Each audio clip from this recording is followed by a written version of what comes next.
Ladies and gentlemen, boys and girls, welcome one and all to the start of the Millions Online series. Today, going to be kicking things off with the, event number one. It is dubbed the opener, and it is the final day, Sunday Fun Day, $162 buy-in. And boys and girls, we're going to be kicking things off with a long stream, as we'll be playing all the way down to a winner today as this festival gets underway. 14-minute levels, 231 players remain with a top prize of, shy of $15,000 plus bounties. It's going to be a fun one, boys and girls, so make sure you are strapped in. You can see a million chip start stack, and it is indeed an 8 max events. And we kind of smashed the prize pool, if you will, to get things off in the Millions Online, and we'll shortly be on the way.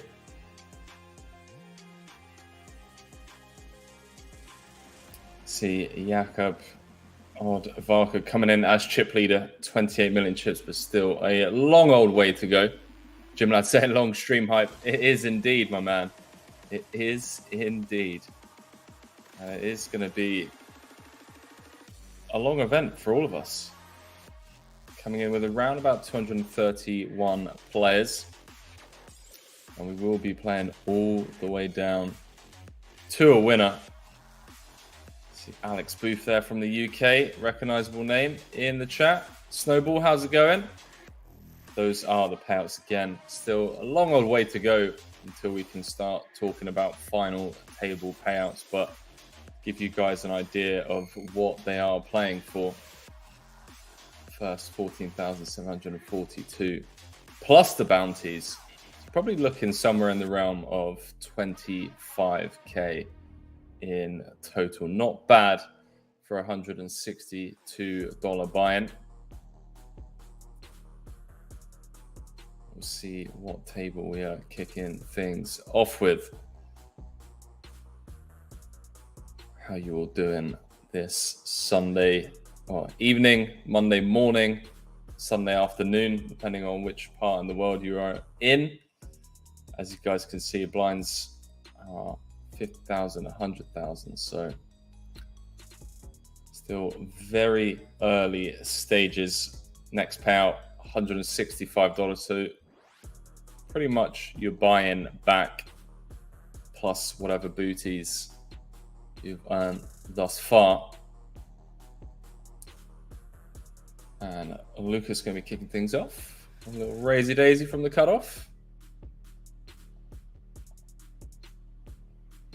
Things up with the King 9. Jack 6. Defend. That feels how do we feel about that, boys and girls? It feels a little bit wide. Bit of a loose defend, I guess. I mean, I'm trying to justify it in my head, boys and girls, but even with the perceived wider range of the cutoff,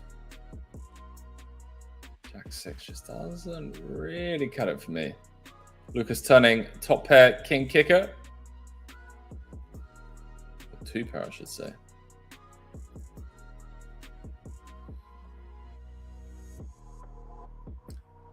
Let's see if Gert decides to get sticky here. Should Lucas decide to bet? Doesn't.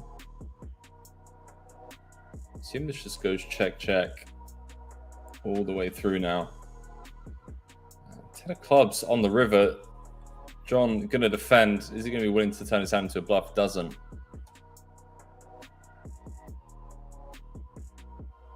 Decides to just wave the white flag. And now Lucas coming out for a block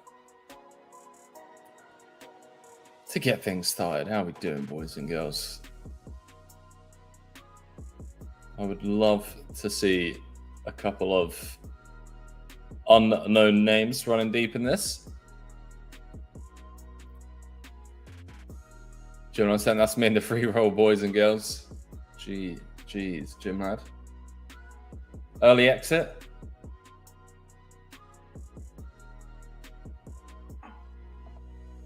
Early exit for you, Jim lad.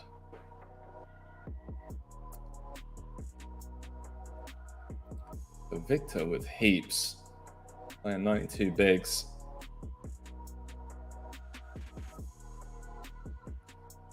With the kings. Looking around the table. I'm not going to get action from anyone. Lobade saying, what's up, man? What's up, Lobade? How we doing? Gonna be a fun one today, boys and girls. I love these large field bounty tournaments, especially the final table, where there is a ton of money on the heads of the players. Really makes it quite interesting.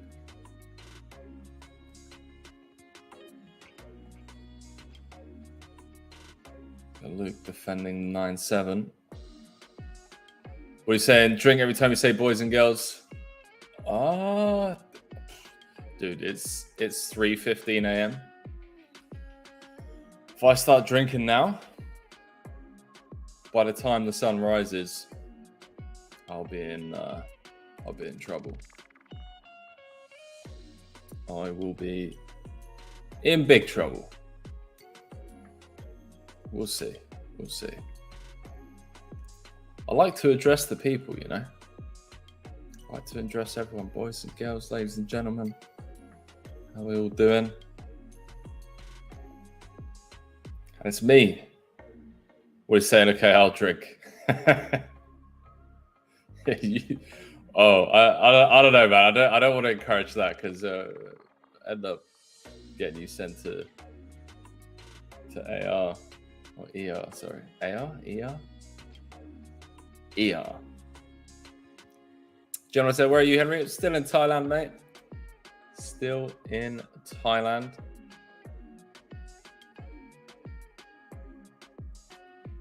Here for about another 3 weeks before heading to Barcelona.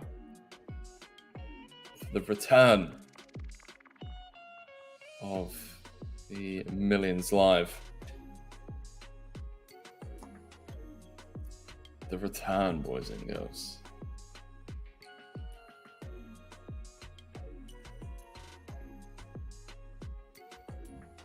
3x open from John. David obviously going to defend.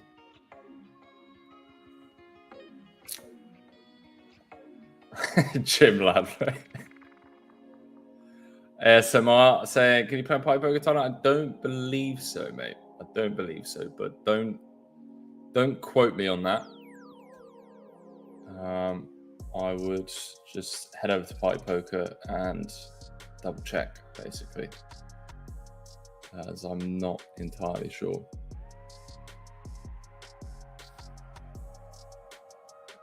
It's Payday said, yes, Henry, hope you're good, bro. How's it going, man? See, you've been doing pretty well, mate. If I'm not mistaken, a couple of scores.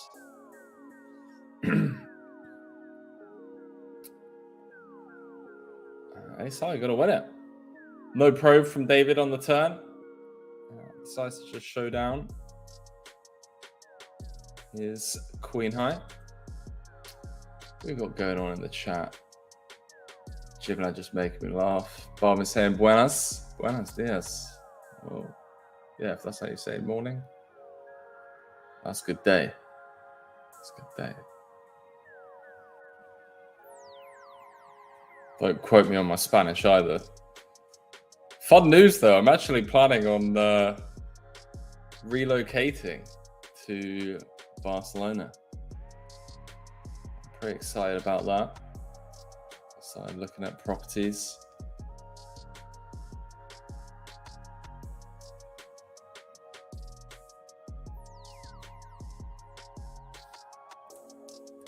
Started having a browse. Anyone who knows anything about Barcelona, feel free to send me some recommendations in the chat. Been doing a bit of research on neighborhoods and parts of Barca to live in. Somebody saying, how comes Barca's a choice, bud? Beautiful city, to be fair. I think I'm mainly going to be using it as a base, mate. Obviously streaming a lot with Obex, and when I stream for Obex, I'm not actually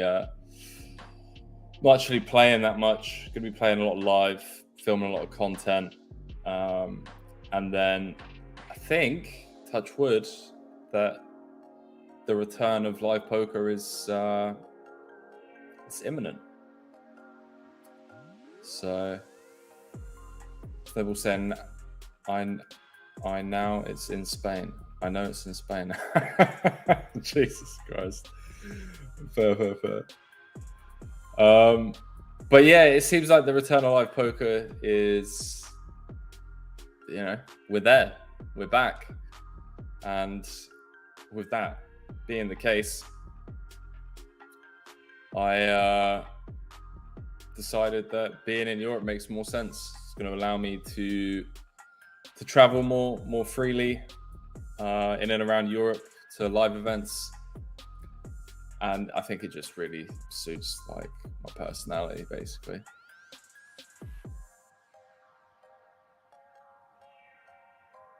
Just like the overall vibe, weather, all of that good stuff. So it's very proud of it. Jesus Christ, Adam. Oh man. What's up, Poker Bro? I said hello, I hope you're good. How you doing, mate? How you doing? So obviously one of the great things about these lower buy-in events, especially during the online Millions series, tons of satellites running around the clock, which in turn leads to a lot of unknown players in the mix. Which is good for everyone. Good for everyone. Hopefully see some of said players making deep runs.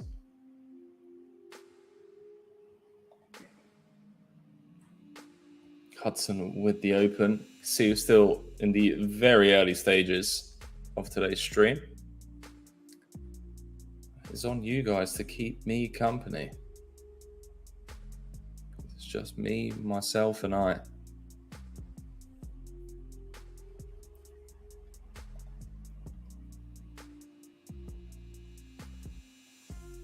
Just me, myself, and I.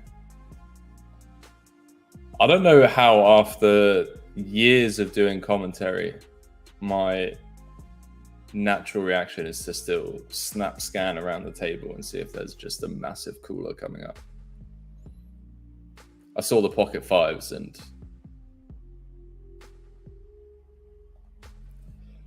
I was like, okay, right, who's got pocket sevens? Cooler time.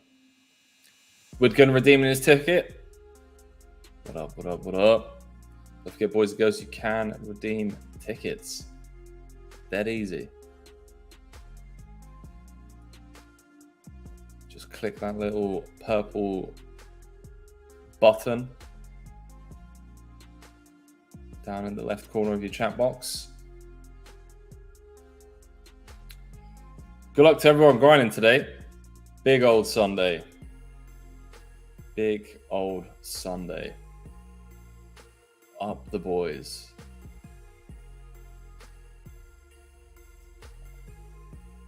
I'd like to pretend that it's a big Sunday for me, but it's 3 o'clock in the morning and I just rolled out of bed to join you bunch of old reprobates.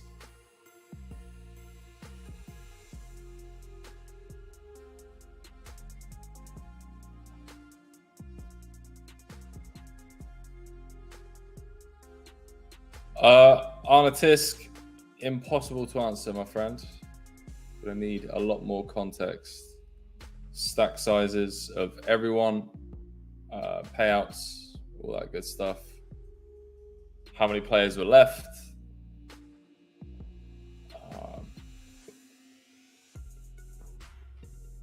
But I don't think we do much check raising on mono boards in theory, especially ace-high mono boards.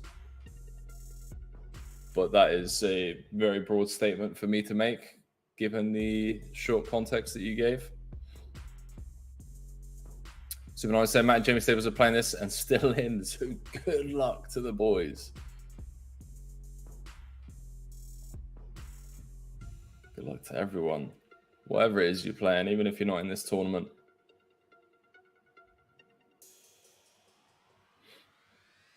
John in trouble.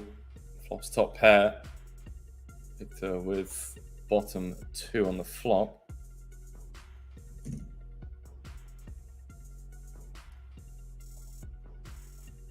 SMR saying, any secrets of Thailand you can share? Not secrets, to be honest with you, mate. I wouldn't, yeah, secrets isn't the word that I would necessarily use. It's pretty damn gorgeous here, though, I'll tell you that much.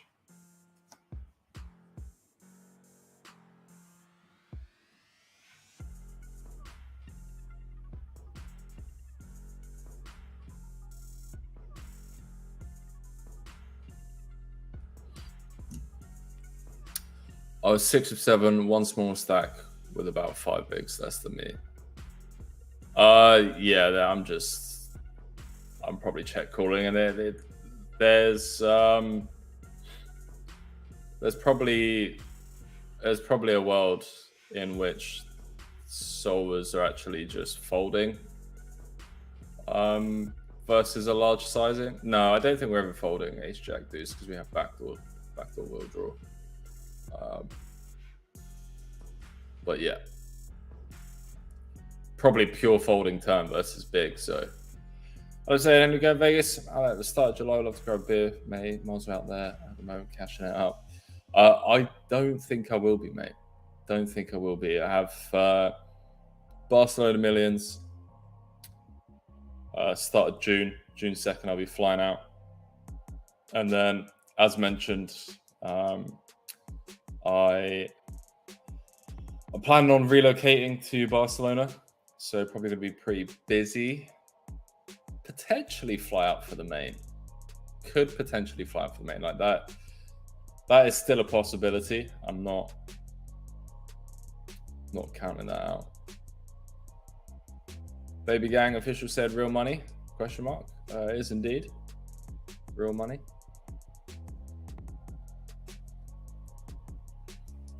Is indeed.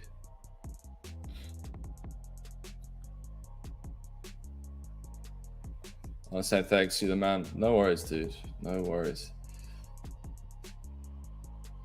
Obviously in that spot honor as well, like cutoff versus button in a spot where there is quite a bit of ICM pressure on you. Even 6 of 7, there's still going to be quite a decent amount of ICM pressure on you.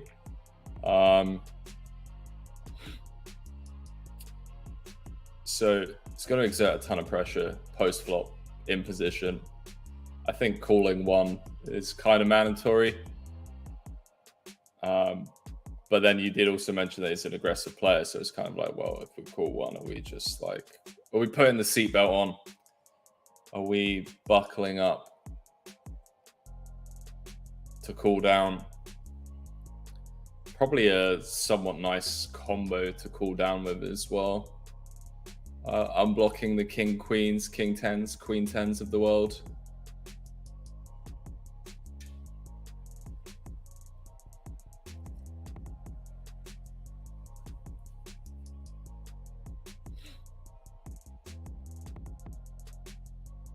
So Victor opening the ace queen.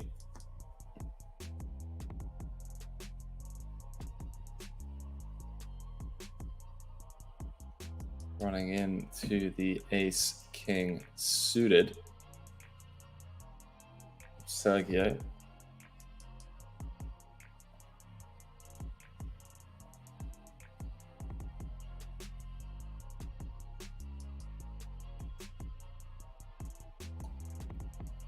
Alright, saying even the music sounds like a poker mouse clicking. I'm not listening to the same music as you guys, so I wouldn't be able to weigh in on that. Flop does check through. Sergio with the 2 overs, flopping the nut flush draw as well. So with the weaker 2 overs, does turn gut shot to Broadway. Queen would no longer help him. He's actually picked up 3 outs here.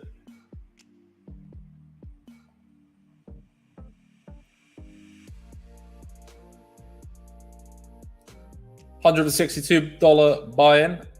For those of you just joining us. Not a bad payday. $162, especially given the amount of satellites that are running for this bad boy.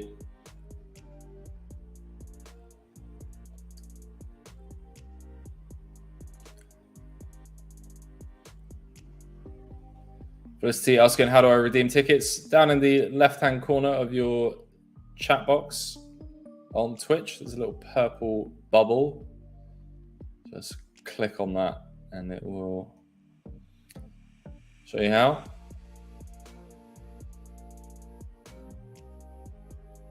Depending on how many channel points you have.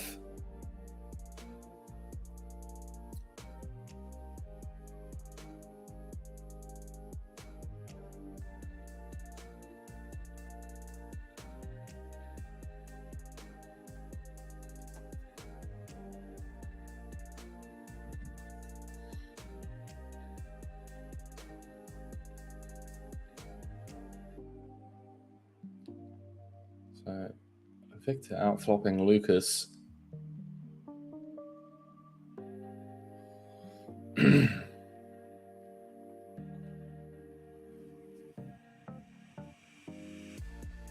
Defends the Jack-7.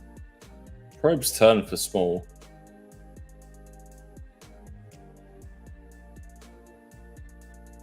Personally would go slightly bigger. Top pair and a gut shot. What do I know though? Did manage to get one big blind of value out of Lucas. What are you saying? Is there an A2? No, this is it, my friend. We are playing down to a winner today. By the time this stream finishes, the sun will have risen for me.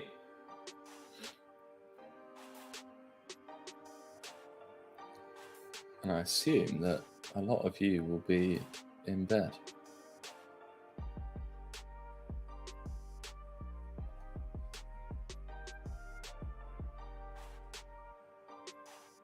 I always make the mistake of leaving the AC control on the other side of the room.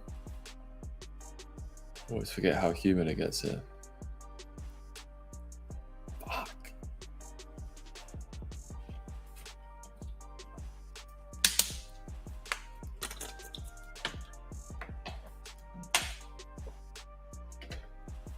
Pokemon saying, well, there is a day 2, but this is the day 2. He's not wrong.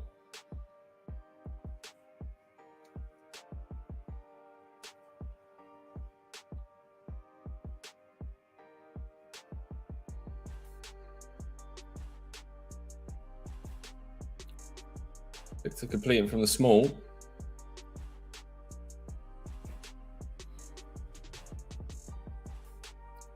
See if he blasts off here. Yo, coffee. JR, tell you who needs a coffee. Me.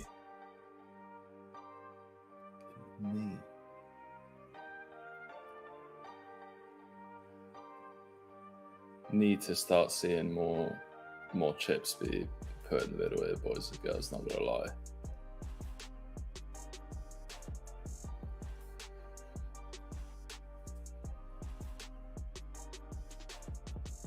Victor Rivers, an open ender. 6th Street, please, dealer.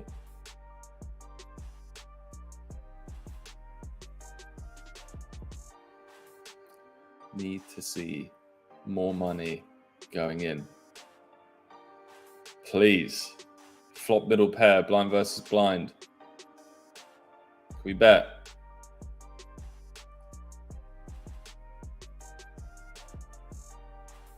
A change of scenery in the form of a new table.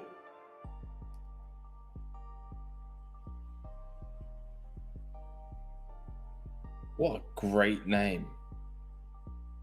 Mary Pudmoreff. What a fantastic name that is. That's like a movie star name. Is it just me, chat? Just me? What do you say? Which country are you in, Henry?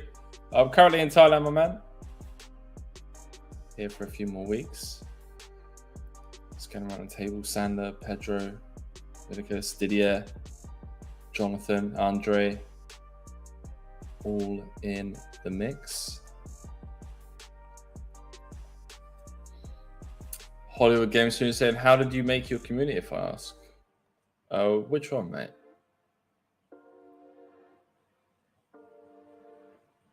If you're asking about my Counter-Strike community, built that because I suck at Counter-Strike. So everyone wanted to be my friend just so they put me on the other team. Easy win.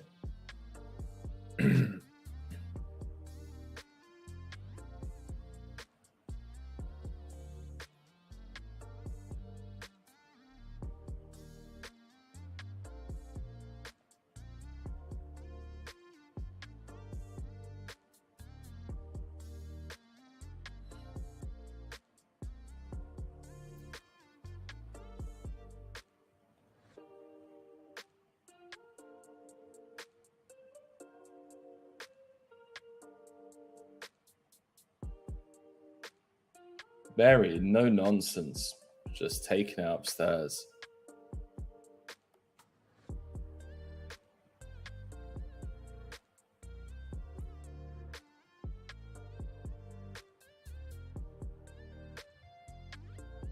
So I'm saying I played with Mary on the same table yesterday, but she was from the UK. If I remember correctly, she reached the FT of the MTT we're in.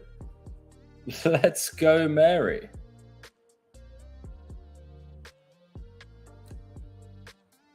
I was saying, how to get followers. Dead easy. Creativity, consistency. Those two things, being creative and being consistent, will take you far, my friends. Start streaming. Start streaming.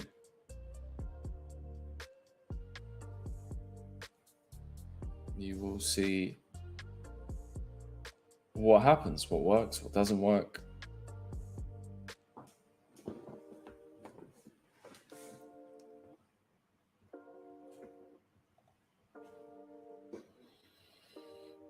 Sander opening the King Queen from UTG. Pedro decided to just flat the knights. I think it's fine. It gets really awkward at this stack depth. 50 effective under the gun versus under the gun +1. Start 3-betting 9s off 50 facing a 4 versus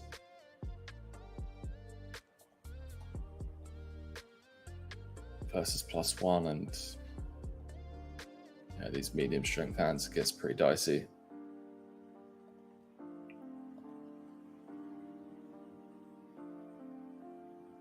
Mine's not folding just yet. Large c-bet from Sander, by the way.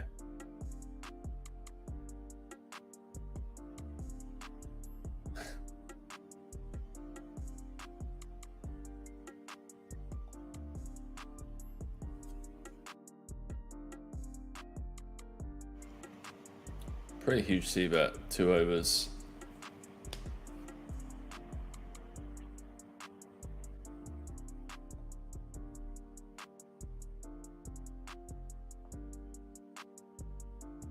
into 2 players as well.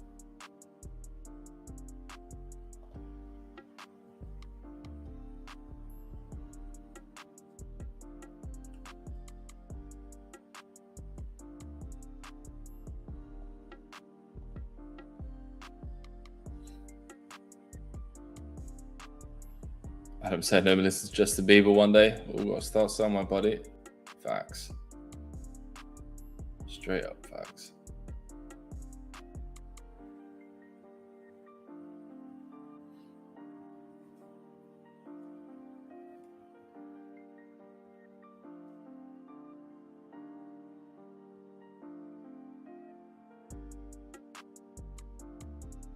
Yeah, I remember when I first started streaming, like, if you hit double digits, it was a reason to celebrate. Used to get excited, like, whenever we'd get like 30 viewers at once.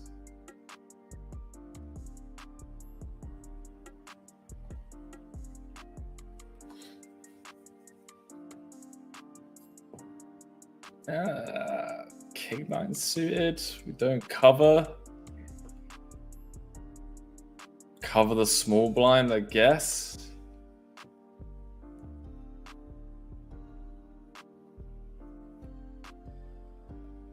Yeah, I'm not sure. Feels a bit loose.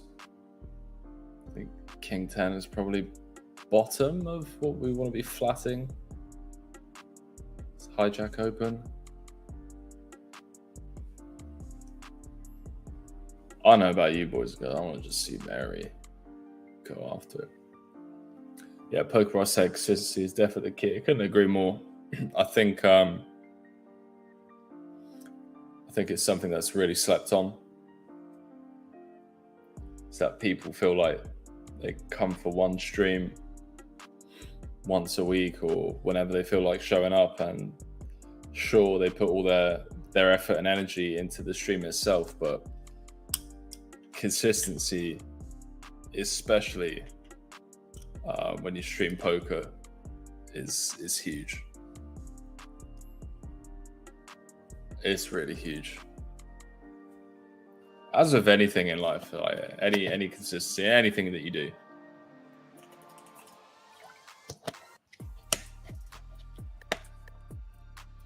Well, Joe's saying don't do drunk streams. Twitch don't like it.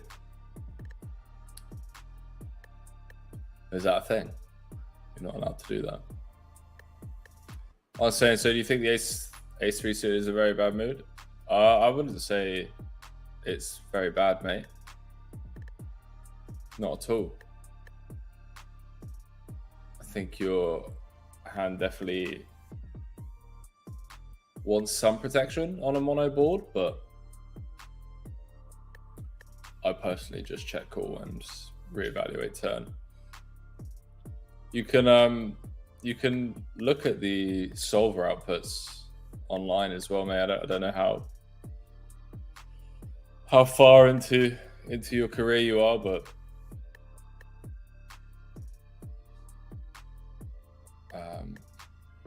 yeah, you can definitely look at it. There are tools available. I don't think check raising on a mono board is a thing though, for what it's worth. Batman, I'm saying on his loadsome today. For now, mate. For now. No James. James dropped the ball. Poker, I said you're not allowed to take bits donors for extra drink because then irresponsible drinking. You can have some drinks on stream. That's fine. Just don't get smashed past out. That's fair. I mean, that's like the advice that a mother would give you. Also, shout out to all the mums out there. Happy Mother's Day. Yeah, that's just sound advice in general.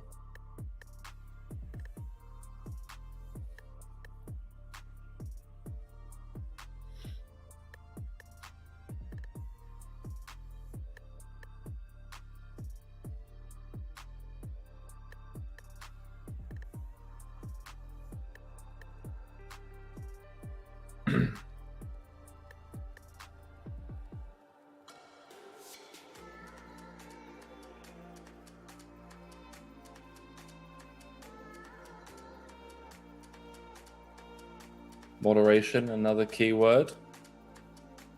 Yo, Sander getting out of line with the Queen 9. These two suited cards, it's like I'm in.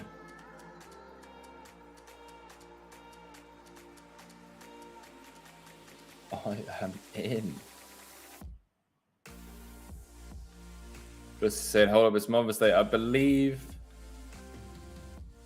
it is in like every country bar the UK. Because I panicked as well. I was like, hang on a minute. It's like, there's no way I missed Mother's Day. Just sent her flowers like a couple months back.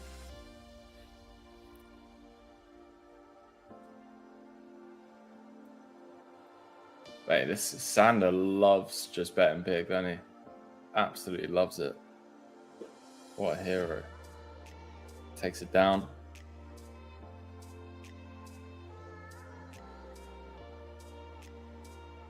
Yo, Wild Joe started streaming. Come on, the boys.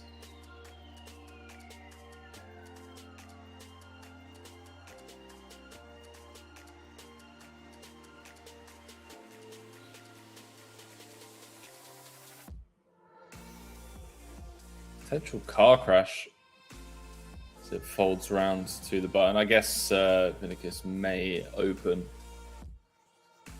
the pocket threes.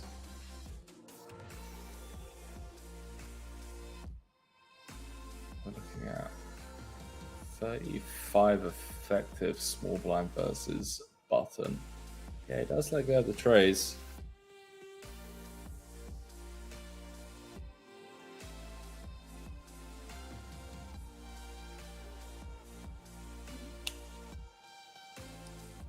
Pedro got it open. Jonathan, potential 3-bet candidate. I mean, Andre with the potential cold 4-bet jam candidate.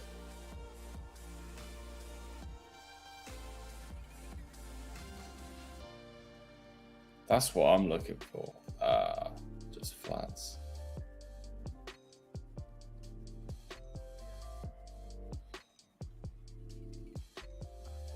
Boys and girls.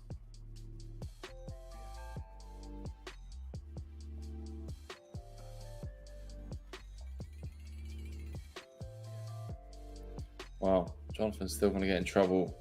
That's flop. Top. Top.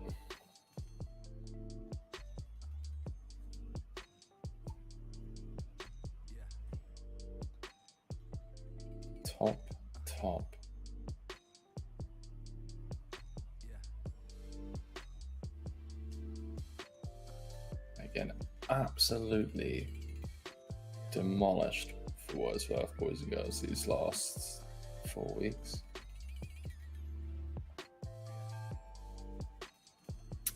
Yeah, Ontario is now a separate entity.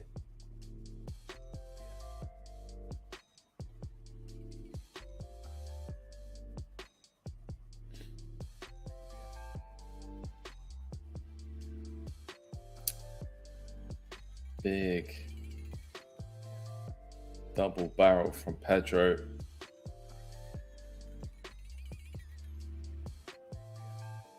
King of clubs could save Jonathan here.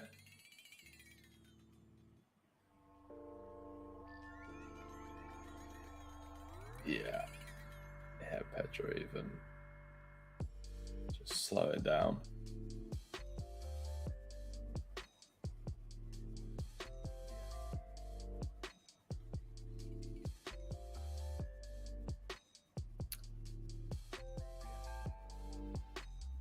As Pedro saying, I just moved that. Yeah, don't know the delay though.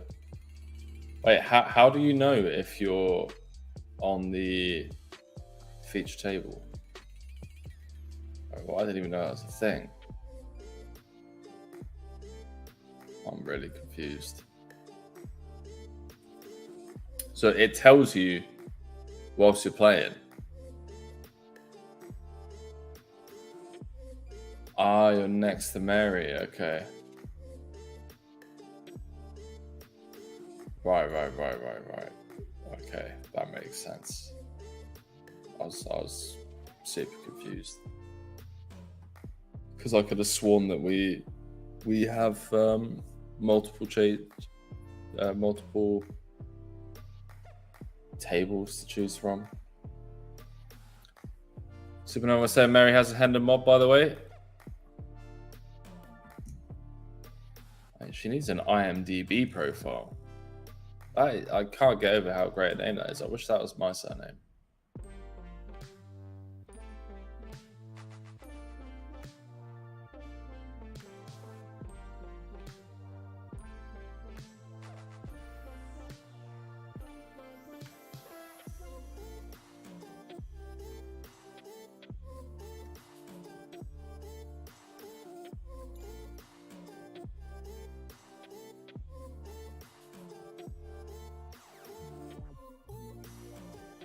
Don't fold ours. See? Pure. You have outs.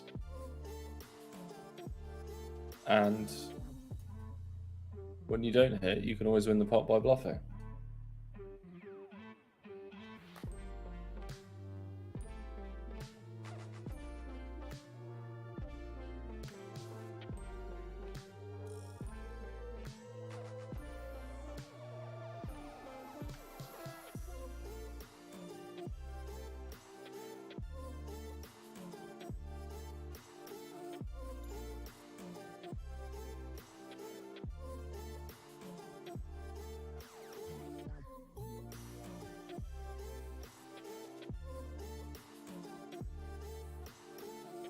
Superhero said anyone who has a Hendon is mighty, except me.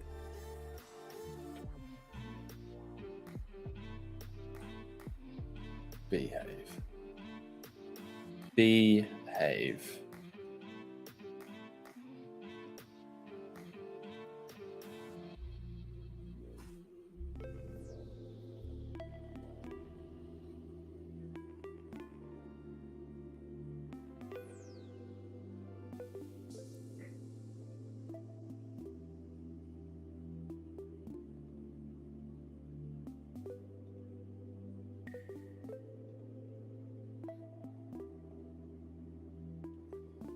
We only have one casino in Wales. It's tough. I want to call bullshit on that. I'm fairly sure I've played in a couple.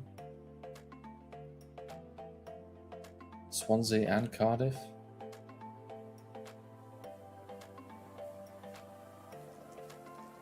No? Just me?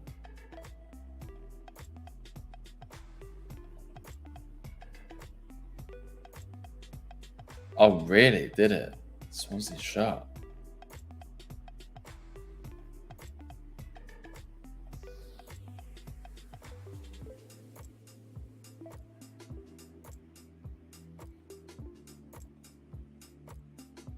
Swansea is where wait, what's going on? So we call flop jam turn when ace jack gets there.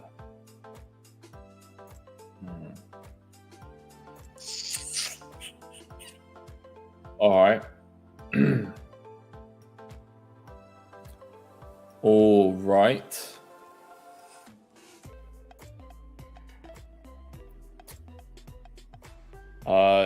Yeah, Swansea was where I first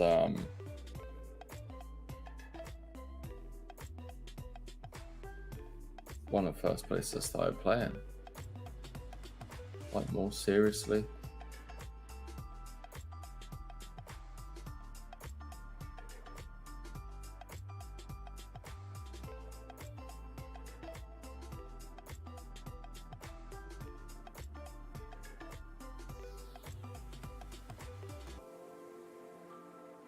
All right, so I have a whole one from Wales on my Hendon 2. I don't have a Hendon score from Wales.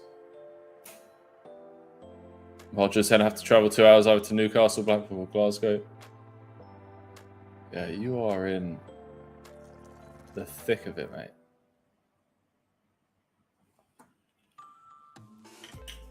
Oh, mate, waking up at 3 a.m. is not a thing.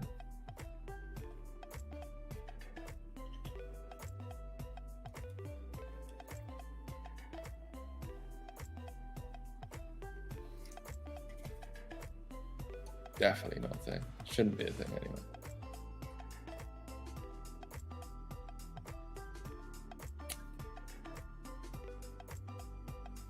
Oh, come on, Alves with the blast off. One time. Just like any picture card, just double barrel. Even a 7, just double barreling. So get him to fold 5. All of the gut shots, all of that stuff.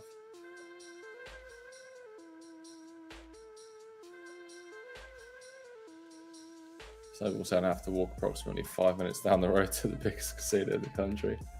All right, mate, sit down. Coming in there, bragging. I love that Didier's checked. Alves not going to try and get him to fold a 5. Waves the white flag.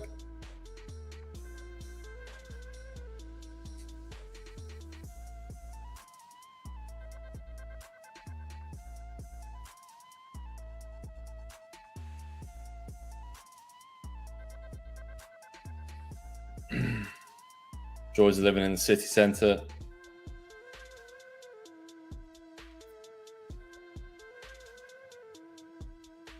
Biggest casino in the country. I don't even know what the biggest casino in the UK is, to be honest with you.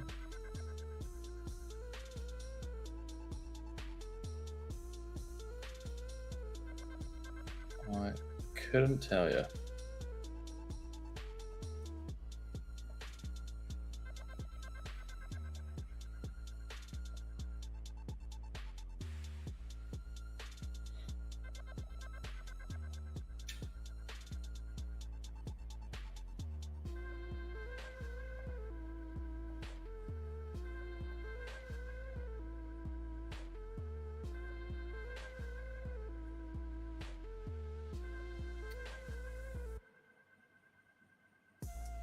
Biggest casino in the country would have to be Aspers, right? Aspers or DTD, if I'm not wrong.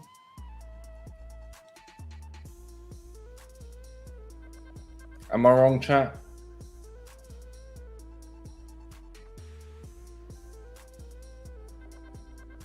Someone said free roll starts at approximately 5 minutes for those interested.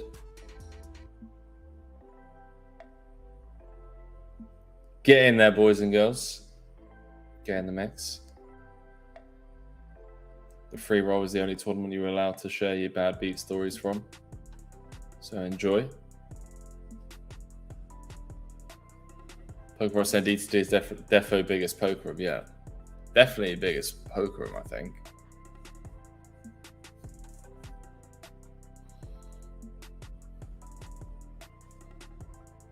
Adam saying surely Stratford. Yeah.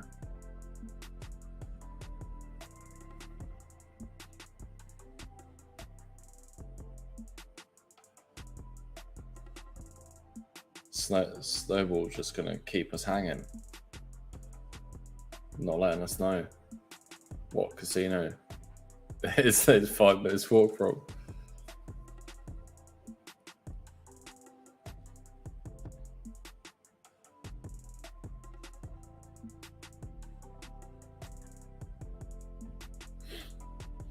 While Joe doing the Lord's work. So yeah, it's Google. Google agrees with us. It's Aspers.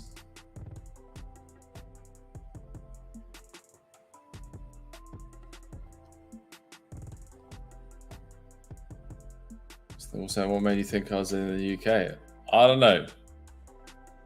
The name Snowball, NLHE.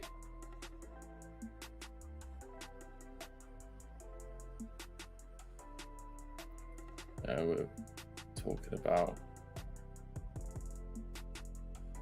casinos in the UK. You kind of jumped into our conversation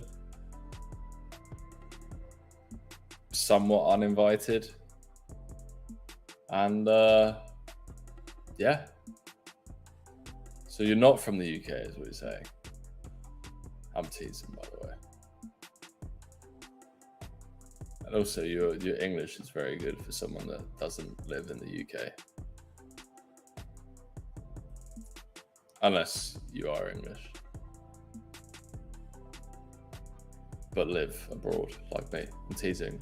London Aspers. Yeah. Yeah, Aspers is big. Ramsey saying, so how comes you can see everyone's hands? I'm so confused. Sorry, I'm new. Firstly, no need to apologize.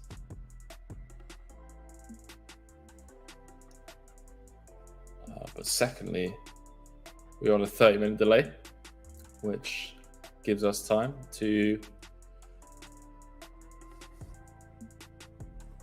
grab the whole cards and make sure that the delay is long enough to broadcast them.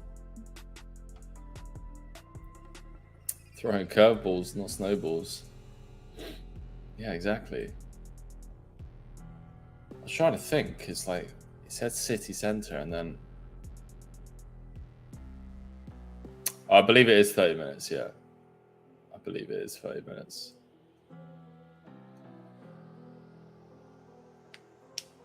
I was thinking, like, what other cities have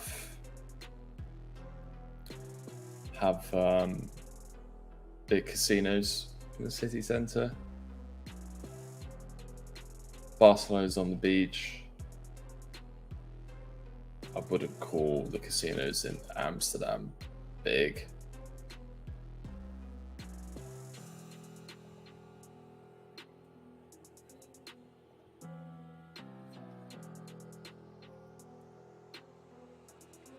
Ramsey said, nice to play a Hippodrome myself. Nice, man. I don't know if I've ever played there.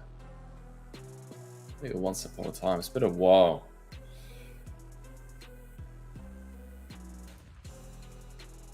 It's been a while since I played in the UK.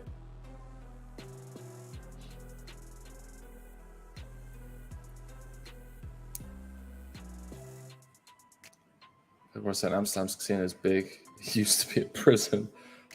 Same thing, right? Casino, prison. For the most part, they only use all the floors, so you wouldn't realize how big the casino is, but it's huge. That's insane. Like, I want to be in that meeting. That meeting where you sit down with the warden. Right. We're closing down the prison. All right, cool. What are we doing with it? We're turning it into a casino. Come on, man. That's hilarious. Or like once the prison was closed down, and then, you know, like the I can never pronounce this word, and now I've butchered it, because if I use any other word, you guys are going to know that I'm not using the word that I was trying to use. Municipality? Fuck, could never do it, chat. You know what I meant. Everyone else knew what I meant. Municipality, where the fuck? They're having a meeting. They're like, right, the prison's closed down. What are we going to do? And, you know, some people are like, oh, yeah, well, you know, we could maybe turn it into an art gallery. Sure, we could turn it into a rehabilitation center, potentially. Turn it into like a recreational center for kids and whatnot. And someone just turns around and goes, I know, guys, I got this. Let's turn it into a casino. Come on, the boys.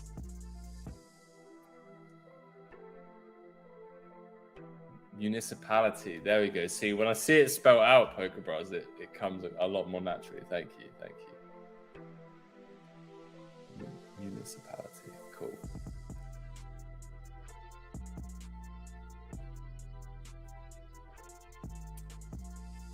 We will be going on break after this hand, boys and girls. So, hopefully, Adam can stay around long enough to not get eliminated.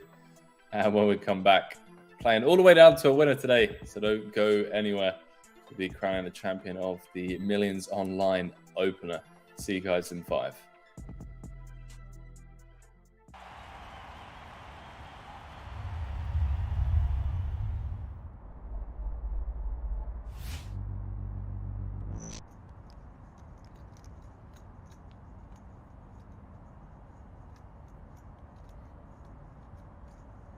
Can he get away?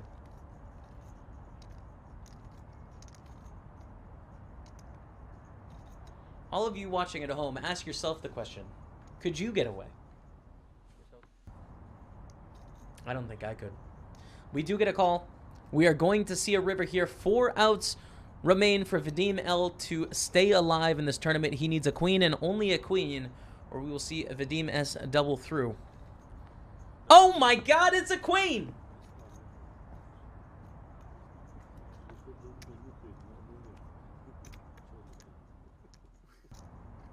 Unbelievable. 9% going to the river. Bam. Smashes the queen to stay alive in the tournament. Gonna double up to around 90,000. Can you believe that?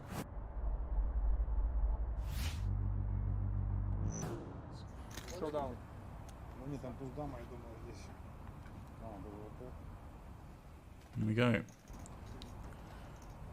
Vahe, great shape for the double up. Get back to 1.9 million chips.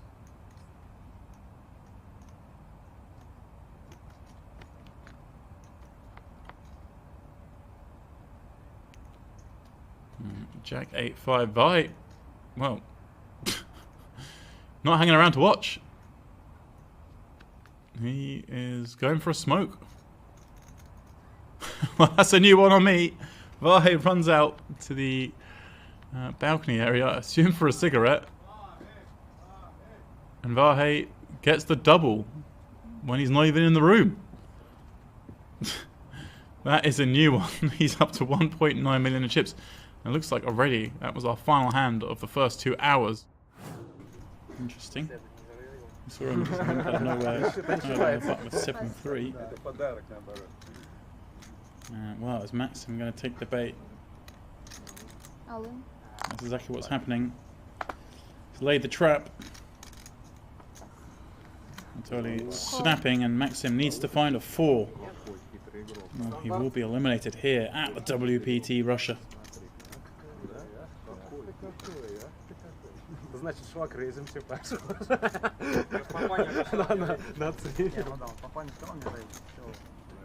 And that's exactly what he's done on the 994 flop. Of course, an ace or queen. Still outs for Anatoly. That's what spiked. Just a 4 again for Maxim will do it. And that's that. Spiked a 4, but it's no good. Maxim hits the rail. Anatoly back to 1.7 million, where he was when we joined this feature table. Alexander has a flush. The worst possible card for Ilya. Making trip 6s. I don't think he can get away here. You make trips on the river. Alexander's going to bet 20k. I can't think of a worse river.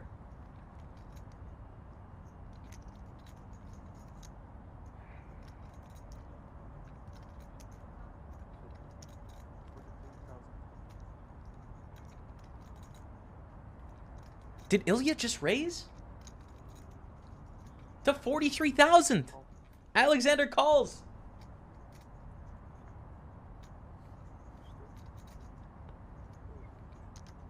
The flush is good. Ilya going for a very thin raise, and we can see Alexander with the flush. Gonna take down a huge pot there. 115,000 in the middle.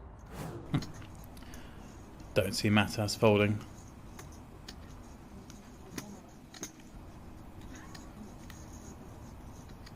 Made a very weak bet on the river, having called pre, check call turn. Doesn't really have a whole host of strong hands. I mean, you can have the big hands like a flush, but does he bet 25,000 with them on the river? I'm not so sure.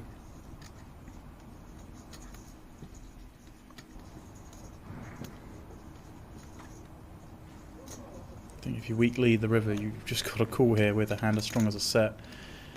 You can have perhaps some hands like Queen 10, Queen Jack, but maybe go that way. No, okay.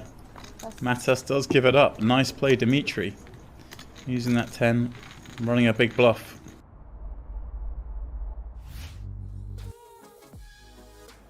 First break over and done with, boys and girls. We are back. Kicking off the Millions Online Festival with event number 1, the 162 Booty Hunter. And we do have a new table, which means Adam, sorry, dude. You are not going to make it to the TV table unless, you know, you make a bit of a deep run, mate. Make a deep run. Win all the money. Have all the fans watching you play. Sounds like a good deal to me. Philip opening the king queen. Heroin flatting.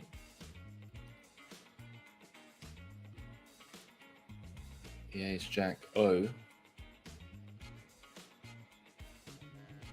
And Alicio taking upstairs with the ace queen suited. Leave this hand. Most likely over and done with. One would assume.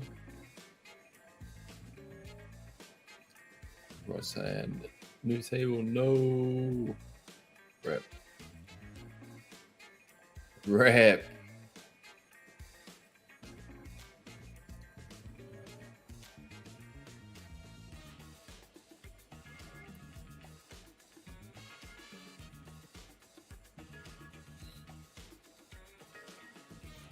Rip indeed.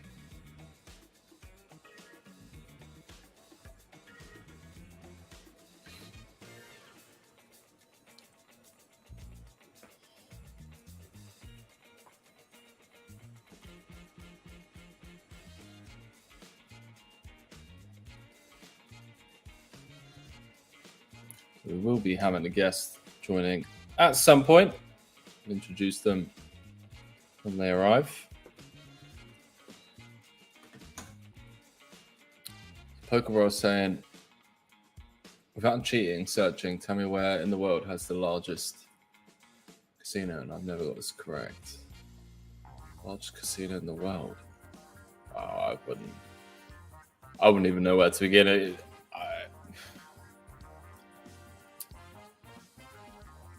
would have to be somewhere in America, surely. You have Vegas, Atlantic City,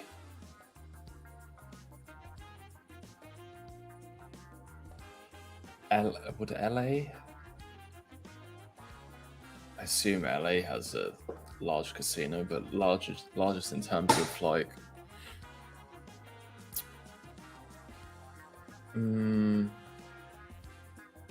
Boston. This player said made a pretty annoying big fold as well. Hoping to see see you at the final table then, peeps. See you at the final table, mate. Seems like a fair trade. Maybe trouble ahead. Jacks on the button for Alessandro. Ace king in the small, 25 bigs for Kirill. Foxwoods is the 4th biggest casino in the world. Wow. Henning opening up with the meme hand. Come on, man.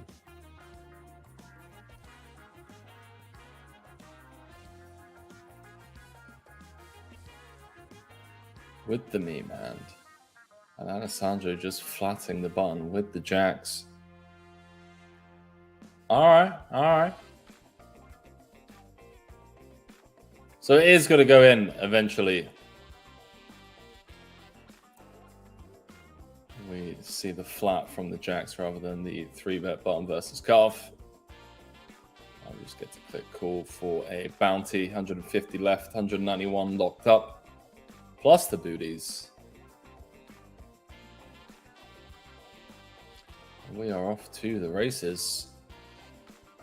Oh, Barry. Barry on the river, chat. Barry on the river, eh? I need to... Not too many screens. you guys there. I'll keep reading chat.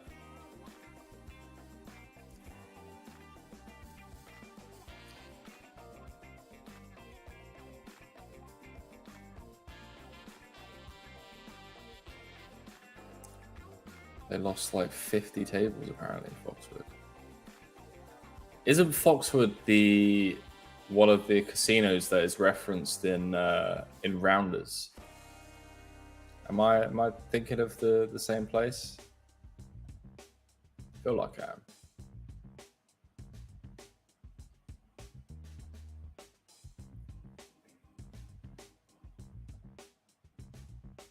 Is that the place, chat? They reference in the movie Rounders?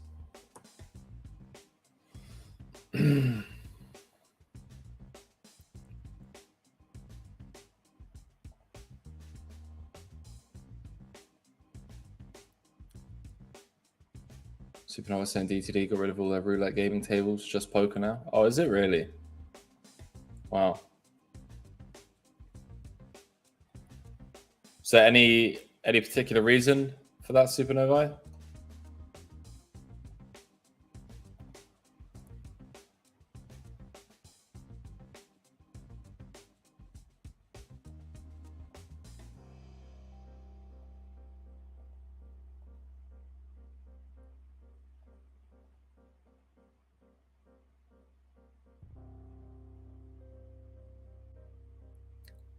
Wild Joe saying, forgive me, Henry, for I've sinned. It's been a month since I last watched Rounders. Lol.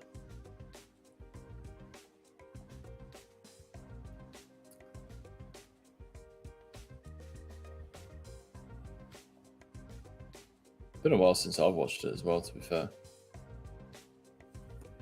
God, Jesus. This is awkward. Apologies, chat. Absolutely no idea what's going on with my eyes. They hurt. Stare on that screen for 12 years. Wow, Philip. Value owning himself here. And does get looked up by the ace-9.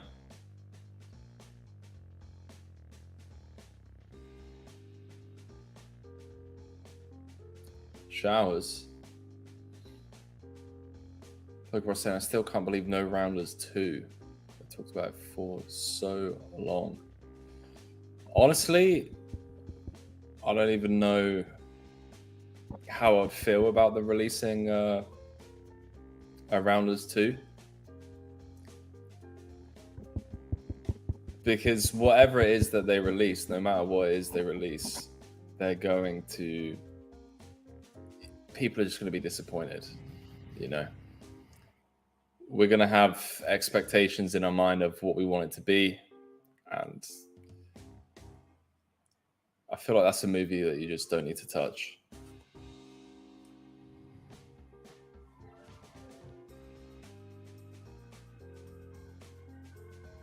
And I do believe, boys and girls, that my man Santiago has arrived to help take the burden of flying this ship solo off of my shoulders. What's up, Santiago? Henry? How's it going, man?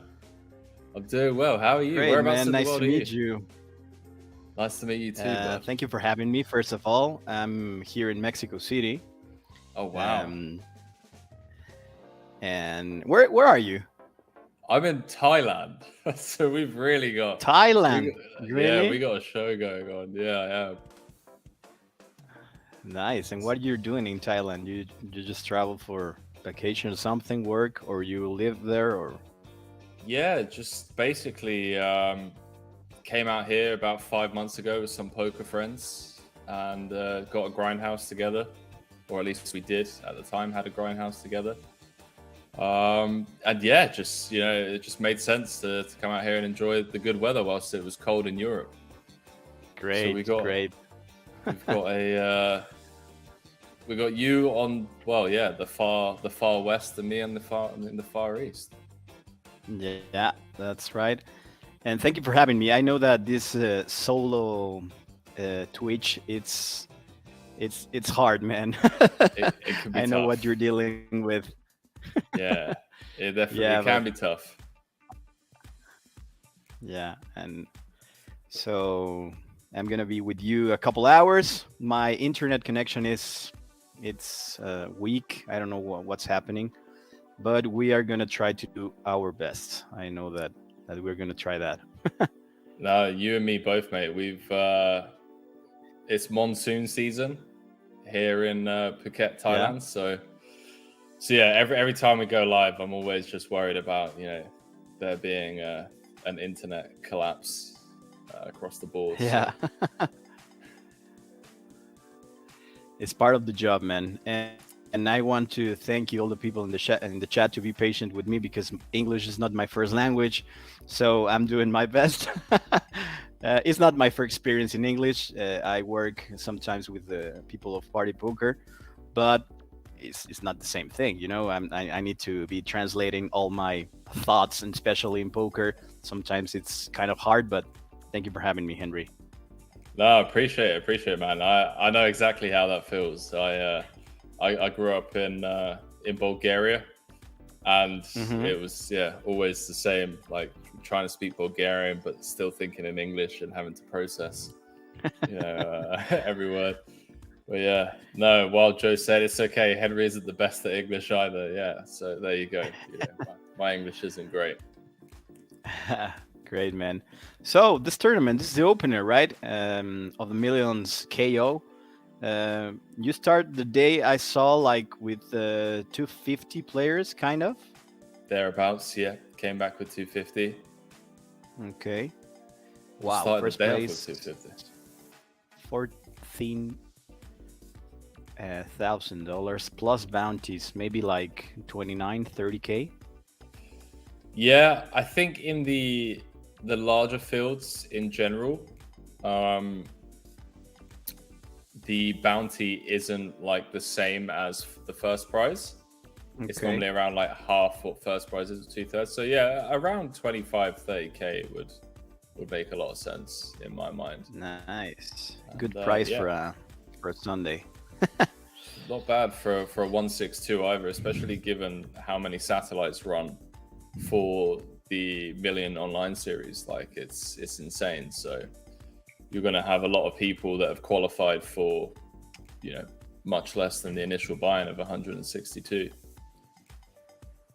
Yeah, and that's good. Party has a lot of satellites in all this series, and it's a great opportunity to the players that maybe they are not used to play this kind of buy-ins. They can try to win the entrance and take the shot. So it's good. And if I understand well, all the Millions, the main event's they are running satellites every day and every Sunday. So if you want to play the main event, I guess it's 1K, right? Buy in, you can win your entrance in the satellites.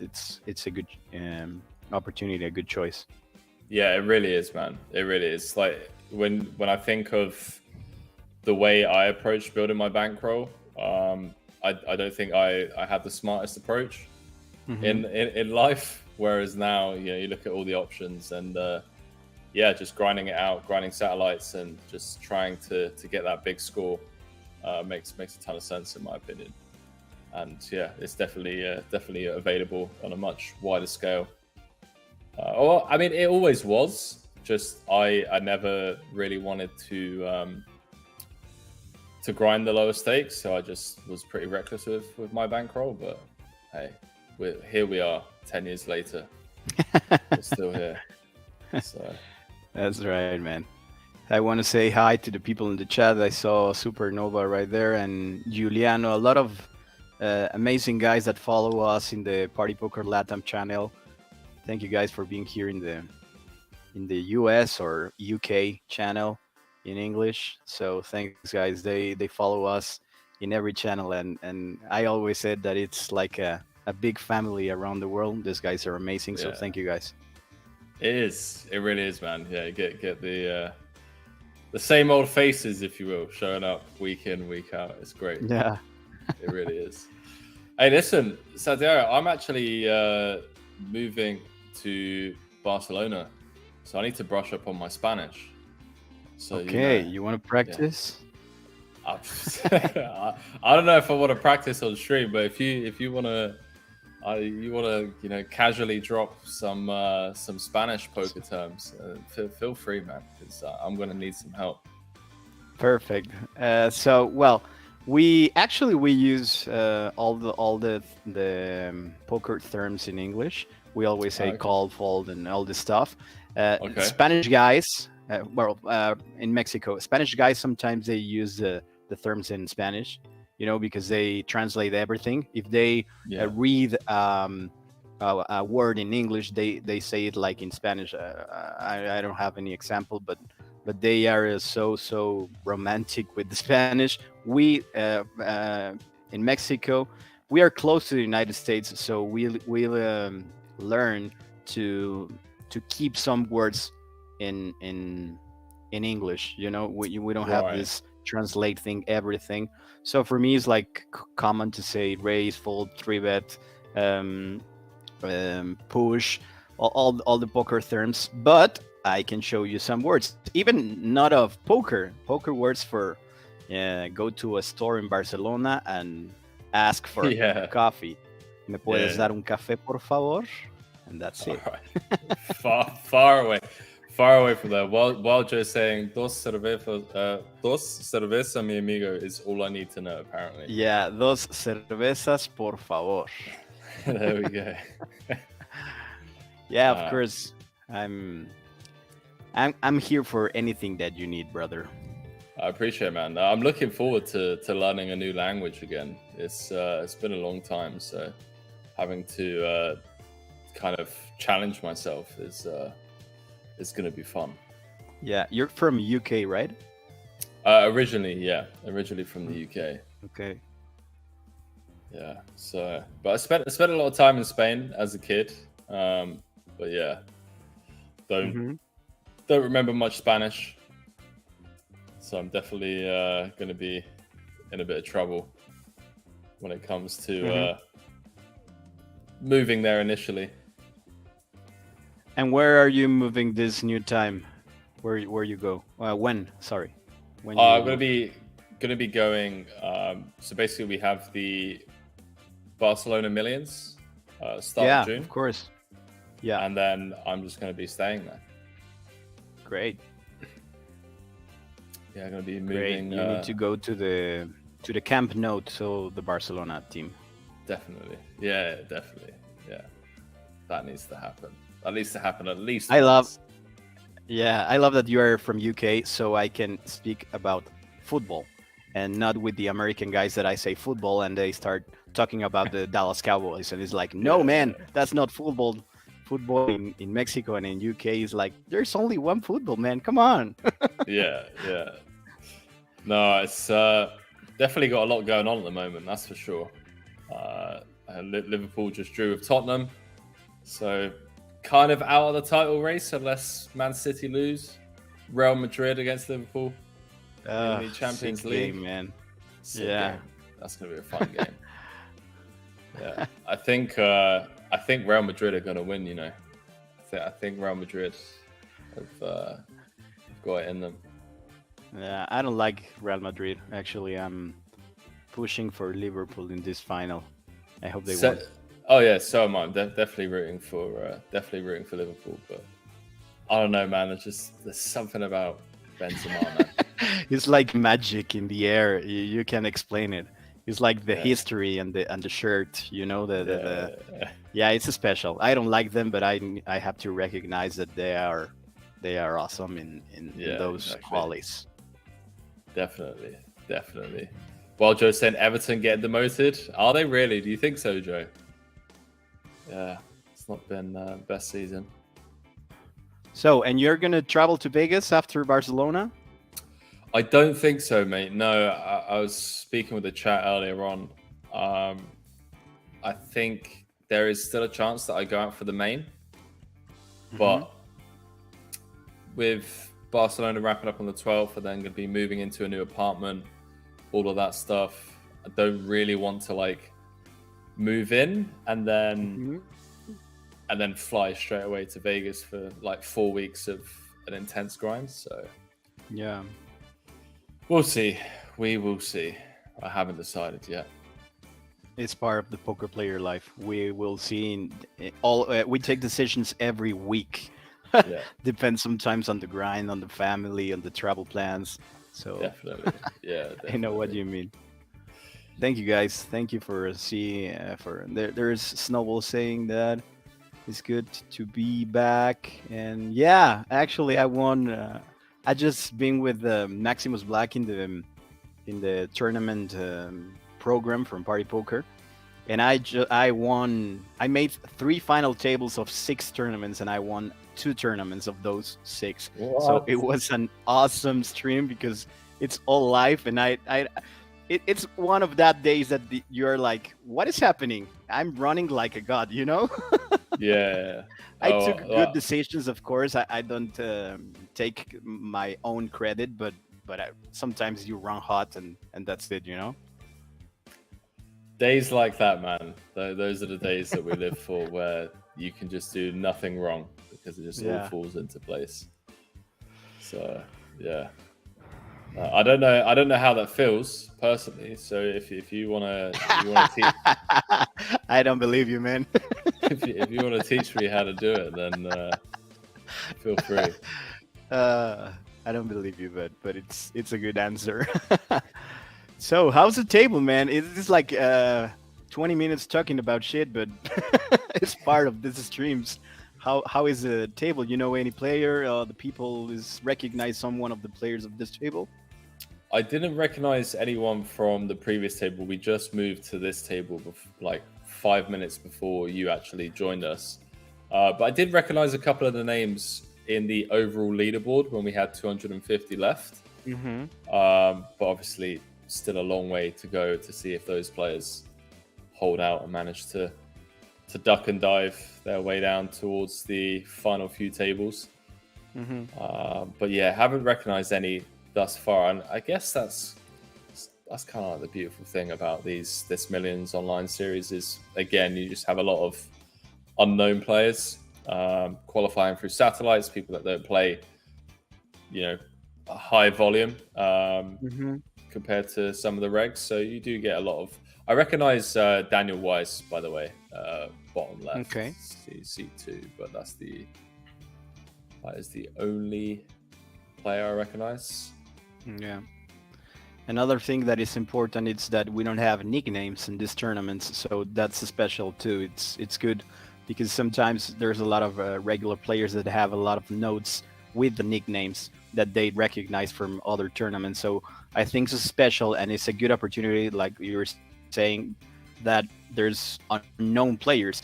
You don't know if, well, of course you can watch some tendencies and stuff, but you don't have enough information. So it's one of the things that I most love from Party Poker, that it doesn't work all the software, all the HOTS and this stuff.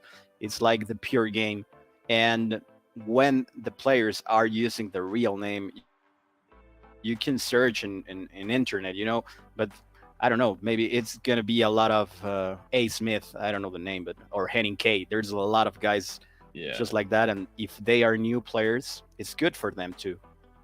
Definitely. Yeah, I agree. I couldn't agree more. Henning opening the King 9, by the way, and Kirill just flatting the queens on the button. Smith with a squeeze from the jacks and the back jam from the queens. In it goes. 1 jack live. Diamonds also working for Smith to suck out. Yeah. Let's see. Ooh. That was not the worst flop because he had some backdoors, but Indeed. that 5 gave a few possibilities for the chop with a 7 in the river, but it's not enough. And we are gonna change table. Yeah, that's a big old pot. 100 big blinds. 100 big Yeah. blind pot in a bounty tournament.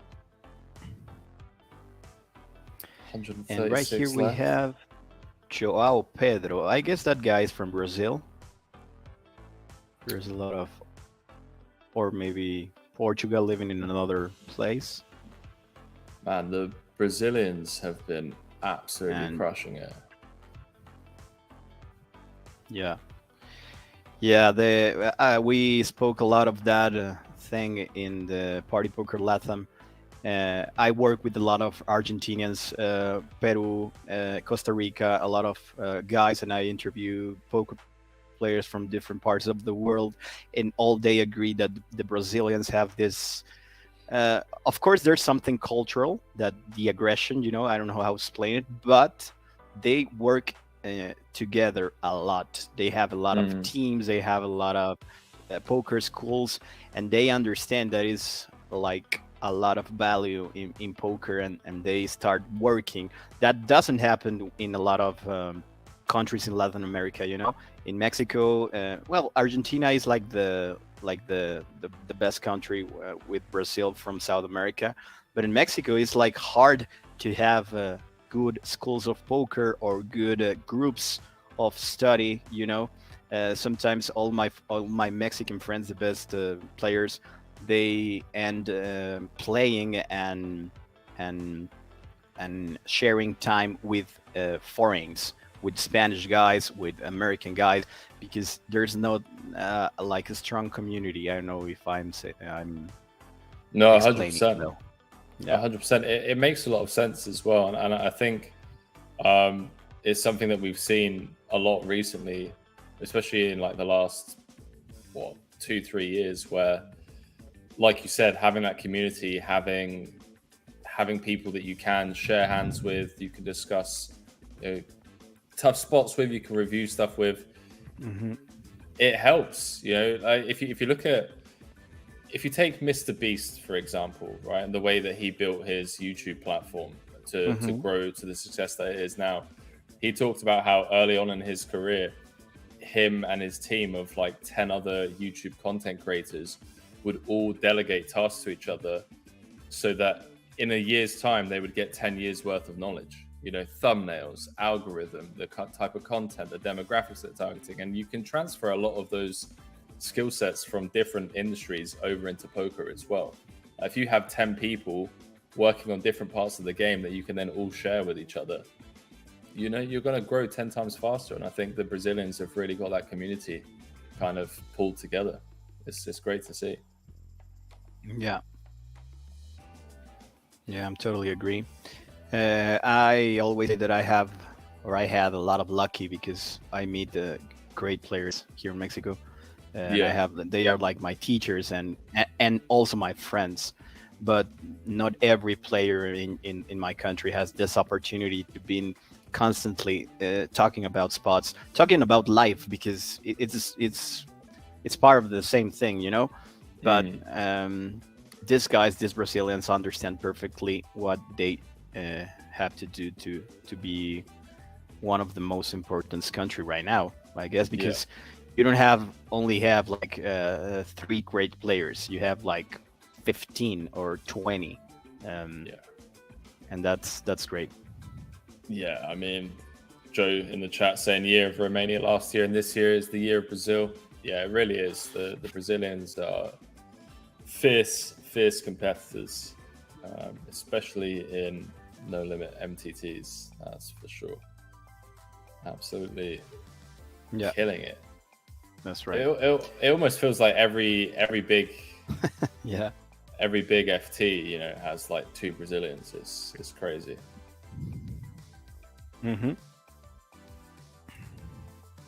So this is blind versus blind, right? Blind pot. It is indeed.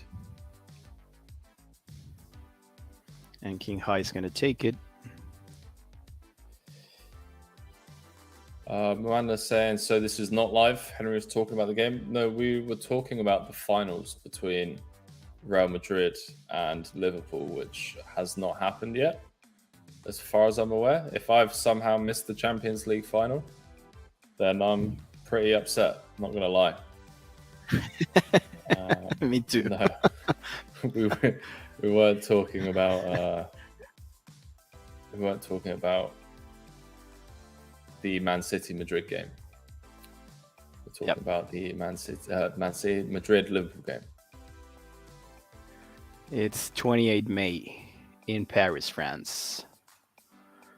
The game. 28th of May. Yeah. And so, then right here. Yeah. Always feels pretty grim. What's this? This is low jack versus under the gun of 40. Ace queen. I mean, I say it feels pretty grim. It's not. I guess we're just pure folding ace queen versus an under the gun full bet. Unless, you just have some sick read on Charlie and he's just been blasting. Wow. Yep. Pulling the trigger. Hello. Yeah. It's important that it's a Brazilian that do that to you, that 3-bet to you. Maybe Charlie decide that it's one of the piece of information, and he called with ace queen off. I don't like that much the flat call 4-bet. I don't know what your thoughts. The sizing was just. I mean, I know 4-bet's obviously meant to be a lot smaller. Yeah, it was like a click back, right? The 4-bet. Yeah, it was 1.5 and he clicked it to 3, pretty much. Yeah, that's pretty wild hand. They are going to chop as it stands, unless a queen comes on the river, or unless Zhao, gets Charlie off of the chop. It's a tough spot for Charlie to call right there. Even that sizing. Yeah, I'm just trying to think of the 4-bet, 3-bet. The 3-bet range that then calls to the 4-bet. What was it look like?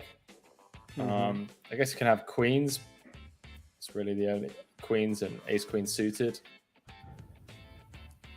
which there's only one combo of supposedly. Yeah. Well, they chop it up. I want to say hi, MXNV. That says in Spanish, Santi, te quiero mucho. This Santi, I love you. I love you too, brother or sister. I don't know, but I love you too, guys. Thank you for having me here, and be patient with my English. I'm trying. Listen, your English is better than my Spanish, yeah. So don't be too harsh on yourself. What time is it where you're at the moment, mate? 4:40 p.m. Wow, so you're literally 12 hours behind me. That's crazy. Yeah. Wow. So you're 4 a.m. Yep. Almost 5 a.m. man. Wow. Sun's about to rise. The sun is about to rise. And you're tired, man? No, I slept for like 2 hours from 12:30 p.m. until 2:30 p.m. just before we went live. But yeah, had a pretty long day, so not tired yet, but I could already tell that towards the end, towards the final table, maybe a bit tired. Yeah. So tomorrow you're gonna rest, or you're gonna grind? Well, not tomorrow. Today. Yeah, tomorrow's today. Tomorrow is definitely going to be a rest day. I'm actually moving. Well deserved. Yeah, moving to a new grindhouse for a few weeks on Tuesday morning. So I got a lot of shit to do, man. I got a lot to pack. I got transport to arrange and all that, but I'm going to try and get some sleep for sure. Great. Man, what a dream time zone for you, though, to grind. Wow, you just wake up, 6 a.m., go for a walk, cup of coffee, 7 a.m., you start regging tournaments. Wow. What a life. What a life. But you saw the good perspective. You don't have to go to an office like 9 hours every day, man. We are living the dream. Oh, yeah. 100%. We're talking about poker in life, man. Wow. Yeah, definitely living the dream. Been living the dream. I'm still expecting someone to just pinch me and I just wake up. Yeah. So how you start playing poker, man? Tell me your story. We have a lot of hours at the future. At this stream. Yeah, I mean, I just got into it the same way a lot of people got into it, which was just with friends at kind of like school. We would just, after school, hang out and play some cards, and then just ended up falling in love with the game, as most of us do. Decided to start taking it seriously pretty early on, because I quickly realized that, there's a skill gap there. It's not luck, and I think that was like the big myth, if you will, that it was. There's a lot of stigma around poker, right? Or that there has been in the past, of course, around like the way it's perceived. But gradually convinced my parents that I wanted to quit school when I was 15, 16. Do not recommend that, by the way, boys and girls. I was like, Mum, I'm in the Sunday Storm. There's 35k up top. Leave me alone. Like, doesn't matter if it's 4 a.m. Like, We're like, you won't be complaining when I win 35k, will you? Exactly. But yeah, that was kind of it, man. It's just it's a great way to socialize. It's a great way to make friends, and just really enjoyed the fact that it is a game that eventually, if you're honest with yourself, and you put the time and effort into improving, and you avoid confirmation biases such as running bad, and you're not putting any effort into improving, then it's a game that can treat you really well. Variance is a bitch, obviously, but part of the game. Totally, but I'm agree with you that the discipline and take a few years. It take a few years to understand all this stuff. When you're starting, and I would that it's better to not win anything big in your first years, because in my experience that is not good for any player. Well, not any player, but some players, because you can get confused to think that it's going to be that easy always, and it's not. Definitely. I think Poker Bros in the chat has kind of hit the nail on the head, saying that the great thing with poker is that most people think everyone else sucks at the game, and a lot of people aren't realistic about how good or bad they are themselves, and I couldn't agree more. Like myself included, like I recently started shot taking some of the biggest games I've ever played, and it didn't really go too well, and there's always that inner voice where you're just running bad, this, that, and the other. And the reality was, after a few days, it's like, well, actually, when was the last time you reviewed a session? When was the last time you actually looked at some of these spots in a solver? All of this stuff, and it's like, okay, well, maybe it's time to start knuckling down a little bit more. So I definitely agree with that. And be humble. So that's super important. Always, well, you can go in that point that you think that all the other guys are fish and you are not a fish, and the question is where you're not a fish, because you're always a fish depending the field that you're playing. So it's stupid to think, okay, in low stakes all these guys are fish and I'm not. Yeah, but what happened if you go to mid stakes or high stakes?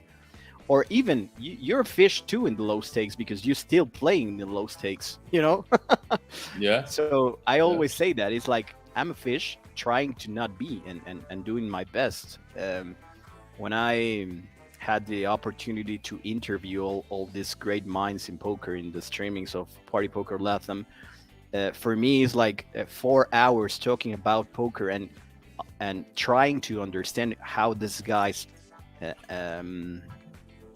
understand the game in some ways that I even never think about it. I don't know if I'm being clear. No, I know exactly what you mean. Yeah. and there's like, whoa, there's a lot way to go for me, and you need to be humble and understand that it's step by step, and you could have a great run sometimes, but that doesn't mean that you're gonna do it every time and you're the best of the world. So that's a little tip for you guys in the chat. Be humble, keep studying, because it's awesome. Something awesome of this game is that you always learn and learn and learn more. Yeah, I think unfortunately, humility isn't really taught in poker, if that makes sense. Like it's I don't know. It can be tough to be humble in this game, and it takes a lot of time, and it also requires you to kind of go broke, or to at least experience like a major downswing, or to just have those kind of wake up calls and realizations that, hey, maybe I'm not as good as I think I am. Kind of like what you were saying earlier on. Having that definitely helps with time, but I think a lot of people struggle with humility at the start, because I remember when I was like 18, 19, I was pretty arrogant. I was pretty damn arrogant, not gonna lie. You feel like a god? Yeah, and it takes time, it takes time to just realize that, hang on a minute, like you said, you speak to people that are just far better than you at poker, and that's when you start to kind of humble yourself a little bit, where you realize, hang on a minute, the way this guy thinks about poker is like 10 layers ahead of me. Maybe I haven't got it all figured out. Yeah, it's totally true. People in the chat are talking about Phil Hellmuth, and that's like the best example of of this. I can't believe it that this guy still being like this is like, I don't know if it's a character, I don't understand, but it's like it's a unique case, and you said, what's going on in the mind of this guy? Yeah, literally, it's crazy, because I've spent time with him in person, in a more in like a more private environment where there's no cameras, there's nobody watching. It was just us, and a few people having a few drinks. And he is, at least based off my experiences, one of the nicest people I've ever met. Like, I don't know how to explain it. You just wouldn't expect that kind of, because I remember the first time I met him, I was like, wow, it's just going to be all about him. We're only going to be talking about Hellmuth. And he was like, it sounds weird that I'm saying this way, he's like every other human. He's like listening, he's attentive, he's like, everyone's involved in the conversation. It's not all about him. And the moment there's a camera, it's like he just becomes a different person, man. It's crazy. And I used to think, I was like, it has to be an act. It has to be an act.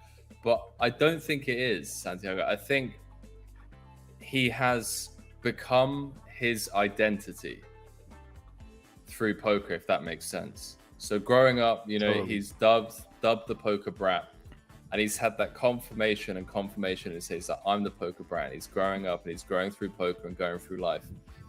And he's now taken on the identity of what he was like perceived as. And it's like, dude, God knows, I don't even know how old he is anymore. You're not 21 anymore. You don't need to be the poker brat. How about being the poker gentleman or something, Yeah. It's like crazy. Other guys of his generation. I always say that I really admire Eric Seidel, because I think that is a poker gentleman really of that generation. And I don't like too much the personality of Negreanu, but I respect that he's continually trying to how to say in English, to be in this new time, in Definitely, this new strategy with players. Yeah, exactly. Yeah, I don't know. Phil Ivey is the same thing. It's like he's the GOAT. He's like the best of all times, or one of the best, and he's still trying and trying to be at the same level of this the best minds of poker in the world, without this attitude, you know. Yeah, exactly. No, I couldn't agree more with you there, mate. And yeah, same with Negreanu. I think he's had some stances in the past that I've strongly disagreed with, but you can't. It's tough to not respect someone that is willing to really put themselves out there and battle with the best consistently, and is continuously striving to be one of the best. And I think he is, like, out of his generation. Him, Seidel, and Ivy are just so far above the rest. It's insane. And I love that they recognize that they are not the best anymore. And that's not easy for a guy with that career, with that story, with that hundreds and thousands of hands in his experience. Yeah. So, definitely. What do you think, guys, in the chat about all this? Pokerbros saying Seidel's a lovely guy, confirmed. And Wild Joe saying, what's the owner of the massage parlor next to King's School? That guy's a poker legend. That is Chiquita Banana, mate. Chiquita Banana. What an absolute legend. I've played so much like mid to high stakes PLO with that guy. And I don't know. I don't think I would be here if it wasn't for him. He has been very generous to me over the years. Absolutely. Just loves it. Loves the game. Yep. So you play more Texas Hold'em or PLO? I play pretty much exclusively PLO cash. Okay. Yeah. So I don't know. I'm a bit of a masochist, Santiago. I enjoy pain. So yeah, you never know. Going from 1 month to the next, where I'm going to be. Okay. It's a fun way to live life. Yeah. You love the rush. So, Henry, this is our last hand before the break, and sorry if I take the host position. I'm used to. Go ahead. Go ahead, mate. You crack on. Well, guys, it's important to say that there's no more. There's no much action in this type of hands. We're still more than 100 players left, so don't worry about the analysis of the table. We're gonna get there. There we go. Some of the decisions right now are like standard, I guess. Yeah, always keeping an eye out, man. Like if there's ever like a big big hands going down, like this one. Was this 24 effective? Yeah. It's interesting with the bounty, actually. I'd be very curious to look at the call-off range for 24, 25 when we're the covered stack, just because of how much wider the covering stack is going to jam with the bounty incentive. But I have zero clue, Santiago. So take it away, my man. Take us into the break. Great. Guys, we're going to go to a 5-minute break. Stay there. We're coming with more action. See ya.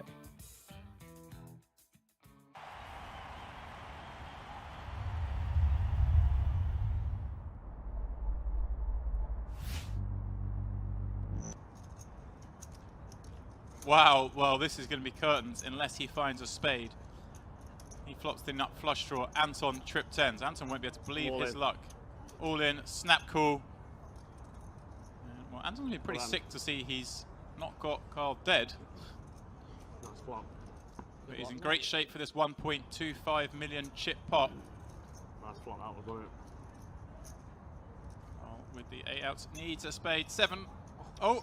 King on the river gives him a flush. But Anton a full house. That's playing with you, mate. That's playing with you. Good luck, boys. Have a nice evening if you're still here. For 179,000 would have been that's like a 40 big blind shove. So I actually prefer the call over the shove. Seat 6 or check. the raise. Wow. Yes, wow is right. Seat 3 Wow. check. Even more of a wow. Why is Kuhn checked there? Is it just that it was too strong? I mean, you've got Locke in the small blind who's, you know, a bit of a loose cannon. I'm so confused right now. The fact that can't overall. You don't need to slow play your hands when Jeff Gross has flatted you and Phil Locke is in the pot, right? both of their check. I mean, Jason's check surprises me more than JG's check, but they both still surprise me. I can't believe that this has gone check. So is Jason Kuhn thinking to himself, I need to just check because Locke is liable to just move all in at any point with nothing? Is that possible? I guess that's his rationale, but at the same time, he's capable of doing that on any street. How this has gotten to the river without a bet it's scary. Seat 6 bet 30,000. Wow. It's an absolutely sick river card, and Jeff Gross is going to get just so lucky. He's not going to lose a chip right now. He's not going to lose a chip. It's amazing how all these situations they always work out for Jeff Gross. Like no matter what the situation. JG, like, he should be broke in this hand. You know, should be broke in this hand. And somehow he found a way to get away for just a pre-flop Seat 3 raise. raise 110 total. I don't even know if Phil Locke's going to call here, and I just wonder if I mean, it's not just because of the hands out there that Jason Kuhn's made a mistake, right? I mean, he's made a mistake here. I think so.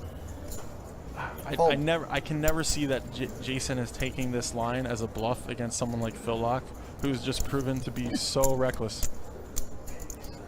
What a strange hand. It was the perfect river too to create this situation. I mean, only an ace would have made this happen. It's probably just a chop. They're probably just stealing with the chop. And that's a very, it's not a terrible assessment. I feel like if you had an ace, you might have c-bet the flop, ace queen. I think Jason, that's the other thing. Jason could be raising here.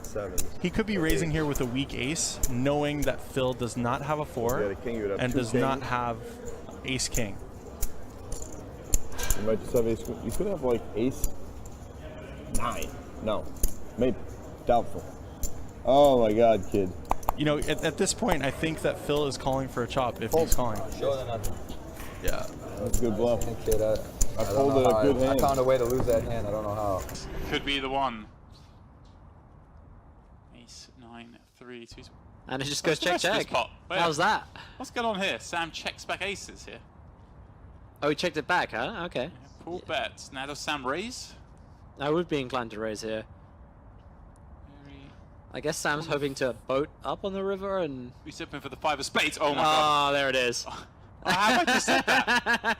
Oh my god. You called it. For the 5 of spades. He's called it. The 5 of spades rips off. Well, 5 of spades. That was Sam's plan all along. This honestly is a disaster card for Newey. Who's shuffling these decks? I think he needs to take a little bit longer here.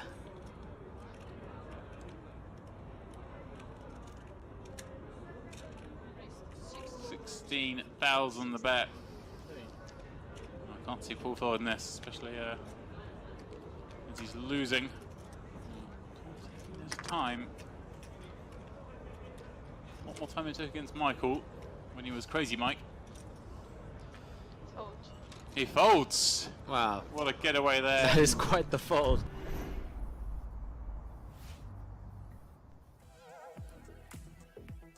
Hey guys, what's up? We are back in this opener of the Millions Online KO version in Party Poker channel. And we're still here in the final day of this great event. $162 US buy-in. And we're going to go back to the action just right now. Henry still with us. And we go to the table. Thank you guys, more than 900 guys, and here in Twitch. Thank you for being with us in this great Sunday. So we're back in this table. Vinicius open this king queen off in the cutoff. And there's we are gonna see what happened right here. Fold. Rui is short stack with just 3 million points. The blinds right now are 350, and we still have 106 players left. So it's important to say that there's no any ICM considerations in this part of the tournament. Remember, it's 162 buy-in. And the next payout is $213 plus bounties. We can't saw the bounties right here, but we can guess. Pitbull Connie, how are you? I'm gonna say hi in Spanish. Pitbull Connie, ¿cómo estás? Pitbull Connie is a follower from the Latin America channel, so thank you guys for being here with me. Coffee Junior 8. Cheers for you, man.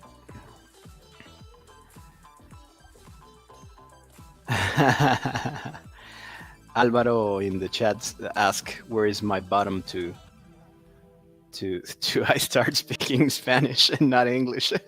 I can speak Spanish and English, Alvaro, but remember, this is the Party Poker English channel, so we're gonna try to speak Spanish. English, sorry. Okay, there's a limp under the gun of Leonidas with ace-7 suited. Interesting. It's a short stack, 15 blinds, kind of.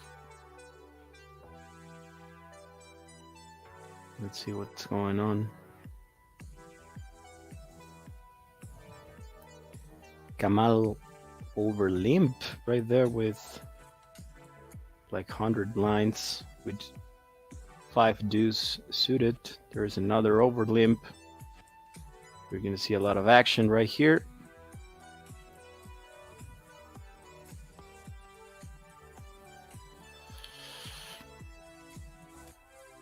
And Victor Judy in the big blind with 4-9 is going to check, of course.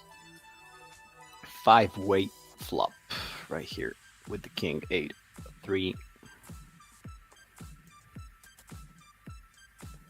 Poker Brass say, Santiago, you ask Henry how he started with his poker. Tell us about yourself. Okay, poker. Well, actually, I am my work, my career. I'm an actor, and I'm a director in theater and TV here in Mexico City. And I start, of course, studying acting and hosting TV programs and stuff. And I start playing the same thing with a few friends like 12 years ago. And I start playing poker tournaments here in Mexico. And then I met some important names of the poker in Mexico that they show me the way. They start teaching me that if you study the game and if you have important considerations, you can win more. And that was the moment that I understand that it's not just a game or just luck. It's a strategy game. It's a mental sport. So I start studying. I start playing more, and then I have an opportunity to host a TV show of poker here in Mexico on TV with World Poker Tour. The show has good audience, and that's the way that I'm starting to comment poker. And that was basically the way, man. It was such is life, and I start playing more. I specialize, well, not specialize, but I like to play more Texas Hold'em. I like PLO, but I'm just an amateur in PLO, an enthusiastic guy. But that was the way. That was the way. It was pretty natural, you know.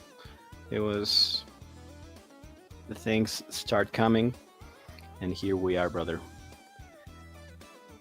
We're hands for this limp spot. Yeah, I'm agree with you, Poker Bros.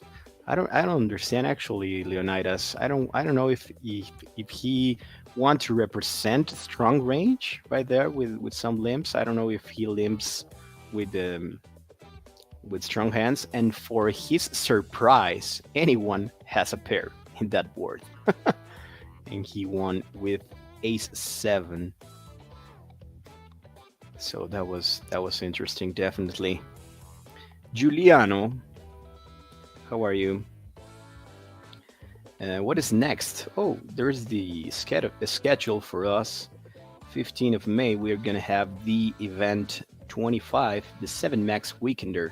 That's a great tournament. The Weekender is a tournament that Party Poker has all Sundays. $109, if I don't remember wrong. But this is the Millions Online edition, and we're gonna have a 200k guarantee. Awesome tournament. I don't know if it's gonna be buy-in of 109, but it's a great opportunity to you guys to try to take a shot in this tournament. Yeah, check around 3 streets and ace high wins at the showdown. Yeah, lol. Okay, right here is an open and a fold from Kamal. Kamal is a cheap leader of this table with 34 million chips. Vinicius P is the second one with 3 millions. And they are putting pressure. It's going to be interesting to see these two guys take decisions right here. And Rui is our short stack with only 2.8 millions. So let's see.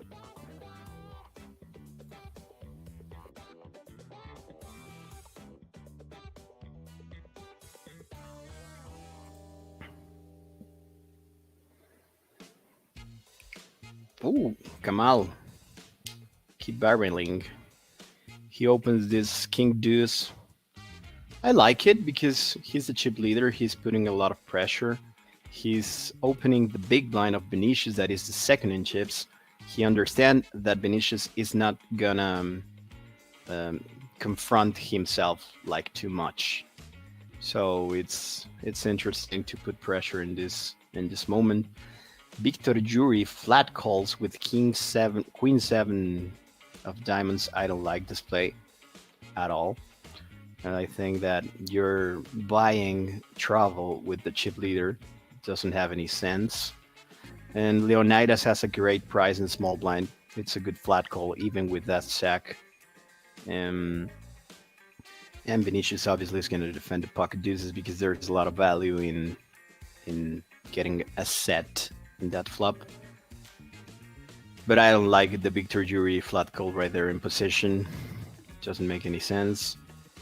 And here for Kamal is too hard to make a c-bet because he's dealing with 3 players out of position with Victor.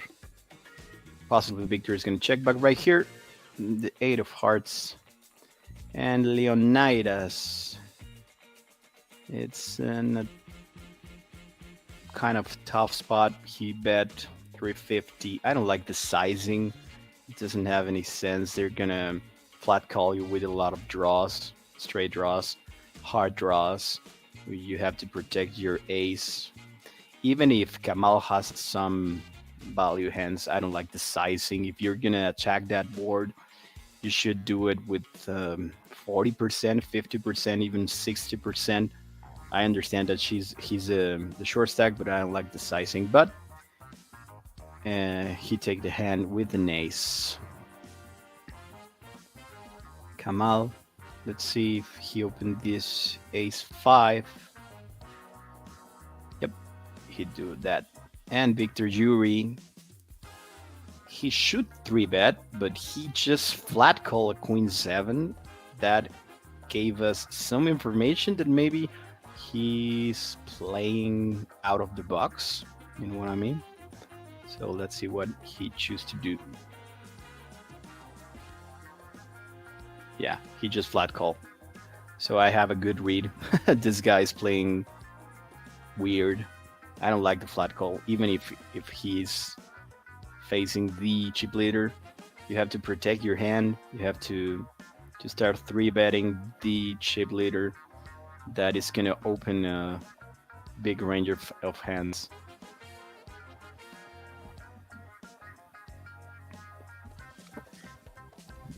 And now he flops an ace.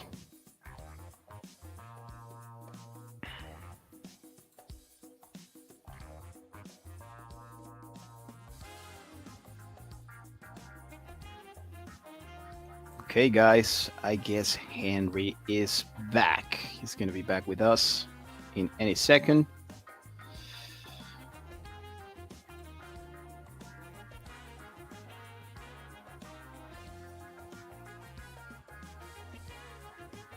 Okay, so this turn, Kamal choose for check calling with the straight draw, and Victor do again another weird sizing with all like 20% of the pot with ace king.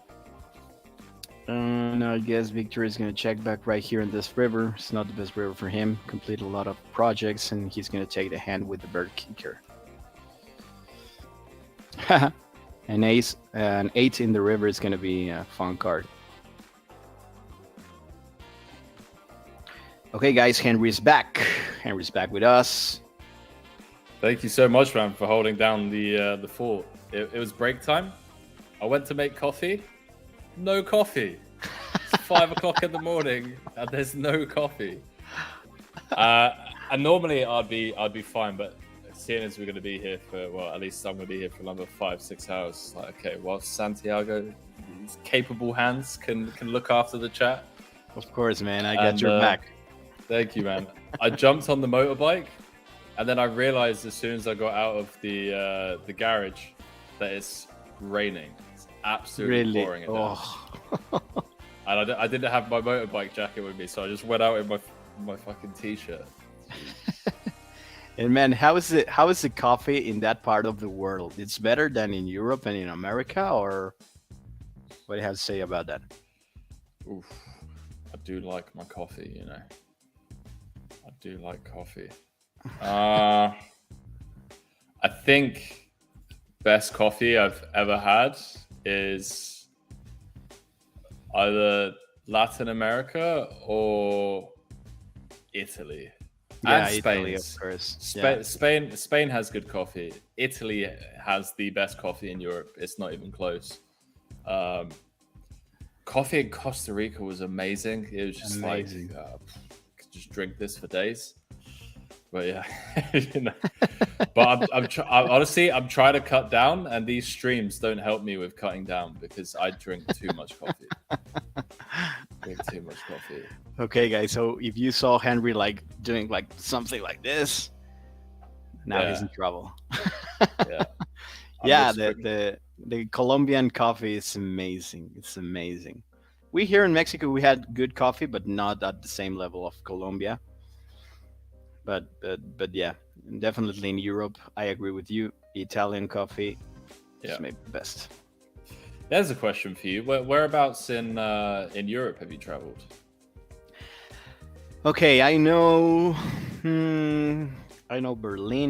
I know London. I know Luxembourg. I don't know if it's the correct pronunciation. Luxembourg, yeah. Luxembourg. I know Rome, Florence,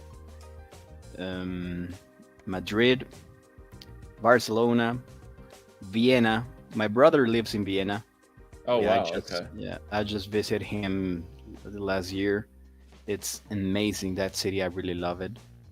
Vienna is very nice. Very nice. Yeah. And I guess, those are the countries in Europe I know. You've been to those places? Yeah. Nice. Wow, very nice. Very well traveled. Yep. And was it for poker, or was it just like to actually travel? No, not for poker. Some of those countries I go when I was younger, with family and stuff. And then this last trip that I traveled alone to visit my brother, I was in in Vienna and some cities in Austria, and then I traveled to Spain because it was my first time in Spain. Yeah, but actually no poker, no poker travels yet to Europe, of course. But I really want to go to the Millions in Casino Barcelona. I really want to go, but I have booked already all the travel to Las Vegas to the World Series of Poker. So yeah, I don't know if it's the best decision to get another travel. All the Yeah. expenses and stuff. And maybe I just put all the marbles in Las Vegas. The good thing in Barcelona is that you don't pay any taxes, any percentage. But for me, I don't know for you, but for me in Las Vegas, in any profit result in tournaments, I have to pay 30% of taxes with my Mexican passport. So it's EB minus completely. yeah. That's crazy. But we are trying to take the bracelet and the dream, but it's not the best option. It's better to travel to some places that don't have any tax, like Barcelona. Yeah, no, definitely. It's not something I've ever had to experience, because as a UK resident, we're very fortunate. We don't have to pay taxes, but also as a losing poker player, you don't have to pay taxes. You can't pay tax for something that you haven't won. So, I don't know, man. 2022. That's true. Yeah, how do you tax minus 35k? Come on. Leave me alone, tax office. Leave me alone. We'll see. Now, for me to travel to Vegas always is like a good opportunity to go with my girlfriend or some friends. It's not just the trip of poker. It's like a vacation too. So has like plus and less some things. Nice. Yeah, you get to mix it up. Yeah. Grim spot here for Patrick, by the way, defending the big with Queen Jack suited. Check through on the ace at 9 board, turn a pair of jacks, and masterclass check from Victor, allowing Patrick to catch up, or not catch up, at least catch a piece, I should say. Okay, when you were absent is it a correct word? Mm-hmm. Yeah. When you were not here, Victor Jury play two hands like weird. One of those is like an open of Kamal, the chip leader, and he flat call in position with Queen 7 suited, and then Kamal open again, and he just flat call with Ace King. So there's interesting information from him because he's taking some lines kind of weird, some unorthodox lines. Yeah.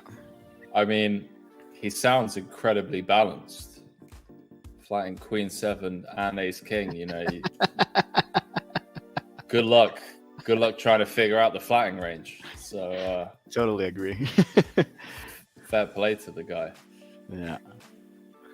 Well, 30 blinds effective. Patrick right here deciding to opening kings. I guess maybe versus this guy, I prefer to flat to just call, then call with 30 blinds. Yeah, I can get behind that. Off 30 bigs.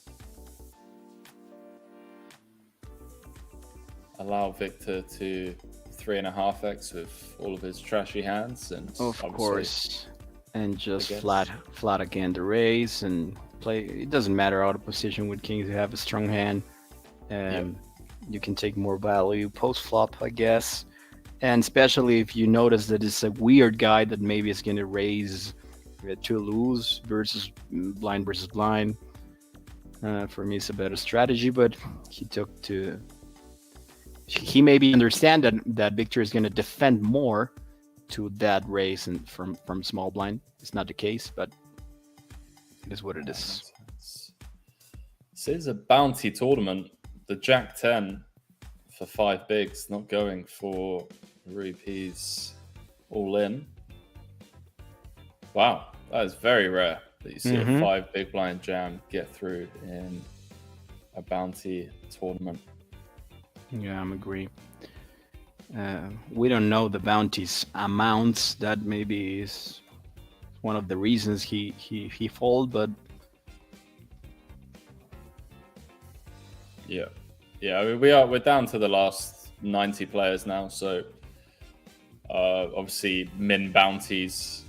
People aren't going to be going crazy over min bounties. What do you think about the mystery bounties tournament? I want to know your opinion. I personally think it's great for poker. It's another very what's the word I'm looking for? See, I told you your English is better than my Spanish. I can't think of the word. But similar to when PKOs were introduced, bounty hunters were introduced across the board. I think it's going to attract a lot of players again, because the idea of playing a tournament and only eliminating one person and then busting yourself, but you can still win thousands of dollars compared to your buy-in. These kind of ideas need to keep coming from the poker providers, and yeah, I think it's a great idea, in my opinion. There is going to be a mystery bounty in the World Series that is going to have a mystery bounty of $1 million. That's insane. That's crazy. That's crazy. What's the buy-in? I guess like 1,500. Wow. Imagine that. And there's me. I'm like, oh yeah, I'm moving to Barcelona. I'm too busy. Wow. I mean, some people just run good, you know. Yeah, definitely. Some people just run good. That is a milli from 1,500. That's insane. That's insane. Of course, for the Mexicans, without the 30% taxes, but 700,000 it's a good number too. So we'll take it. We'll take it. Definitely. That's actually insane. Yeah. I was expecting you to say it's like a 10K buy-in or something, but no. That's the most amazing part of this deal. It's like 1K. Oh, to run that good. Yep. So there's open. There's a straddle. There's a straddle one. That's a straddle. A double straddle. No, it's an open and a 3-bet, but clicking 3-bet again, and then flopping the nuts. Why not? Yeah, come out flopping top pair as well. Maybe you're gonna get in trouble unless Tegbit gets too greedy on the flop. Yeah. What is your first read when some player in the next position just 3-bet clicking you? Of course, you're never gonna fold any of your opens because you have a great price. But what is your first thought when you saw something like that in this? Well, of course, it depends. The tournament is not the same thing. If one got well, I don't know. Maybe in 5K is different. But what is your first thought? Honestly, in those positions, the first thing that comes to mind is misclick. Under the gun versus under the gun +1, where at this stage of the tournament, the typical opening size is like 2x. So my read on that is actually a misclick. I need to see more hands. I could be wrong. Like, give me 2 or 3 more hands, and I'll be able to figure it out whether it was a genuine misclick or not. But that is my initial read. Is that that was if you're playing a lot of tables, I'm very guilty of it. I've done it. If I'm playing, on a Sunday, 9-10 cash tables, a table will pop up and I click call or raise or whatever when I don't want to, and all of a sudden I'm 200 bigs effective with Jack 7, 5, 4 single suited in a 3-bet pot. And yeah, it felt like a misclick, but we'll see. Yeah. And with how many hands do you feel more comfortable if you're playing, or how many tables you're used to play in the session?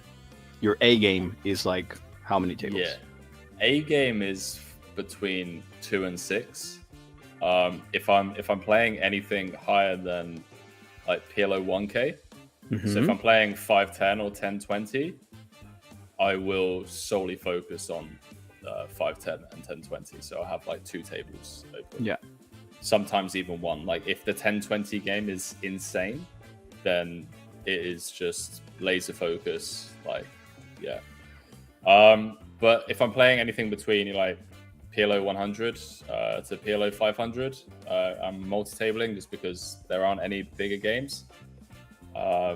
Then to play my A game would be between 2 and 6 tables. Great. What about yourself? I don't. Well, I'm gonna. When you're absent, I talk about my starting in poker. When I start playing sit and goes, and I have a good friend that showed me to play sit and goes, and then there was like, I don't know, maybe 7 years ago, 6 years ago, there was like this. People loves to play like 10 tables, 12 tables, like. Yeah. I never liked that because I think that my approach to the game is in a different way. I like to be focused in the small details. So I prefer sometimes to play maybe a bigger buy-in with 2 or 3 tables, because I don't grind like 24/7. You know, my tournament sessions are like more specific days. So when I do those sessions, I prefer to be like in three tournaments or maybe 4, but with all my focus, because I think that for my understanding of the game, I don't know how to explain, but I think that I'm missing information. I have a few friends that they open 9, 10 tables. It's like, man, how you can be focused on that. So for me, my ideal maybe is 3 tables, 4 tables. There are some people that is gonna say that is not affordable or is not EB plus, but I discovered that my better runs are when I was totally focused in the small details. You know? Yeah, 100%. 100%. That makes a lot of sense. Yeah, maybe it wasn't a misclick from Tegbeer. Open in the hijack repeat. I mean, yeah, Ruiz all in for 5. Yeah, it is what it is, I guess. In a bounty tournament. Pappy, what's up, dude? How's it going? See some of you jesting that I went out to grab beer. I did not go out to grab beer. And a big pot as we changed tables. Bruno getting it in with the ace queen against Giulio Di Salvo. And the queen's holding. Giulio Di Salvo. What a great name. Italiani. Per favore. That's a strong name. Yeah. Oh, Franco Spitale, the 9-3 guy, right here is a good friend from Argentina. And it's a great player, so it's good to have him here in this table. Franco, let's go, baby. Let's go. Yeah, down to the final 72. So still, yeah, we're getting into the deeper waters, boys and girls. People are allowed to start dreaming. This is where hopes and dreams are shattered for many people. You start looking at the lobby, you're like 70 left, 25k for first, could it be me? And then you just lose a flip. 10s against ace king and And the dream is over. The dream's over. But you get up the next day and you look in the mirror and you're like, I'm gonna get him next time, okay? Yeah. Gonna get him next time.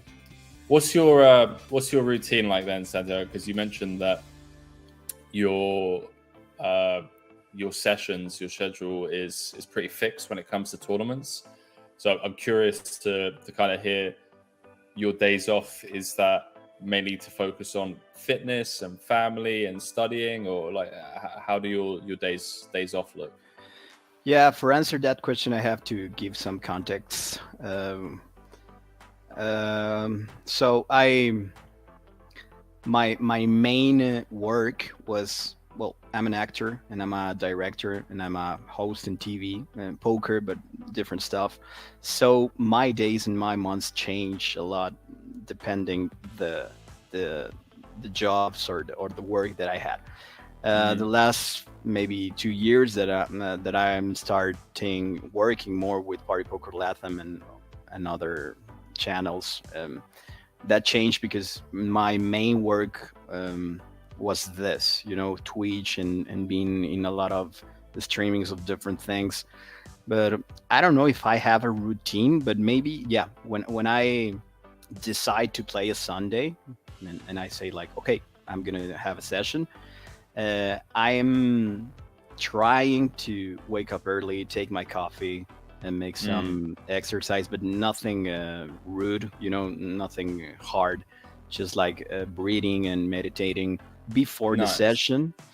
And in the past years, I figured out that I don't know how it's in other poker players, but for me and knowing me more day by day, I figured out that you can say, I'm going to play this Sunday, but if that Sunday you don't wake up like well and you feel weird and your emotions are changing with the things that are happening in your job, in your life, sometimes I decide to not playing, even if there's an amazing tournament.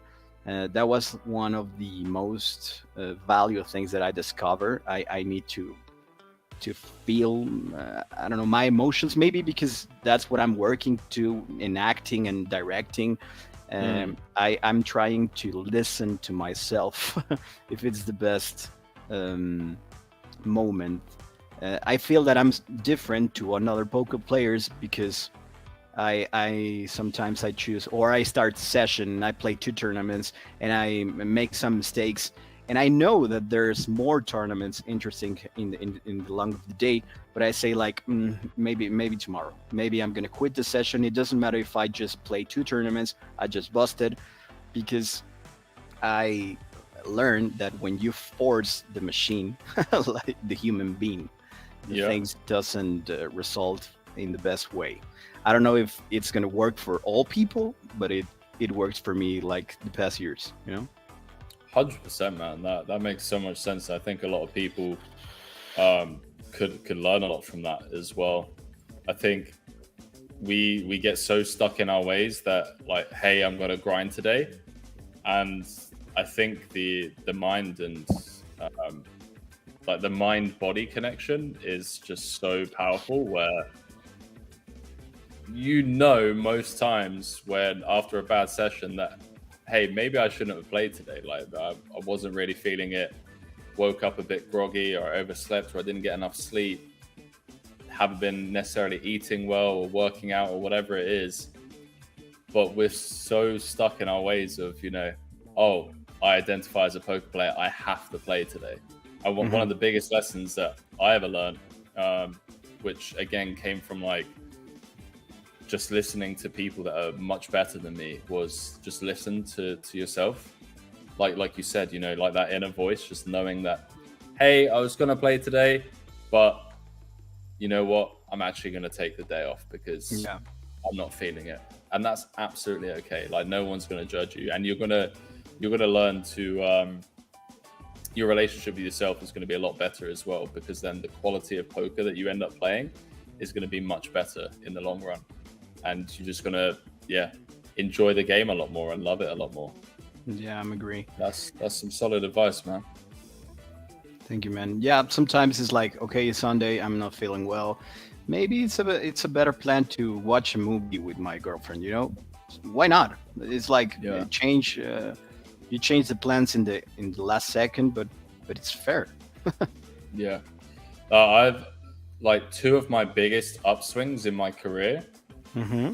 Well, yeah, my two biggest upswings in my career both came after taking 6 weeks off poker. Both of them came from taking 6 weeks off poker.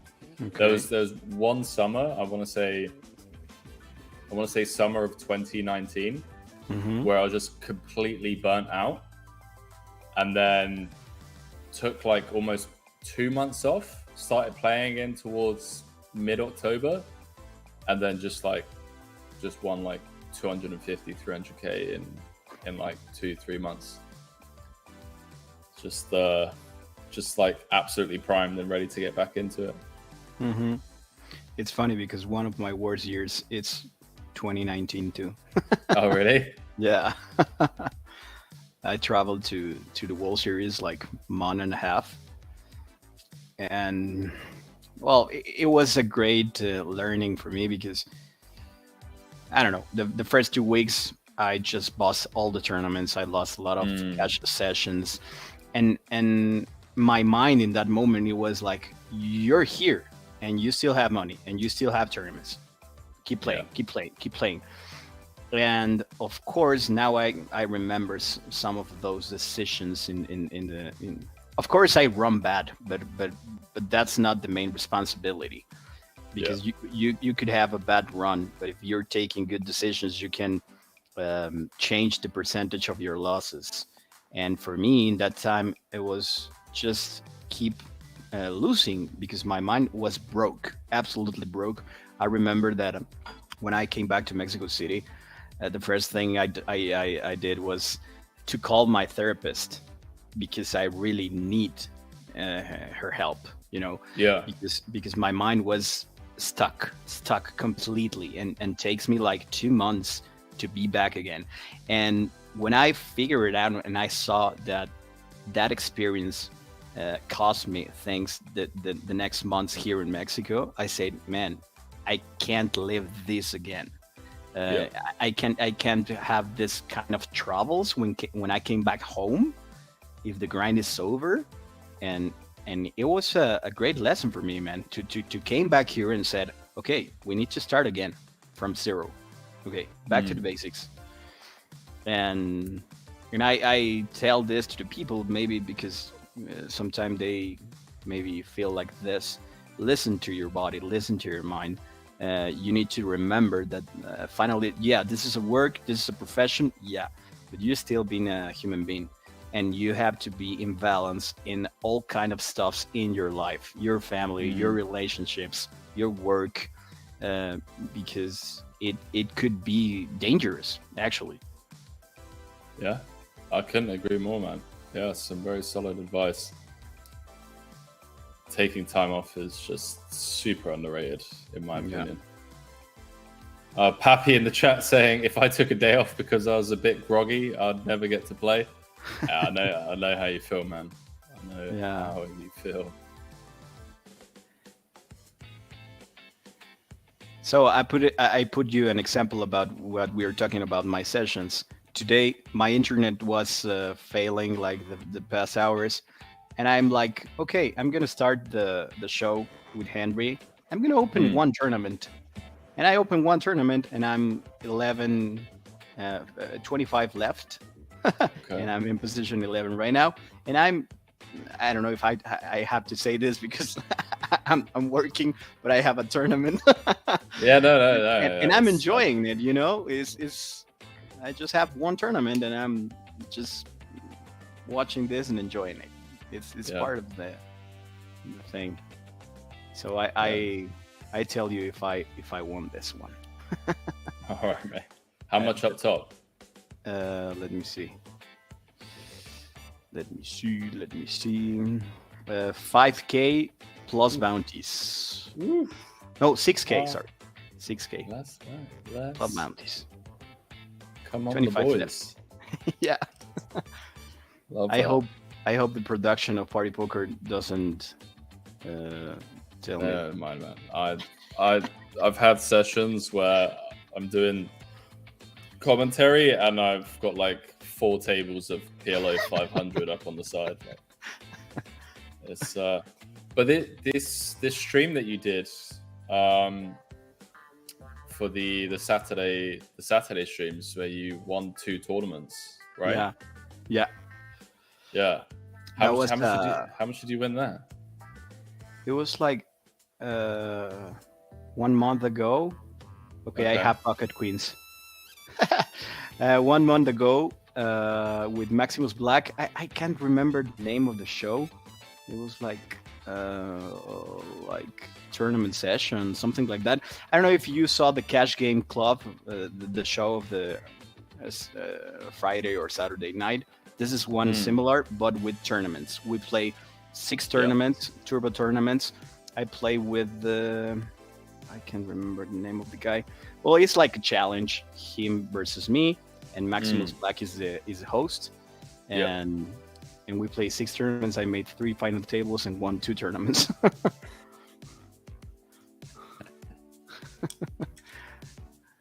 So you won the challenge then. It's safe to say that you won the challenge. I guess. Just by a slim margin. Yeah. That's amazing. Well, Franco, my friend, has pocket tens right there in hijack. For his bad luck, he's not gonna have that much action. Yeah, scanning around the table doesn't have much. Saturday live session. There's a Supernova. Help me with the name in the chat. Saturday live session. That was the show.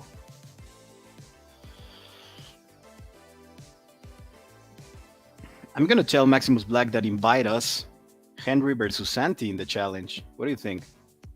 Yeah, I was actually meant to join like a week and a half ago, or 2 weeks ago, but I had something come up. But yeah, I mean, look, it's going to be free money for everyone on Party Poker. If I'm playing No Limit Hold'em tournaments, it's just like, you know,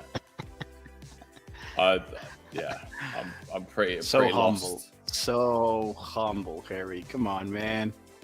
Pretty lost when it comes to No Limit MTTs, but hey, at least I'm going to be in the mix. You know, I'm not going to be folding to 3 bets. I'll tell you that much. Like, you try 3 betting me with Ace 5, like I'm calling. You know. Yeah, I know. You have the PLO rules in your head. Oh, 100%. You ever tried a PLO 5? Yes. Yeah. And you like it?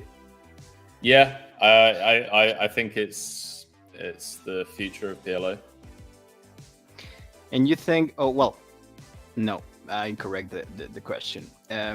There's someone that has the game like really studied the PLO 5, or there's not enough information yet, and you still like getting estimations of the PLO, the regular PLO. Or there's like because I feel that no one knows how to play. Of course, the PLO pros maybe has more idea and the understanding of the game, but there's pure information that is like, okay, this is perfectly studied in PLO 5. Yeah.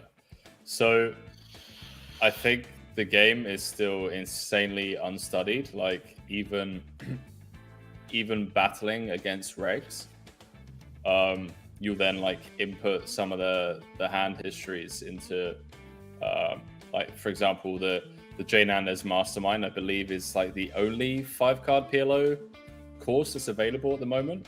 And like through speaking with Jay Nandez, it's insane how understudied the games are and how many games are running. Like, you go to any live stop, there's normally more PLO 5-card games running than there are normal PLO games. Yeah, it's where all the action is, and yeah, not many people are studying correctly.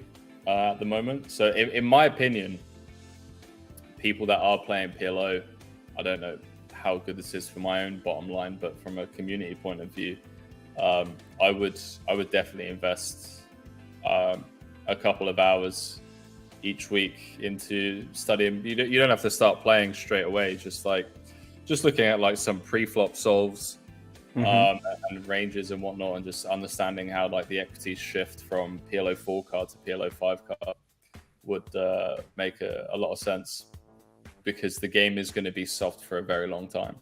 Yeah, I hear you. So if you have to rank, imagine you are a 10 in PLO versus a recreational player that is a 2 or a 3. How is your rank in PLO 5 over him? Your edge. If you're a 10 in PLO, in regular PLO, just like for, I don't know if it makes sense, but just for imagine. I think it really depends on your style. So if you are a red line warrior and you're just taking it to the streets and you're just blasting, you're gonna obviously crush the recreationals, right? If they're playing a very fit or fold strategy where they're playing nuts only, then it's going to be a lot easier to push those types of recreationals around. If you're leaning more towards the blue line warrior category in terms of your style of play, so like tight, aggressive, which in my opinion is the best way to approach PLO 5 card, purely because of how often you go multi-way post flop. Like you're almost always going like 3-4 way to a flop, even in 6 max. It's pretty insane. So playing a more tight aggressive strategy makes a lot of sense, and obviously there the edge isn't going to be as high, purely because of how close the equities run in PLO 5 card compared to PLO 4 card. In my opinion.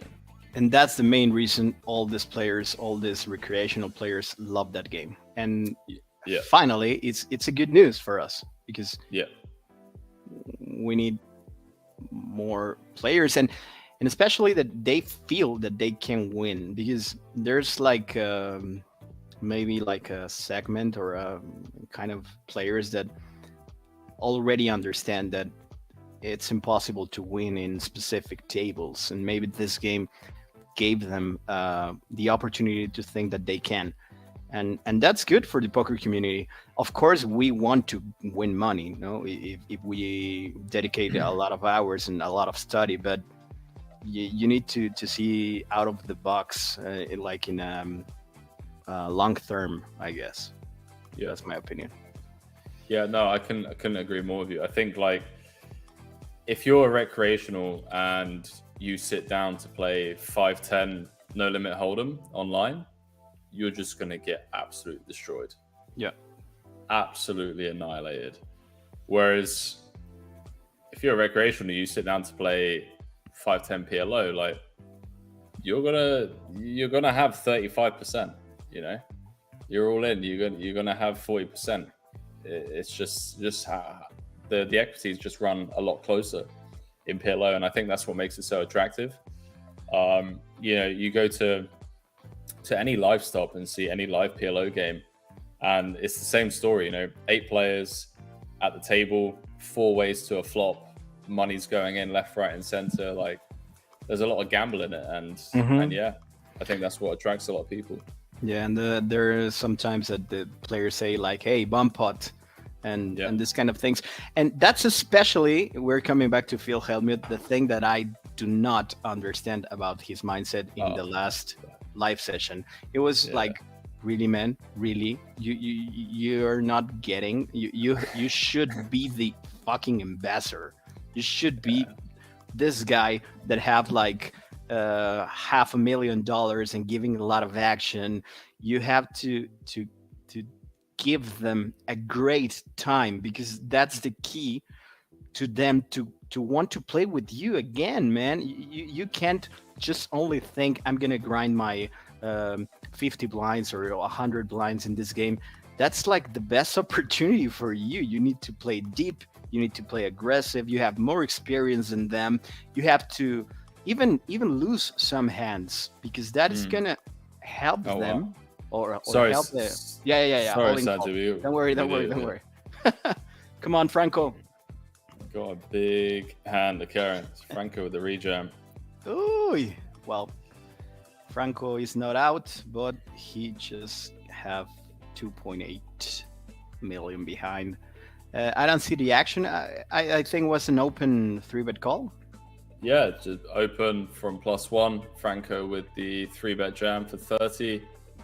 From the small with King Queen suited. I think absolutely fine from both players. I think you can mix in some flats versus early position from the small blind, but also understanding how getting to this stage of a tournament in a large field tournament, people tend to pull off a bit tighter, especially when covered as well. So I don't hate the rejam at all. Yeah, totally agree. Franco understand that he should have a best stack to. Well, there's a lot of people that like to have like surviving, but if you are trying to win the tournament, you should be aggressive in this stage of the tournament. So I agree with you. Well, so here's gonna be all in and rejam, and let's see Franco underdog with his ace-9. I wonder if Veronese just calls off here for 15, covers both players. I guess it depends on the bounties, but these ranges, he does. These ranges are going to be a lot wider. It's just pretty sick that he's run into 2 better hands here. So, 3-way right here. And there's the 3. Hello. Hello, 3-ball. Wow. What a time to drill the 3 outer. Nice life. Well, Franco, if you're watching the stream, good game, my man. Okay. GG's, boys. Well, guys, we're gonna go to another break, and when we came back, I want to ask Henry his thoughts about the stuff of Phil Hellmuth in the last session. Yeah, no, definitely. We'll jump into it for sure. Definitely jump into it for a bit. And I assume this is gonna go limp, raise, fold. Yeah, I guess it's a fold. When you are playing KO tournaments, you have to be very careful when your rival covers your stack. You should choose the spots with careful. You are out of position with this hand. Maybe if it was suited, you can defend, but I don't like to defend right here. So let's see. Yep. Yeah, I couldn't agree more. And Santi, go ahead, man. Take us into the break. Perfect, Henry. Come on, guys. 5 minutes more, and we're back. This is a great tournament. We're gonna be soon in the final table, I guess. I don't know. See you soon.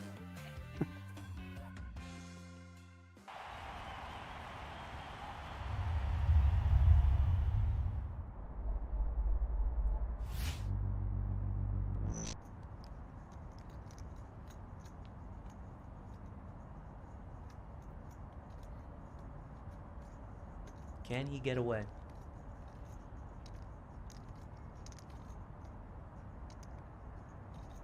All of you watching at home, ask yourself the question. Could you get away? I don't think I could. We do get a call. We are going to see a river here. 4 outs remain for Vadim L to stay alive in this tournament. He needs a queen and only a queen, or we will see Vadim S double through. Oh my god, it's a queen!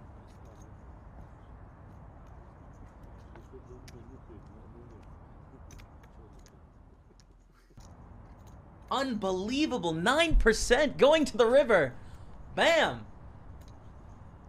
Smashes the queen to stay alive in the tournament. Gonna double up to around 90,000. Can you believe that?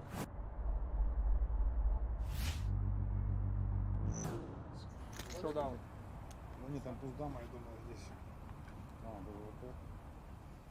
we go. Vahe, great shape for the double up. Get back to 1.9 million chips.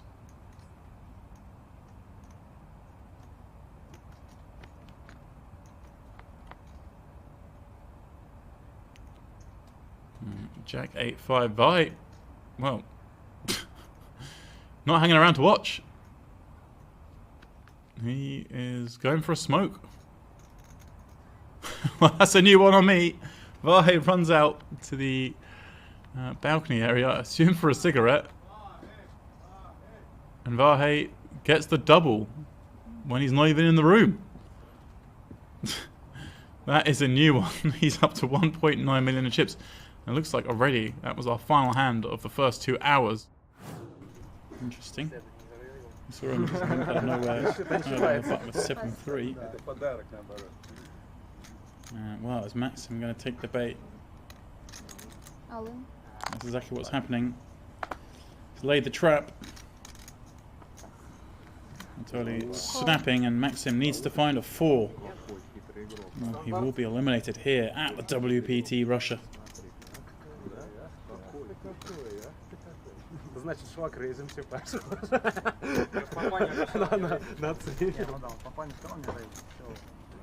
And that's exactly what he's done on the 994 flop. Of course, an ace or queen. Still outs for Anatolia. That's what spiked. Just a 4 again for Maxim will do it. And that's that. Spiked a 4, but it's no good. Maxim hits the rail. Anatolia back to 1.7 million, where he was when we joined this feature table. Alexander has a flush. The worst possible card for Ilya. Making trip 6s. I don't think he can get a wave here. You make trips on the river. Alexander's going to bet 20k. I can't think of a worse river.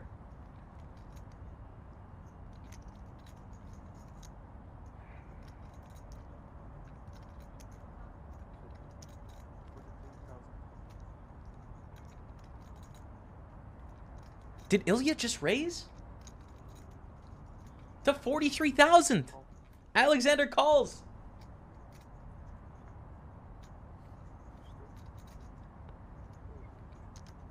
The flush is good. Ilya going for a very thin raise, and we can see Alexander with the flush. Gonna take down a huge pot there. 115,000 in the middle. Don't see Matas folding.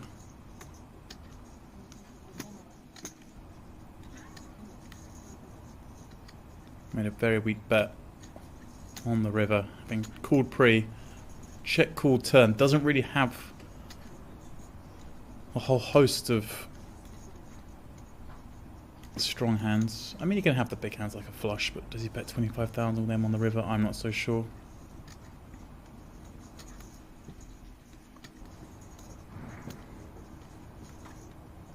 I think if you weak lead the river, you've just got a call here with a hand as strong as a set. You can have perhaps some hands like Queen 10, Queen Jack, but maybe go that way. No, okay. Matas does give it up. Nice play, Dimitri. Using that 10, running a big bluff.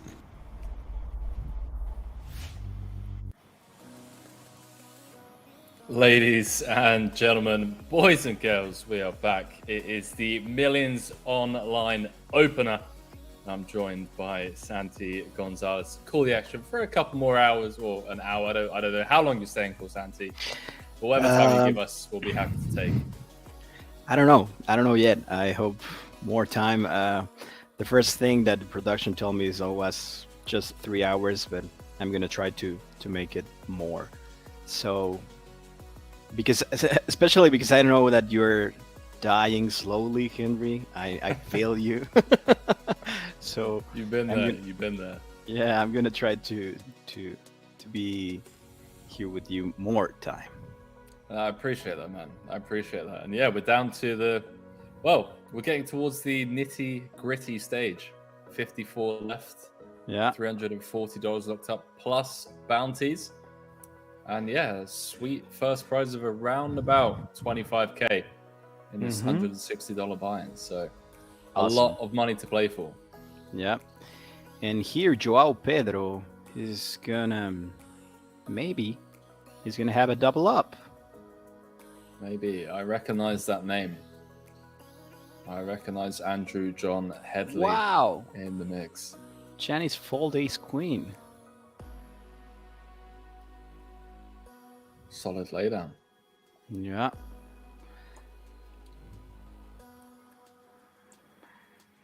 I don't know what to say. Well, we don't know the bounty of Joao. Maybe if it's a little one, and maybe Janice has a perception of Andrew is strong in the open under the gun. This kind of things change in these tournaments, in these KO tournaments, but it was surprising for me that laydown. Yeah, I think it was for what, 13 bigs under the gun versus +1 playing 7-handed. I'm calling with ace queen, man. I'm getting shown the ace king, and then I'm hitting the showers. So. Yeah, me too. I want to say hi to Becky in the chat. What's up, bro? Yeah, shout out to everyone in the chat. See some tickets being redeemed as well. Don't forget, boys and girls, you can redeem tickets to use on Party Poker. Yeah, it's that easy. Have you ever had a story like you won a ticket or you won a satellite of any tournament and you made a dip run or something when you were starting?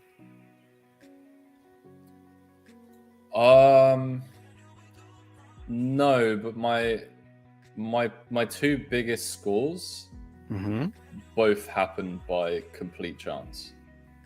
In the sense that I shouldn't have been playing, or I wasn't going to play, and then I somehow ended up playing and ran deep, or won a lot of money. Live or online? One was live, and one was online. Nice. So the live one was I was living in Malta at the time, and I flew back to my apartment, and we were planning on going to the WPT stop that I was commentating on, and we were meant to only be going for the main event. And then my flatmates on the Saturday night started looking at flights, and they were like, let's leave tomorrow being the Sunday, instead of flying out for the main, we'll play the opener. I was like, okay, well, I have commentary for the main anyway. I'll fly out and play the opener, because at least it gives me something to play. And then I just absolutely sunrun, 100k up top, and came fourth for like 35, 36k. Awesome. And I don't play tournaments, you know. I don't play Hold'em, but the boys were just like, oh, come on, it's 500 euros, just flick it in. And I didn't even do anything special. It was just one of those days, you know, where everything just goes right. Yeah. Like 2 days in a row. I just won all my flips, held with like the big hands, and then came into the final table as chip leader, but then just ended up like making 2 really big mistakes. So yeah, that's like saying it's an easy fold there. ICM pressure is so high. I disagree. Yeah, me too. ICM is really insignificant at the moment. Just completely not a thing just yet. And then the second one was online tournament. I chopped for 240k, and it was another one of those that I wasn't going to play, or shouldn't have been playing, and my friends just kept saying, oh, just flick it in, because I'd had like a few bad sessions. I think I was down like, I don't know, 8k or something for the day, or for the weekend. And he was like, oh, well, you know, if you play this, you'll only be down 8,500. But if you win it, you know, you're going to be up heaps. That sounds like a great deal. It was the last flight. It was the turbo flight, and yeah, qualified for day 2, and then, you know, good things just happened. Great. Yeah. Great, man. We love to hear those stories here in the chat, because here in this channel and in the Latin American channel of Party Poker, we gave a lot of tickets. We gave a lot of tickets. So it's good to know if you guys had a deep run with our tickets. So if there is anyone in the chat that had a great story, let us know. Yeah, it's one of my favorite things is hearing about deep runs from tickets. We've had a couple of really cool stories. A regular of ours, Mad Maj, I believe, turned like I want to say an $11 or a $22 ticket into like a 2-3K score.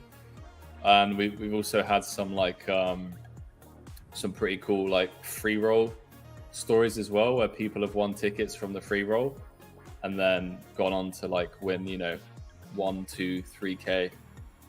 Amazing. So, yeah, I love that. And that's a great opportunity for you guys to build a bankroll. That's super definitely. important. And be careful with your bankroll management. Never play tournaments out of your level or your money, your bankroll. That's pretty important. And every poker player is gonna give you those tips. Never play it out of bankroll. Definitely. Wow, Charlie getting a bit frisky. Yeah. Covers everyone, has heaps. Opening 53 millions. Yeah. Opening the 10-9. If Isaac has a small bounty, I don't hate to push that A6, especially because Charlie is going to open 80% of his range. But I don't know the bounty. It's not a bad defend.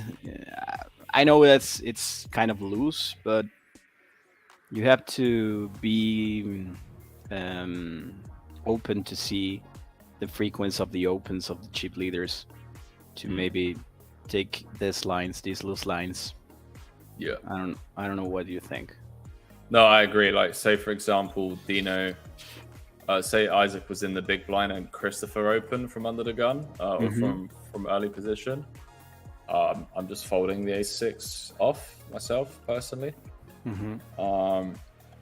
Just because I feel like against the decent portion of the early position range was going to be so heavily dominated, and ace-6 just doesn't really play that well. Reverse implied odds and whatnot. Post flop, but yeah, against Charlie, what was it for 20 odd bigs? Yeah, can get behind it. Can get behind the jam.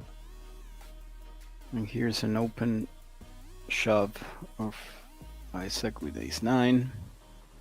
A lot of popcorns in our chat. Thank you, guys. Yeah, there are indeed. There are indeed. Yeah, Andrew John Headley, also known as Picasso. It's a bit of a legend.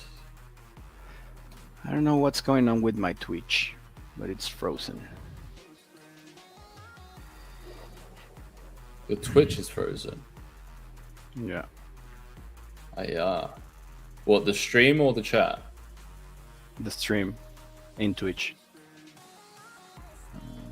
Okay. That's not good.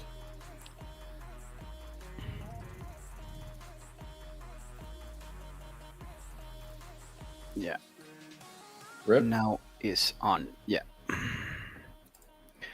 So, Joao, call with sevens. I don't understand why he just call. Doesn't. Yeah, I know what you mean. Like, yeah, never folding, never folding. And it's not an induced call because you just have like 4 millions behind. But we're gonna see a flip. Yeah, indeed. It's fair a fight as it gets. River. Ooh. La suerte brasileña. The Brazilian lucky. Lucky card. Now I'm reading the Picasso comment. Now I'm reading finally. Okay, so that's what was behind for you. It was weird that I'm talking about the popcorns like 15 minutes for you in the chat. Yeah, no. Picasso did. He's done some commentary as well. Yeah, he's done plenty of commentary. So Henry, you work for World Poker Tour? Comment. I've done some commentary with them. Yeah, with their party poker collaborations. Great. So we are brothers from World Poker Tour because I have a TV show in Mexico with World Poker Tour. Oh yeah? Yeah. How long have you been doing that for? 2.5 years. Very nice. So did you initially get into acting and then into poker, or was it the other way around? No, before acting was first, and they're acting, and then I started hosting the show and doing some interviews. But my main thing, like 9 years ago, was acting. Of course, I was playing tournaments and local games and stuff, but like my main thing was acting. And then this window, this opportunity of commenting poker was a new thing. And wow, here Dino open and Christopher just call. It was a 3-bet pot or just a 3-bet pot. Yeah. Yeah. GG's Christopher. Yeah. GG's mate. 1 outer in the river. Yeah. This is as sick as it gets. Yeah. 3-bet size was pretty small, to be fair. But yeah. Yeah, because I saw in the flop there's just 9 blinds in the flop. So yeah, it was a very very small 3-bet from Christopher. And Dino up to 50 million chips. Yeah. The bad news for him is that he has Charlie. He have Charlie in his left, and he's the only one he cover him. So he is gonna be careful with his opens, because if Charlie identifies this, he could start 3-betting a lot of hands to Dino. Definitely, yeah. Although I think they're still... I feel like they're too deep for Charlie to just blast away after Dino. Like he can't just 3-bet really loose, right? Yeah. Because he still has enough wiggle room post flop to just take it to the streets and see flops. So yeah, Charlie has to be pretty selective with how he does decide to apply pressure. I mean, it could just come down to peeling more in position against Dino, and then just applying pressure post flop.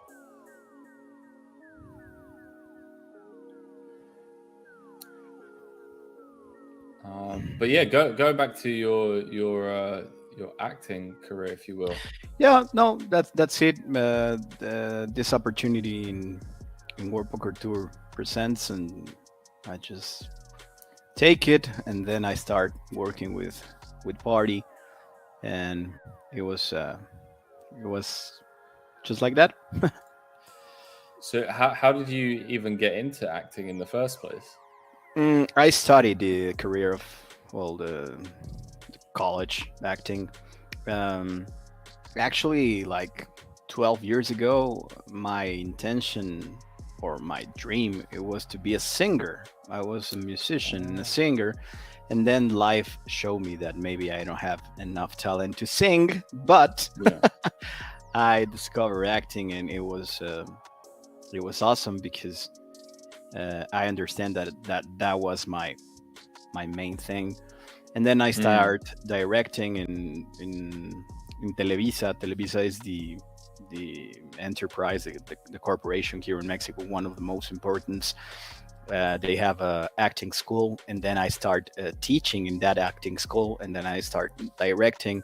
I was working in Televisa too in some shows, and so it was like a long university for me. First acting, then teaching, then studying direction with my own teachers to learn how to direct too. Wow.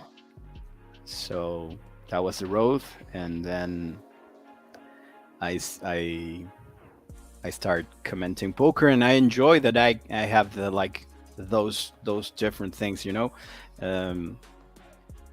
and especially because how I'm telling you 2 hours, 1 hour ago, there's no much poker players or commentators players in Mexico in Spanish. So I saw that opportunity, and I take it, and I'm trying to do my best in every stream. And I saw that I have a particular style, because for me, I understand that sometimes the streams of poker, the people, the chat, they want to understand the strategy, but we can't forget that we're still being small how to say it, entertaining. You're trying to entertain. This could be GG's for Andrew, by the way. Yeah. GG's running into the aces. Let's see, and I finish my idea. Yeah, sorry, man. No, it makes sense for Andrew to jam cutoff versus button versus cutoff, and especially versus Charlie. Yeah, especially with the 5 big blind stack in the big blind as well.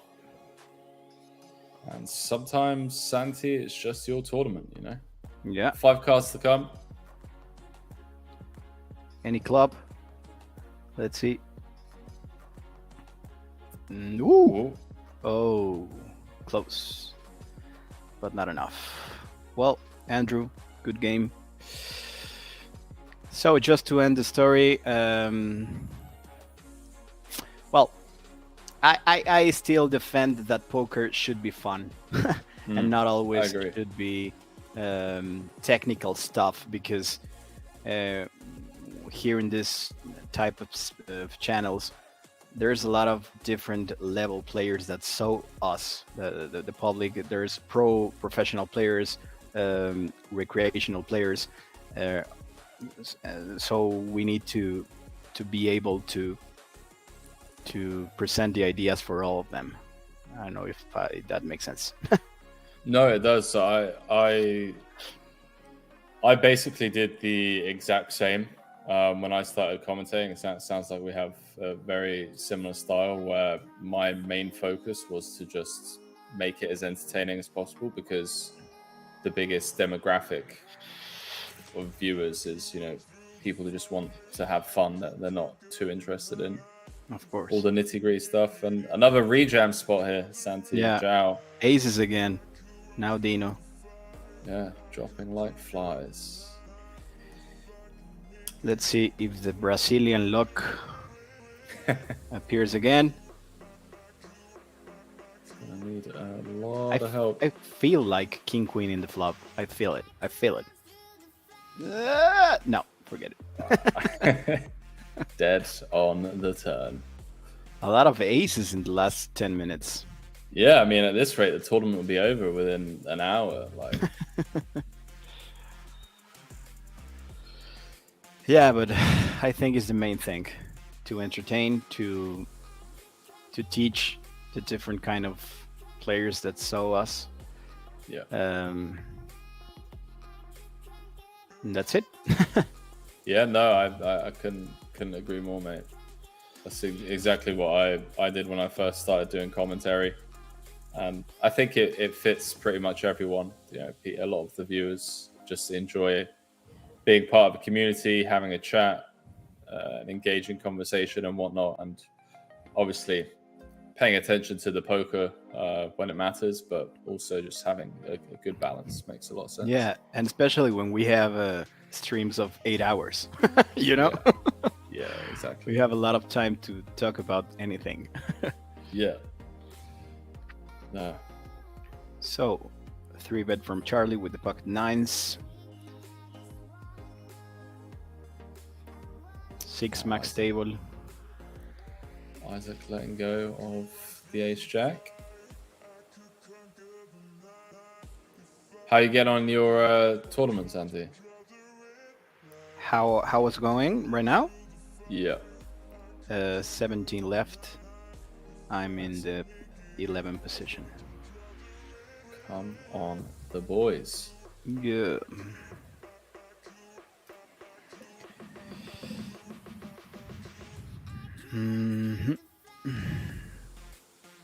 I don't love to 3-bet nines, but I understand why Charlie does it. But I feel that pocket nines a pretty good hand, and if you get a 4-bet, it's terrific. No, terrific is not the word. Horrific. Yeah. But it's one way to put pressure with the range of your value hands, I guess. Yeah, definitely. Similarly to an earlier spot with the ace queen versus the ace 5 early position, when you're like 50, 60 effective, 3-betting nines, and then facing a 4-bet with your middling strength hands just gets really awkward. So yeah, I agree. And this is gonna be an easy c-bet full bet. C-bet, I guess. Yeah. Yeah, Charlie absolutely loving life right now. He could be the chip leader. More than 100 big blinds. It would make sense. It definitely makes sense. 41 left. Oh, there's gonna be fireworks right here. Let's see. Because Janice is all in 100% of the times. One would assume.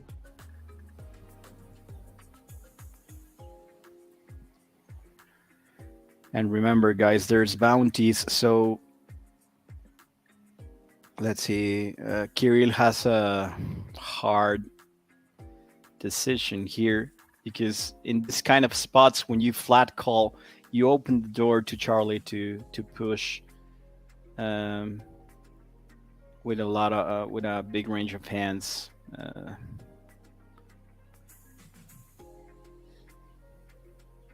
The door is open. Come on, Charlie. Yeah, what's this? It's 80 bigs. And the thing is Dino. Wow, yeah, he does just rifle in. Fair play. That's the risk. In that kind of spots, when I'm in Dino's position, I prefer to just fold the king high or even Kirill, because I prefer to put my strong range of hands flatting right there to expect that Charlie's shoving more than she should. I can flat right there with queens, jacks, of course kings, aces, ace king, ace queen. I think it's a better strategy than just flat and then fold, Yeah.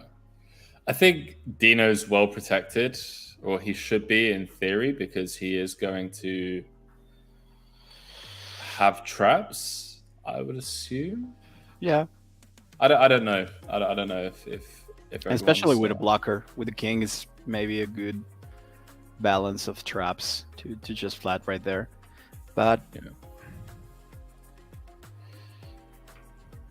it's interesting because in KO tournaments all this kind of stuff change a lot.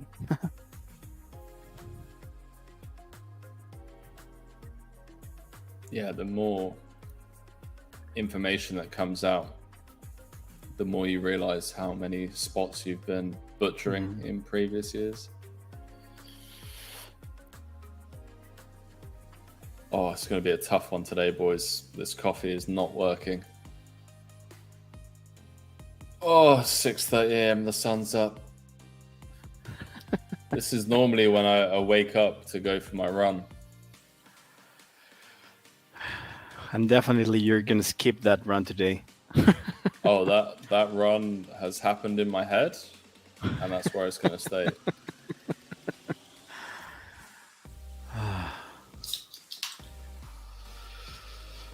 I like to speak in English because I'm preparing myself to Vegas, so it's a good practice, man.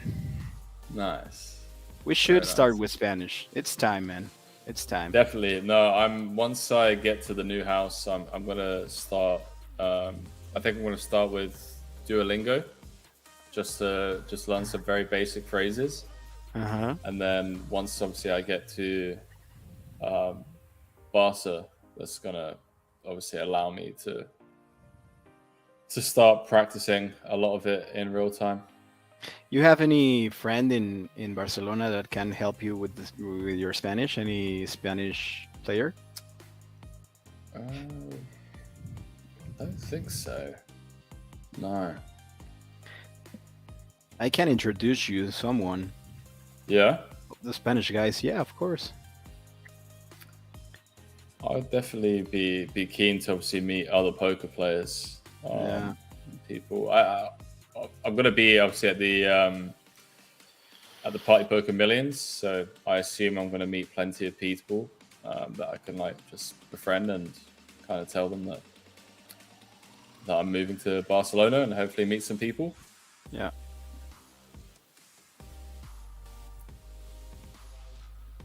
But I also like putting people in the bin as well. So yeah. If I'm making friends at the poker table and then you stack someone, maybe they won't want to be your friend. That's the real risk. Really is. Yeah. Really. So I believe we're down to less than 41 players now, seeing as this table filled up. Would mean that we have 5 tables. All in. Janik with ace-5. I suspect that Isaac has a good bounty. Putting all the pressure.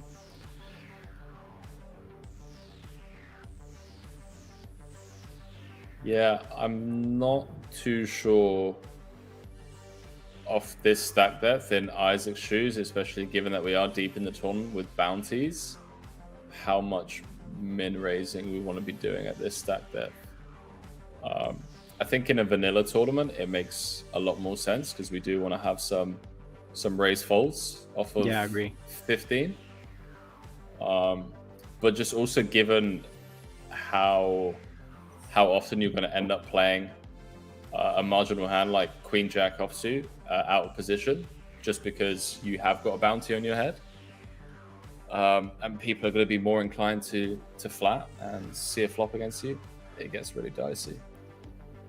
And I don't know if I like this open, even with ace-king, because part of the strategy of the bounty tournaments is the blinds are going to defend you more because they can just sow a flop and bust you. And ace-king, even if it's a premium, what happens if you don't flop anything? You're going to have to check back a lot of textures, and I don't like it. If I'm max right there in that spot, I'm gonna defend 100% of the time my 10-5 because I have a lot of incentive or value to defend that hand, especially if Isaac has a good bounty. Because if I connect a top pair or maybe 2 pairs something versus the strong range versus kings versus queens versus aces versus jacks, I have Isaac's never gonna fold those type of hands. I don't know if that makes sense. No, it does. It does makes a ton of sense. But yeah, the min raise gets through. I prefer to push ace king, expecting that those players are going to call me loser, and I have a better spot for the double up. because if they wake up with ace 10, ace 9 suited, king queen suited, they never gonna fold. So for me, it's a better strategy just to push the ace king suited for battle. Yeah, and you're gonna get called, like you said, a lot wider. So I'm just having a look now. Okay. So, just to give you guys an idea of the types of bounties, I want to make sure I don't give any spoilers out. So, Isaac has a $300 bounty on his head.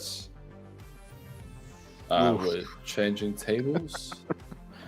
Okay. And we have Felipe Salgado with a big stack. Maybe Brazilian too.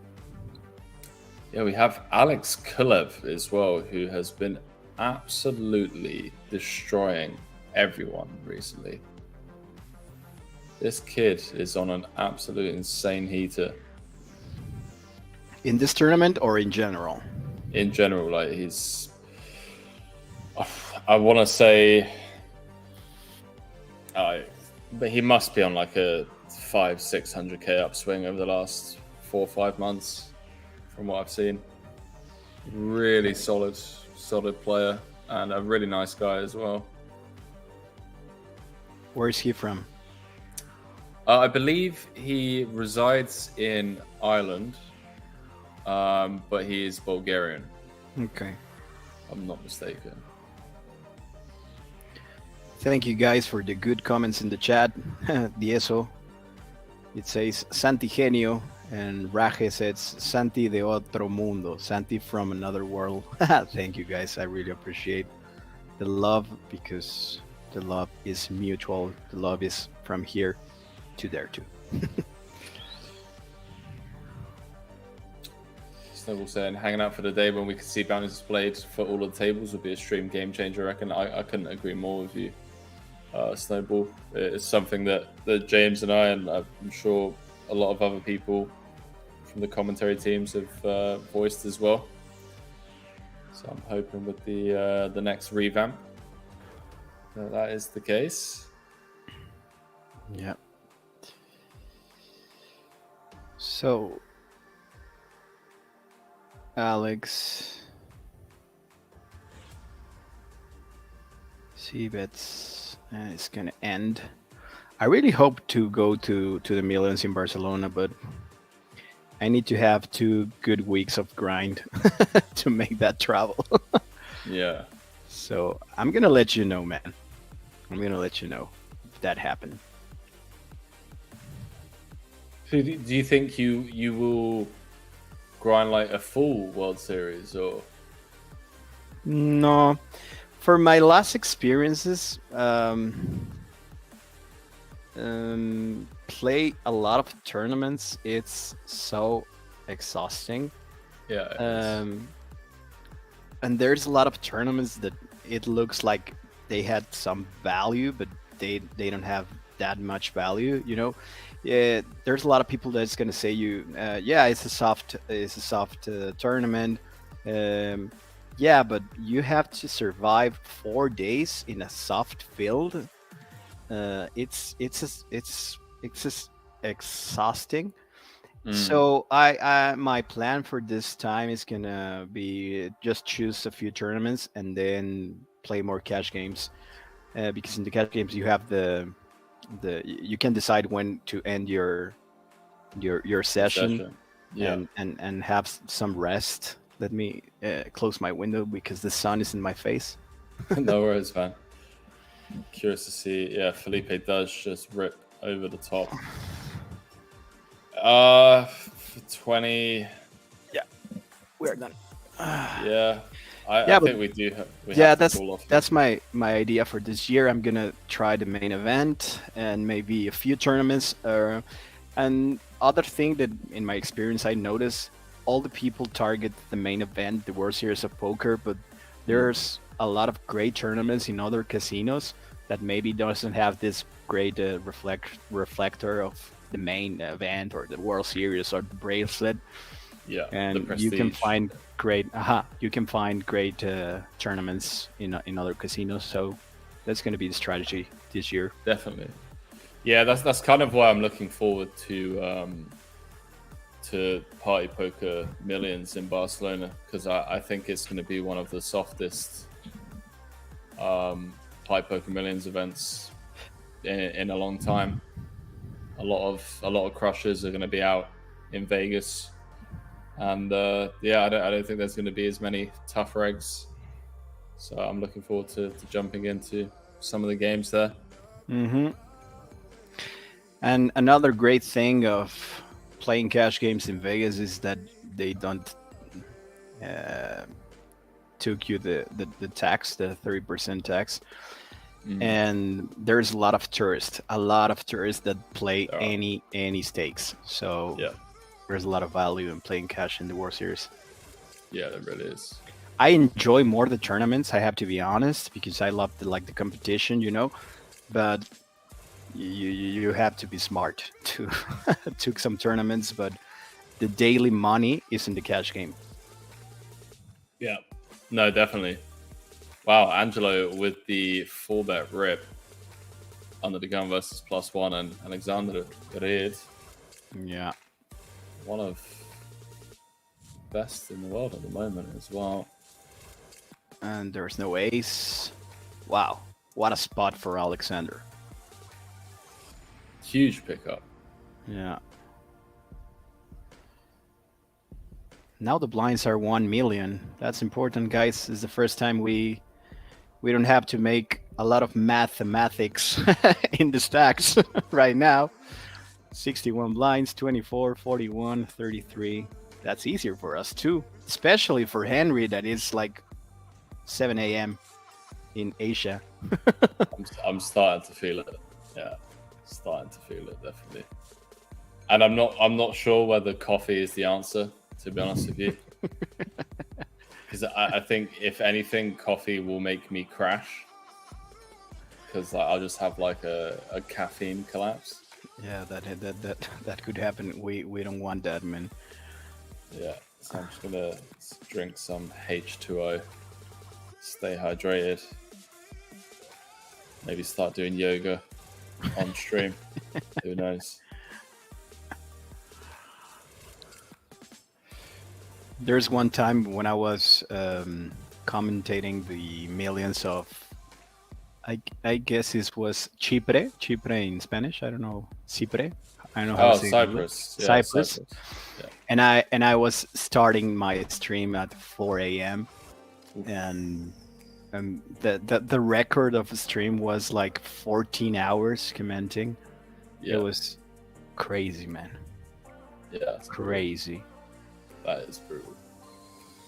There is one moment when the brain is stuck. It doesn't work anymore. Yeah, I once did solo commentary for 17 hours. Wow. Yeah. It was day 3 of an antyless PLO event, and I think like 23 players came back for day 3. A tournament with 0 antis, especially in PLO, it's it's pretty easy to just chip down and nurse a 5, 6, 7 big blind stack. So that was pretty wild. That was a pretty long day. Oh, the good news is, boys and girls, is that I've busted everything I registered today. So that means you now have all of my attention. Alex Kulev scoring the KO and picking up some very important chips. Yeah. He's going to be a force to be reckoned with. Him and Alexander Reed, I know, are both very good poker players.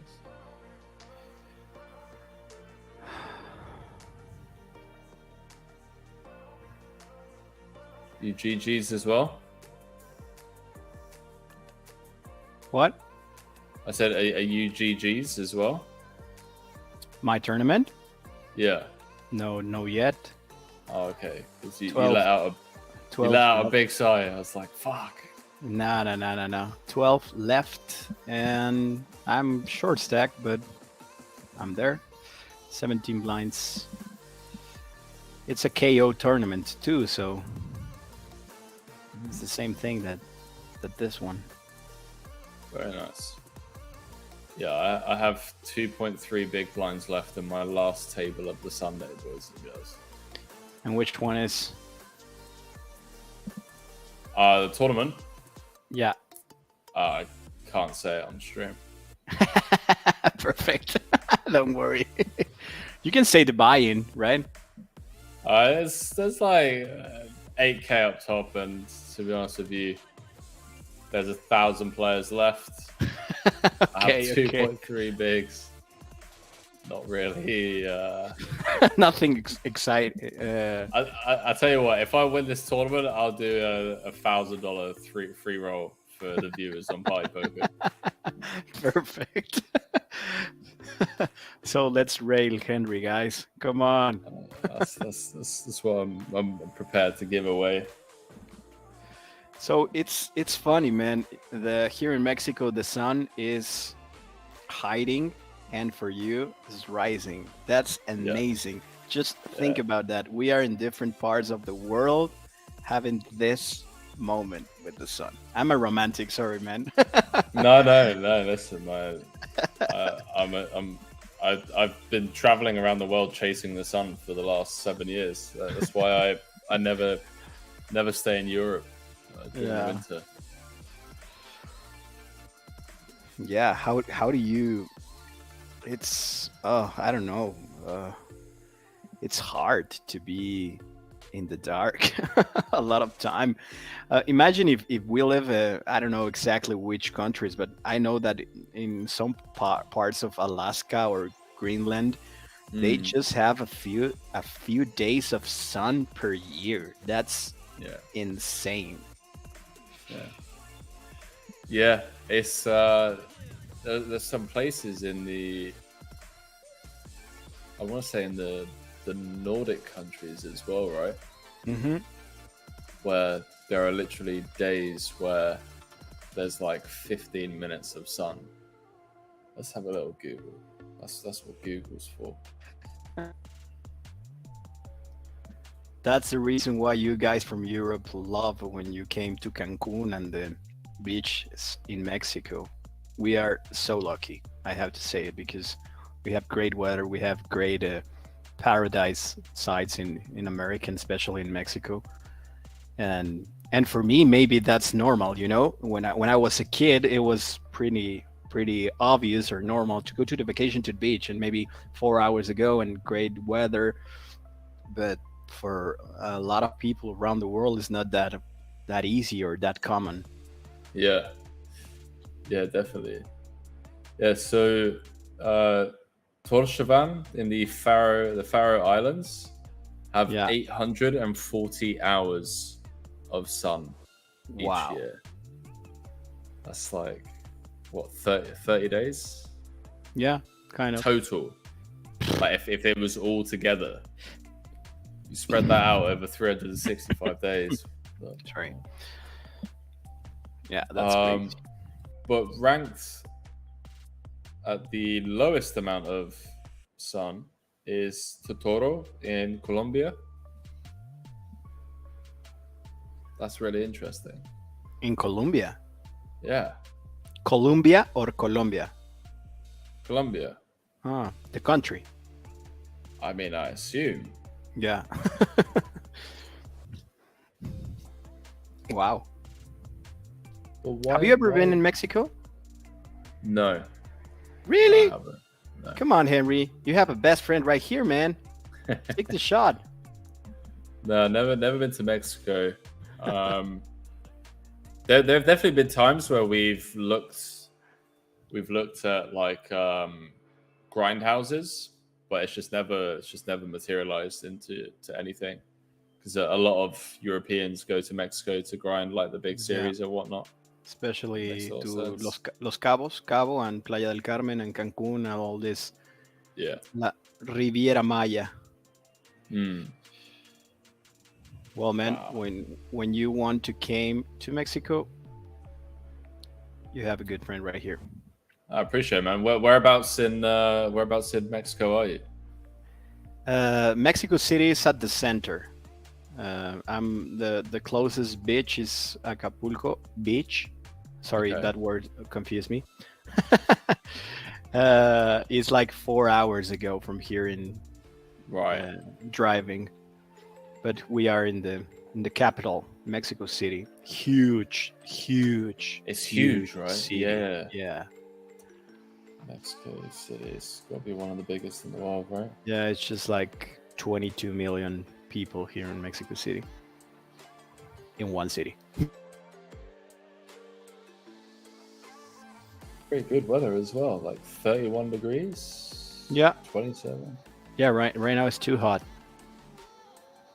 What kind of heat is it? Is it like really like dry heat or humid? Yeah, I guess it's dry. Well, dry is seco. What is the other word? What is the contrary of dry? Yeah, like humid. Yeah, Wet? humid. Sometimes it's more humid, I guess. The cities on the north of Mexico, more close to Texas and the United States, are more dry. Okay. But here's more humid. The south of Mexico is humid most of the time, I guess. Yeah. So we have a hand right goes on. here. Yeah. So Reto open the queen 10, he did. Henning flat call, and Alex defend. Interesting.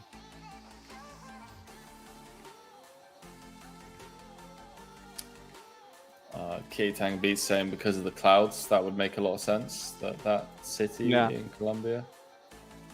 Makes sense.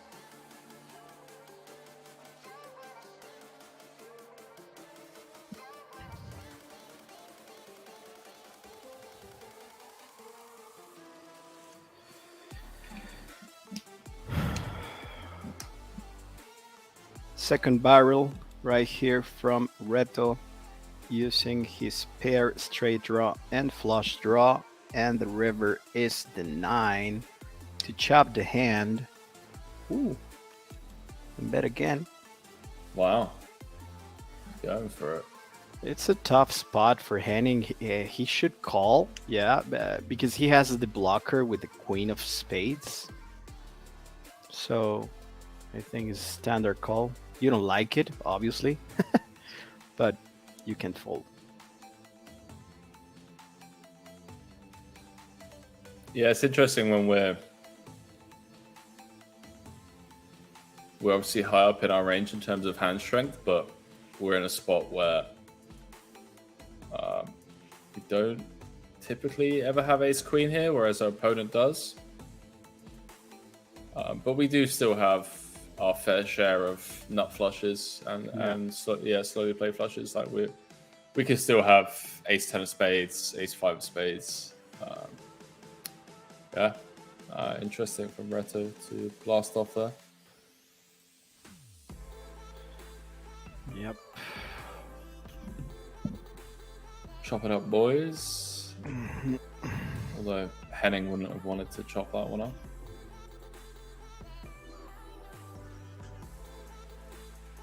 Pocket sevens right here. Pretty standard. With that stack.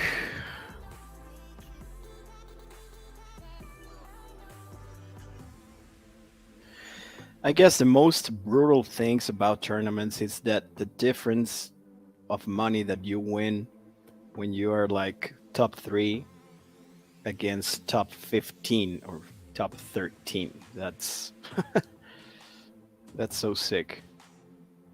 Sorry, say that again?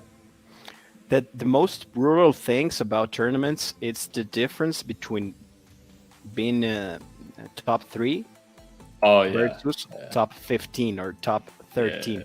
You feel it's so close, and there's a lot of money in the middle. Yeah.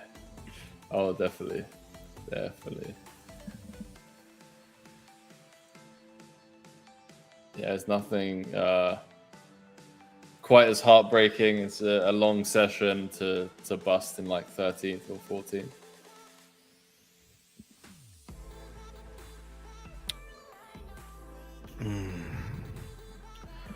Well, it's gonna be a c-bet fold right here.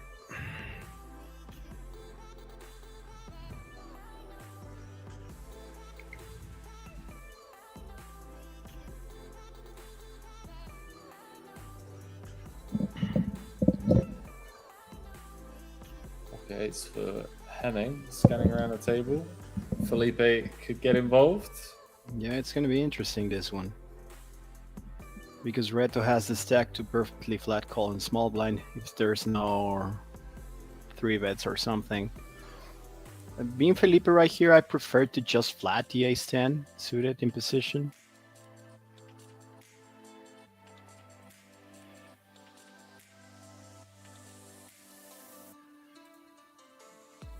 But let's see. If he's Brazilian, maybe he's gonna 3-bet. Nah, he just flat.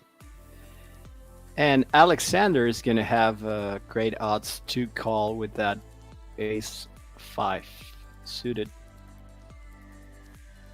If nothing's weird happened right here.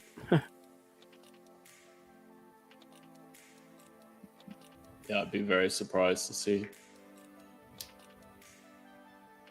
Oh, excuse me, chat. It's 7 a.m. I'm allowed to yawn, but I do apologize. Don't worry, Henry. Yeah, I'd be very surprised to see Rito do anything with the sixes other than just flat call. And Alexander picks some equity in the big blind with the backdoor flush and straight draw.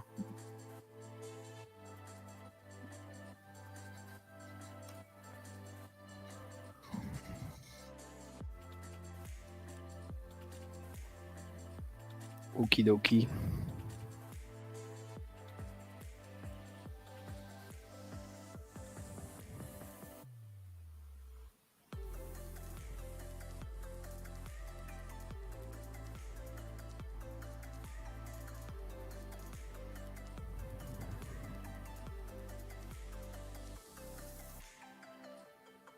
Wow, the sixes overcall. Oh, sorry, not overcall. The sixes kill from the small with 2 players behind.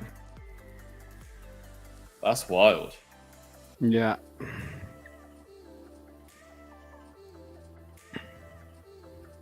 Reto's just going for the classic. You're last to act. It checked around to you. I don't believe you. I call.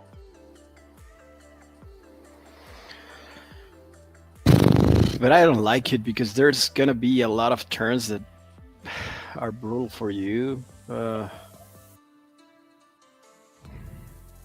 What is happening right now? What the fuck? Oh, wow. And it's interesting because Felipe just called with the flush and the ace. Wow, this guy is... And maybe... This could work, you know. Yeah. Wow. What a hand, guys. This is going to be our last hand before the break. Wow. Taking a leaf out of the Brazilian notebook on how to be aggressive. Jesus. That woke me up. Yeah. Well, Henry, 5 minutes and see you around.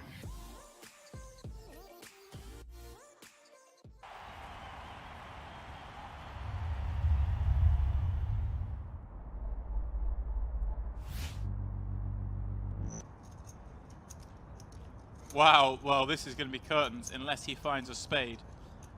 He flops the nut flush draw. Anton trip tens. Anton won't be able to believe his luck. All in, snap call. Well, Anton's been pretty sick to see he's not got Carl dead. Nice flop. But he's in great shape for this 1.25 million chip pot. Nice flop that was, wasn't it? Oh, with the 8 outs, needs a spade. 7. Oh, king on the river gives him a flush, but Anton a full house. That's playing with you, mate. That's playing with you. Good luck, boys. Have a nice evening if you're still here. For 179,000 would have been that's like a 40 big blind shove. So I actually prefer the call over the shove. Seat 6 or check. the raise. Wow. Yes, wow is right.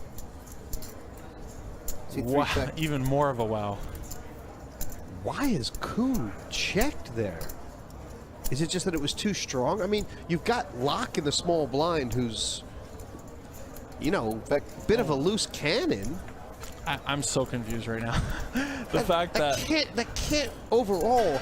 You don't need to slow play your hands when Jeff Gross has flatted you and Phil Locke is in the pot, right? both of their check. I mean, Jason's check surprises me more than JG's check, but they both still surprise me. I can't believe that this has gone check. So is Jason Kuhn thinking to himself, I need to just check because Locke is liable to just move all in at any point with nothing? Is that possible? I guess that's his rationale, but at the same time, he's capable of doing that on any street. How this has gotten to the river without a bet it's scary. Seat 6 bet 30,000. Wow. It's an absolutely sick river card, and Jeff Gross is going to get just so lucky. He's not going to lose a chip right now. He's not going to lose a chip. It's amazing how all these situations they always work out for Jeff Gross.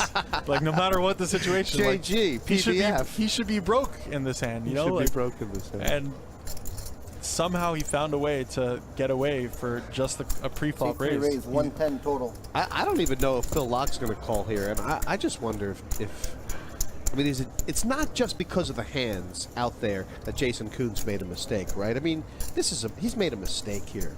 I think so.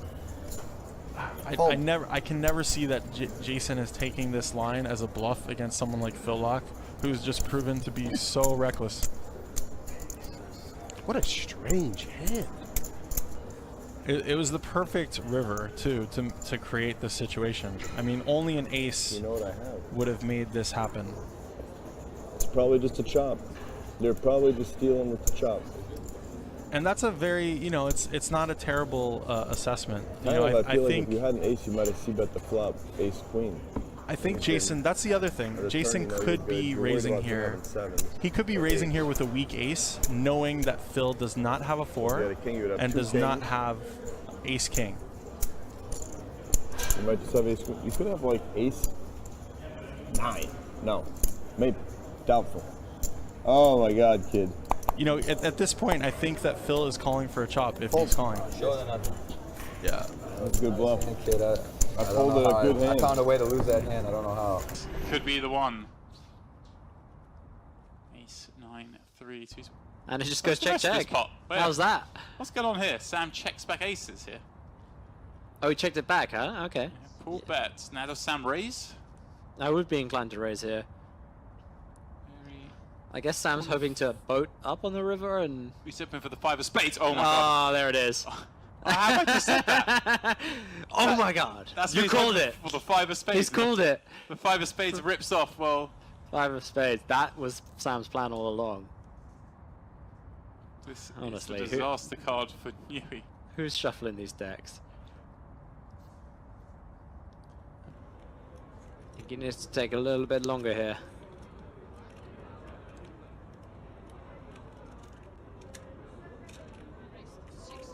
$16,000 the bet. I can't see full forward in this, especially as he's losing.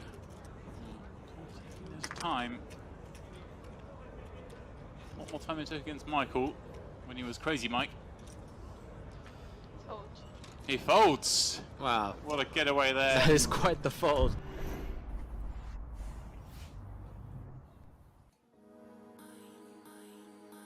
Ladies and gentlemen, we are back from break. We're down to the final stages of the Millions Online Open $160 buy-in with around about 25k for first, and I'm joined by, well, the man that is normally speaking to you guys in Spanish over on the Latin American Party Poker channel. Santi Gonzalez, how's it going, my man? Thank you, Henry. Great, man. Great. I'm worried about you, but we are good. We are good right now. I want to make some noise in the chat for Henry, my man. That is like a champion. 7 a.m. in Asia.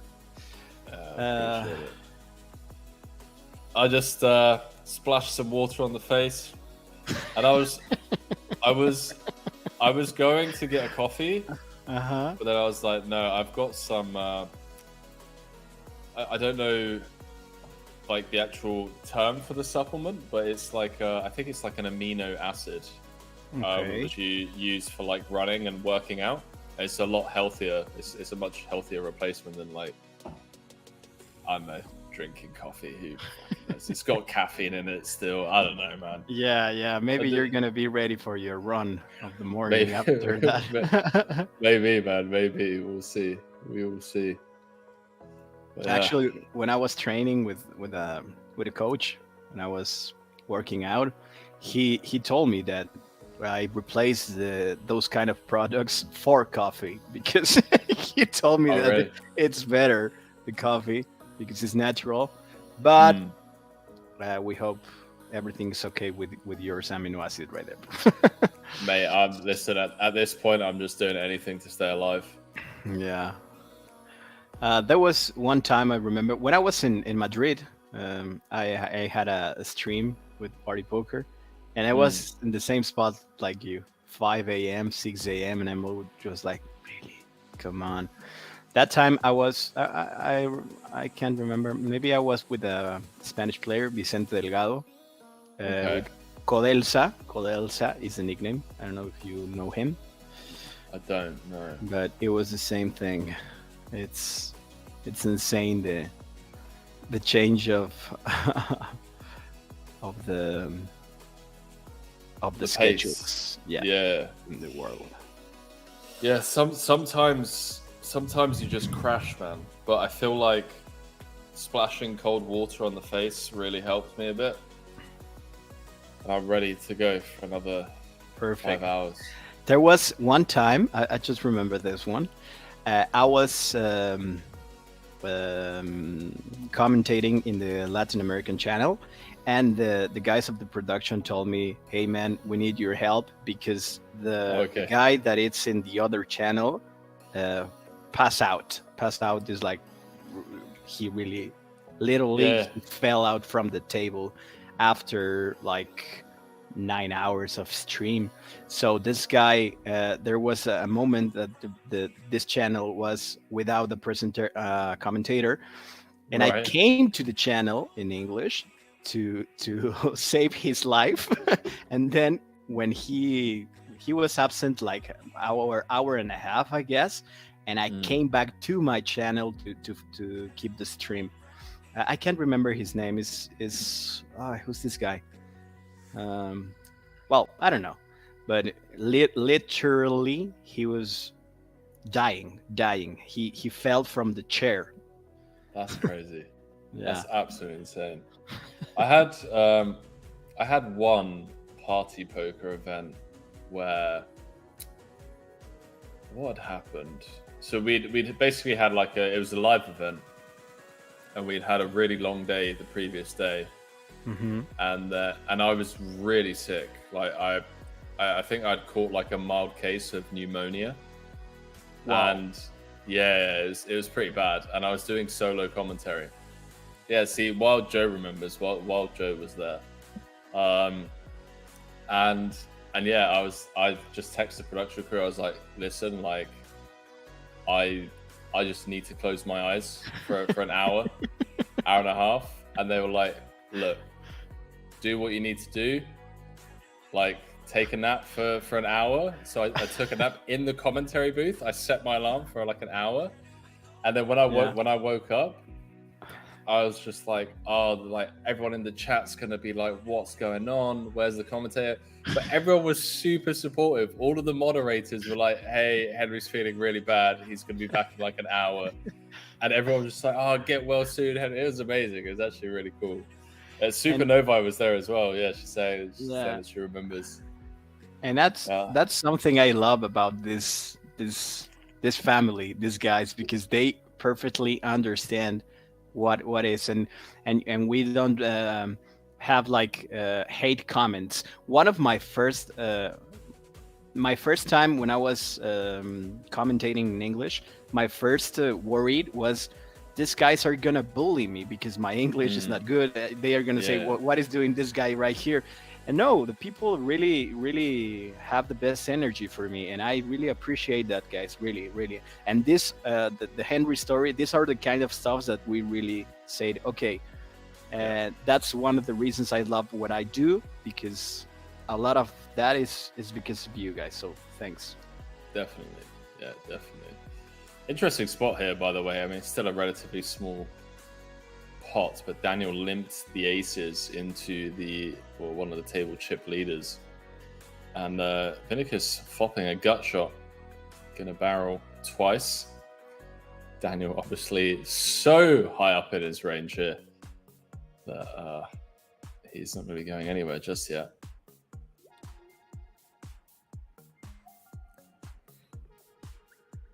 Let's see if Vinicus fires a third bullet. I believe you're muted, Santi. I can't hear you. Sorry, yeah. I was telling you that I don't like that much this limp from Daniel, because maybe if I had a lower stack, maybe 35, 30 blinds, it's a better spot to limp aces. But I don't know. When you have a big hand versus someone like the chip leader, you just want to make a pot bigger. Yeah, I agree. Yeah, I was mute because I was smoking this horrible thing. Sorry, guys. Oh, okay. No worries, man. Vinicus' turn to pick up the aces. Yep. And Tommy is going to open King Queen.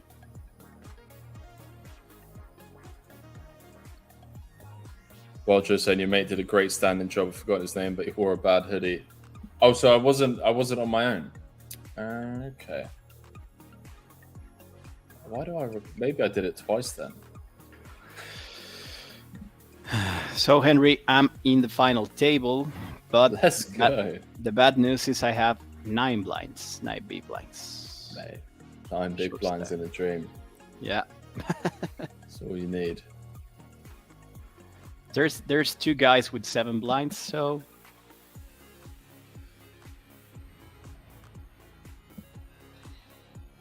wow, Vinicus just absolutely loving this. Tommy opening, Daniel who covers with the 3-bet on the button. Vinicus with the problem 4. here from Vinicius is that you don't have a lot of 4-bet bluffs. Yeah. So, but it's weird because when you cold call 3-bet in the small blind, you're still representing a lot of strange. So I don't know which one is better. Yeah, it felt like a pretty big 4-bet as well. Yeah, in my opinion.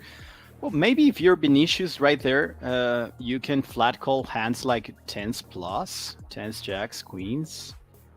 Well, I don't know if queens, but maybe 10s and jacks, maybe. I could get behind that. Although, I don't know. Flatting 10s and jacks just feels like you're asking for trouble. Yeah. I just want to find one hand that do that, you know? Yeah. Right, let's see if I can find. So they're down to 17 players in real time. Mm-hmm.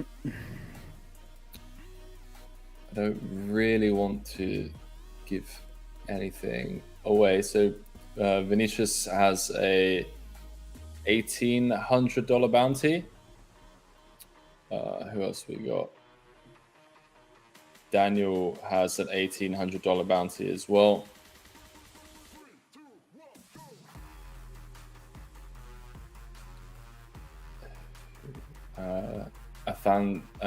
Athanasios has a $1,200 bounty. Okay. And yeah, I will keep an eye as we go, basically. Perfect.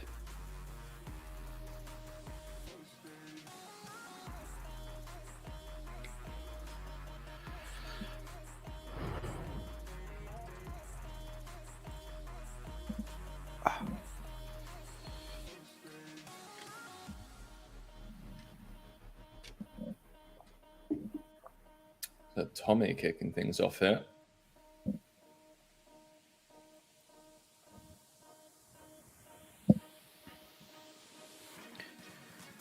Let's see. Nope.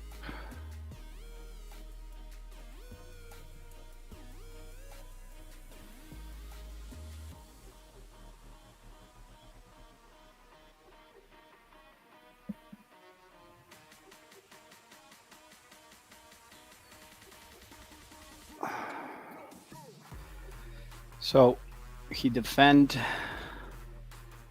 Joao Ferreira, the 6-8, and flop bottom pair.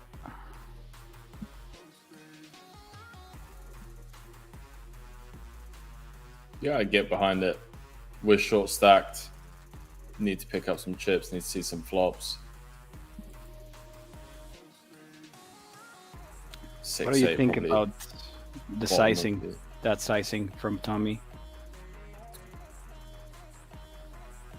What, B25? B20? Yeah, 20, I guess. Yeah. I think I like it just because it gives us maneuverability across the streets rather than going for a larger sizing and forcing all of Zhao's like 9x to just jam. Oh, wow. Wow, okay. So it goes for the delayed jam. The delayed stop and go, if you will. Wow. Whatever you want to call it. Wow. He put him all in with flush draw and ace high. Yeah. I mean, he bet 7.7 mil and he's getting the right price. Yeah.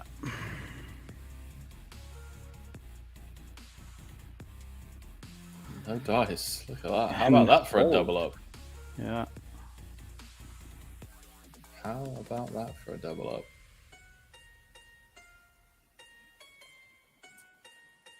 What a time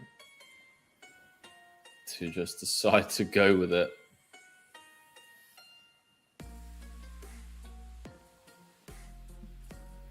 No, those spots just seem to tilt me, man. Yeah. I'm just like, what are you doing, bro? Just fold. I just made a hero call with Jack high with success, man. Let's go.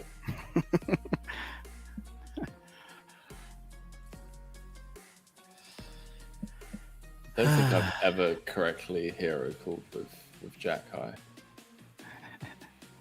It was a weird spot. I'm gonna try to recreate the hand for you guys. Let me see. Okay, I had 7 blinds in big blind, and the small blind just limp with 45 blinds. Flop is 3 ace queen, all the same suit. I have the 5 of spades, all spades. I have the 5 of spades and jack. The turn is a 10. Check, check. The river is an ace. Check. And he bets the river in 3 ace, queen, 10, ace. And I call jack high, and he has deuce 6.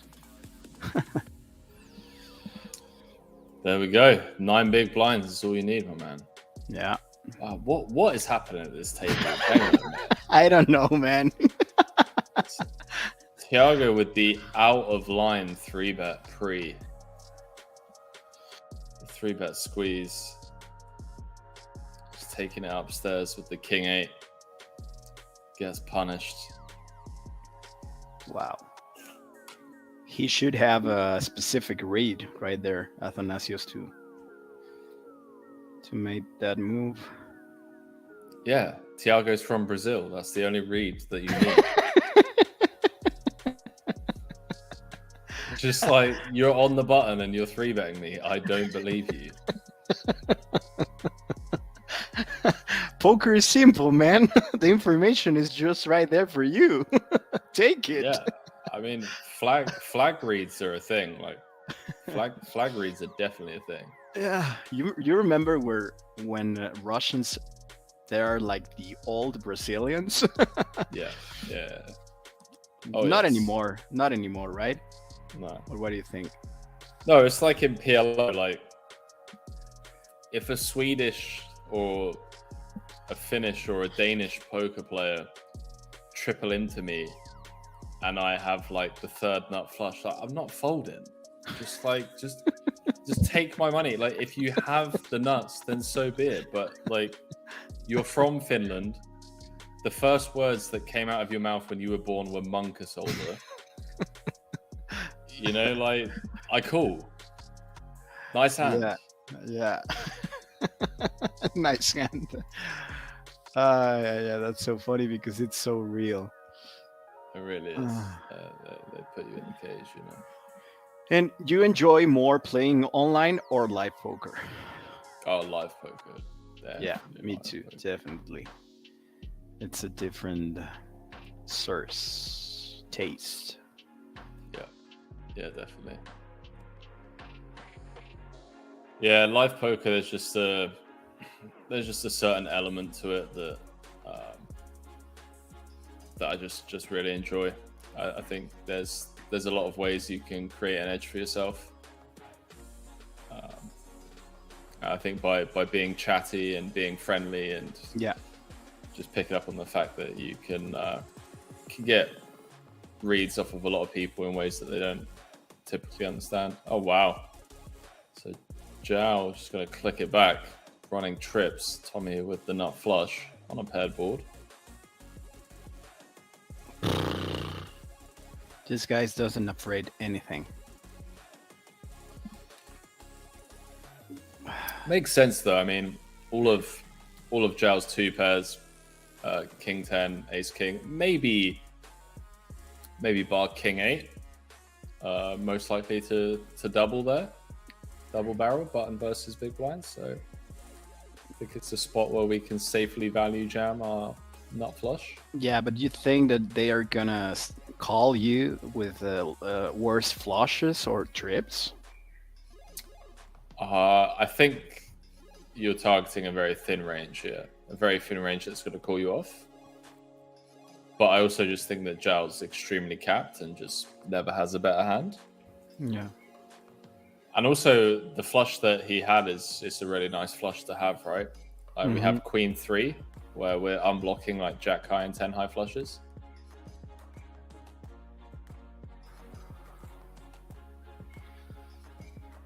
Yeah, it could be.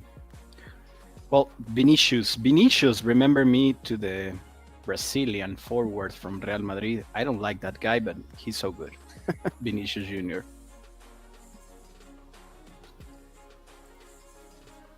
He should be Brazilian too, this Vinicius, I guess. Yes, he is.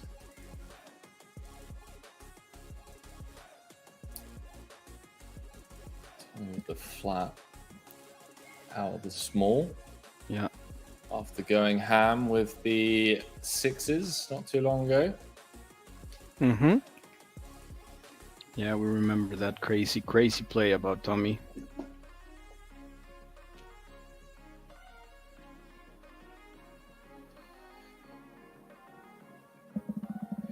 Let's see what happened right here. Was check, right? Flop goes check.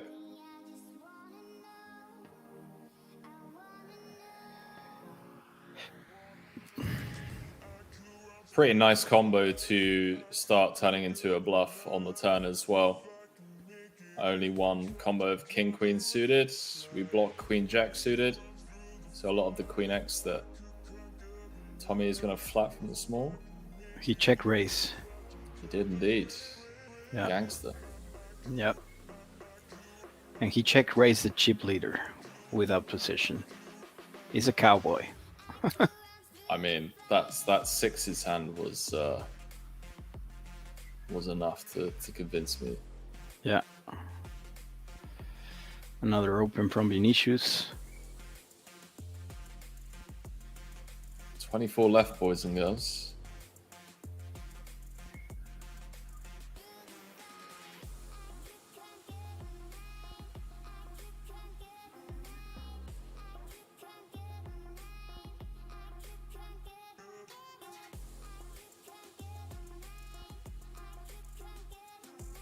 Make sure you keep us updated on your final table, man. 7 left, 8 blinds. Spin. Yeah, I need a double up, man. There's a guy with 106 blinds, so it's gonna be tough. Another aggression from Tommy with that King Jack in position. Yeah, going after one of the chip leaders. Mm-hmm. He's not scared. And there's, yeah, flopping top pair. In before Tommy triples off. Let's see. A third of the pot. And Beanie is gonna call. Ooh, that's an interesting card. Triple.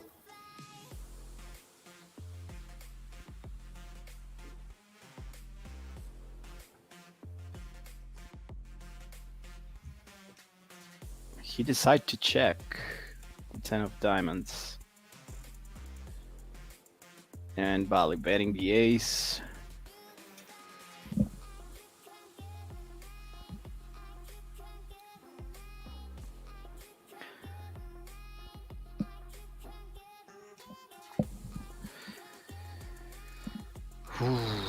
So, for you, who's the best player in the world in PLO? Oof.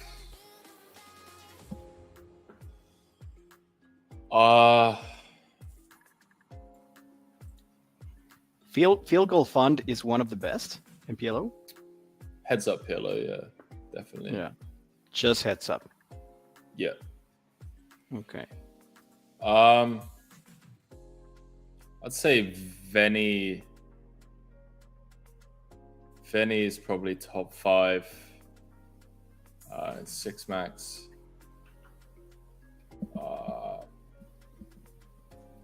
I'm So Good is also probably top 5. Nice. Yeah. In the 6 max. I'm So Good is very good. I think I'm So Good is probably the best player in the world. Okay. At 6 max Pillow, and probably even like heads up Pillow as well. Who else, chat? I think Laszlo Boytash, Omaha for rolls. Yeah. He Absolute just made a gangster. final table in a 100K in Monte Carlo. Yeah, it's a bit of a gangster. Who else? Yeah, I think he's definitely up there. There's obviously a lot of like more unknowns. I think Dan Few is very good. I don't know if he's like top 5. Okay. But I think he's like a very solid reg up to like 25, 50, 50, 100. Yeah.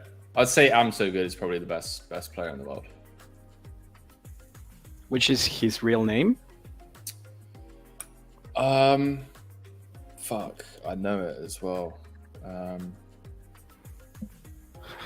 It's a lot of information for this hour, right? No, it's not that. It's just he has a pretty strange name. Like it's difficult to pronounce. Okay. I can't. Don't worry. No. You never tried to play short deck? No. No, I dabbled for a bit when it first became a thing. Mm-hmm. But I was just so lost. It was just like... When that game started, I was thinking that it's going to be like the next big thing, and it wasn't. Yeah. Yeah, that's what I thought as well. It was not that attractive. And I think a lot of people thought that because Triton were running a lot of big cash games around it. Mm-hmm. And like Tom Dwan was supposedly like one of the best. Jason Kuhn was one of the best like very early on. Even Phil Ivey was playing those games. Yeah. So I feel like it was more a case of just being good at poker in general, and you were playing like they're playing in soft lineups. Yeah. Snowball said, "What country is he from, Henry?" Just out of curiosity. I believe he is French Canadian, if I'm not mistaken. Let me just quickly Google that.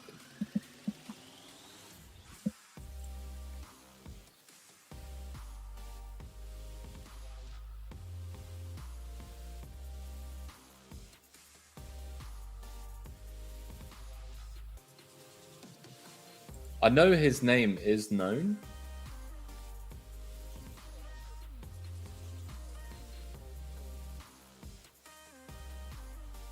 I can't find it anywhere. Well, we just changed table. So there's an open 3-bet, 4-bet call. Judy Gamma cover both players with the pocket tens. Up the tens. Queen dead. 2 aces dead. Easy hold. Mm-hmm. Easy hold. Exactly. Judy Gamma. Take that one.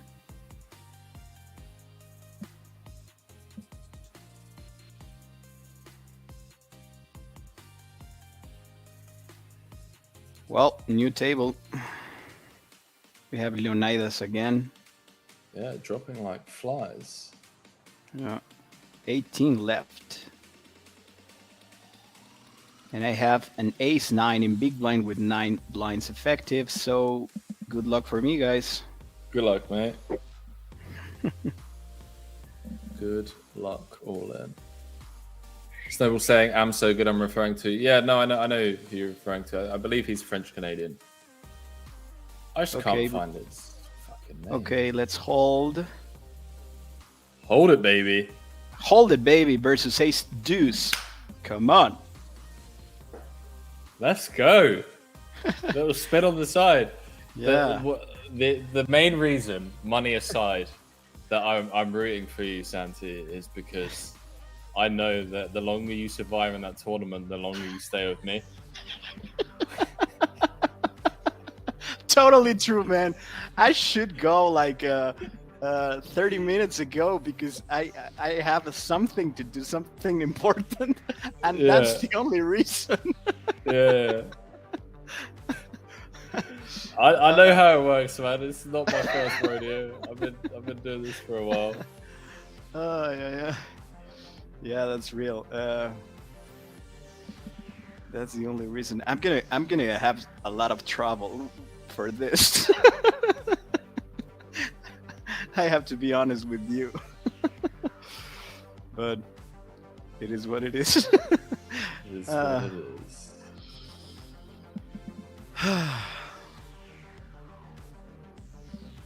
Well, so open and defend. Better flop for Leonidas.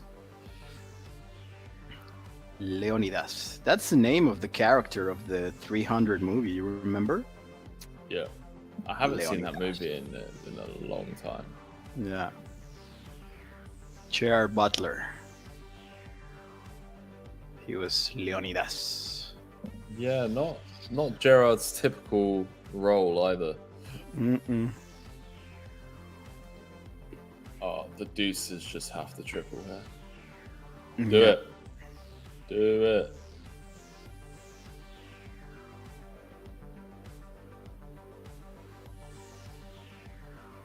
No, I hate it. I hate it. You have the stack to do that, to triple barrel. And now he's going to try and get like a queen or a jack to fold. Nah. Just gives up. He gave up. He gives up in the turn with the check back. Wow,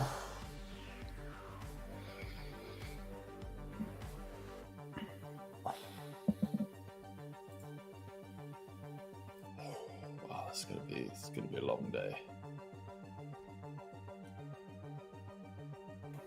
But just think that you're gonna be in the beach in Barcelona in a few days, man. There we go. There we go. I'm gonna open my window again for more natural light.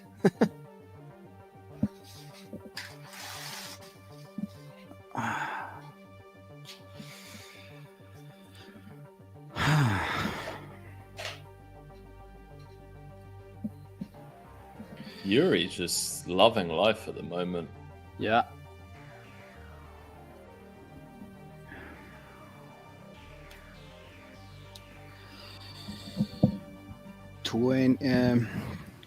$14K plus bounties, guys. First place of this tournament. It's so hard to make a deep run, so it's a good spot for these guys.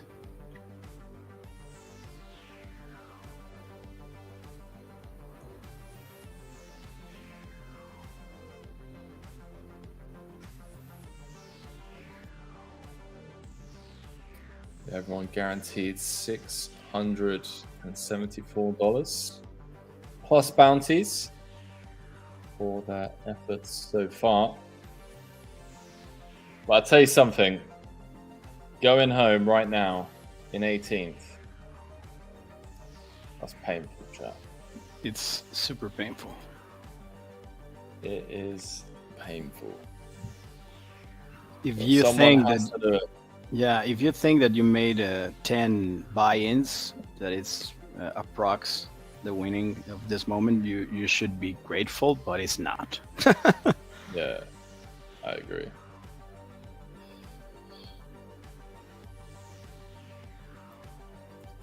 Yeah, obviously, if at the start of the tournament, if someone asked you, you're just obviously like, yeah, I'll take it. Cool, 10 buy-ins, let's go.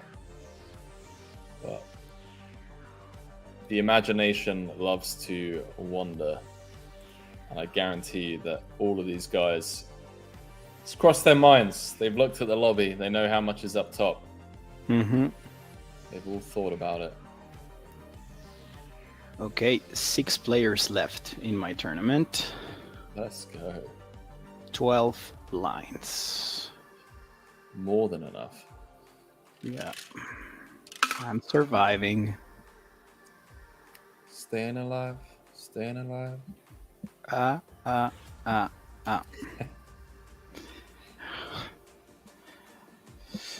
Okay, Ace King versus Ace King right here. This is going to be an all-in call, I guess. The sizing of the stack of Alexander, more than 30 blinds. It's going to be an all-in. Yeah, 5. 5. No 5. Well, Joe said, how many did we start the day with? We came into today with, I believe, 251 players when we started the stream. If I'm not mistaken.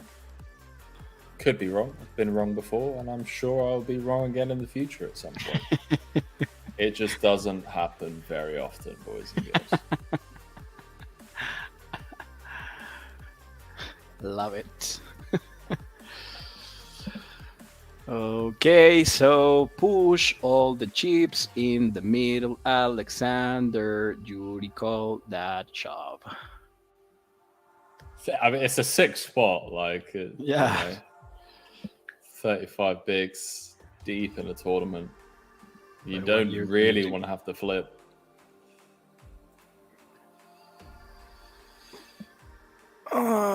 Diamonds or hearts? Let's see. It would be grim. It would be very grim. Woo! Ooh. That was close.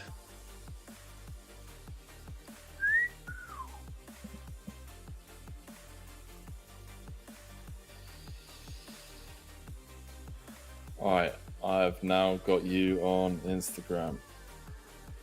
Me? Yes, sir. Okay. Let's make it happen. Come on, Henry Kilbane. That's the correct pronunciation. That's the one. Okay. I like the nickname for your girlfriend, Mi Chiquita. Yeah. Am I pronouncing that right? Yeah, perfect, man. It's like Almost. the translation is my little one. Okay. I'm gonna start calling my girlfriend that. My little one. Yep.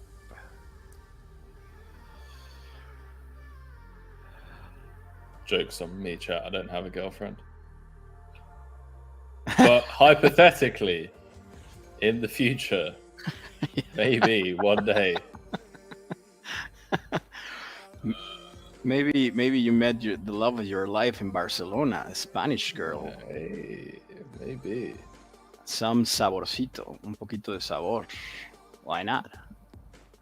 Listen, if she can dance, I'm in. She Yeah, can yeah, teach me. and probably she will dance, man. Oh yeah. Listen, I don't mind heading down to the town square on a Friday night and busting out some bachata or salsa or whatever needs to be done. And reggaeton. You dance? Not that much. I'm a better singer than a dancer, but yeah, why not? In a wedding or in a club with a few Yeah. drinks, you know, it's easier that way. Definitely. Oh yeah, definitely. You got the liquid courage flowing through Exactly. your blood and veins, then all of a sudden, you know Yeah, all the moves. The social bravery. There we go. There we go. Yeah. Oh, yeah. What Joe said is dance a euphemism. No, it's not, mate. It's not. I like to dance.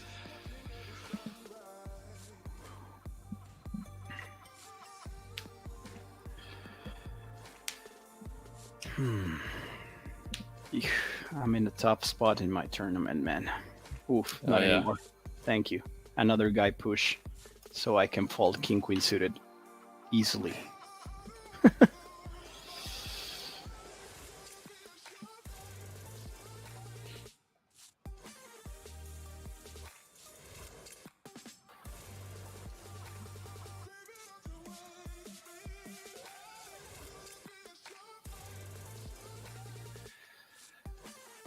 So, ace king, Leonidas. Alexander is going to flat call here, right? I think. And Leonidas is going to call with great odds. It's going to be an interesting flop.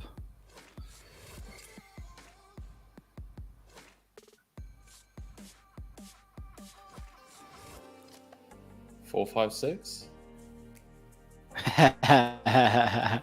Nah, a boring queen, queen, 9. All right, ace king, you win. Fine. Yeah. I need to win this tournament because that's the only way to not get in much trouble today for me. Yeah. Do you mind me asking what have you got planned? Imagine.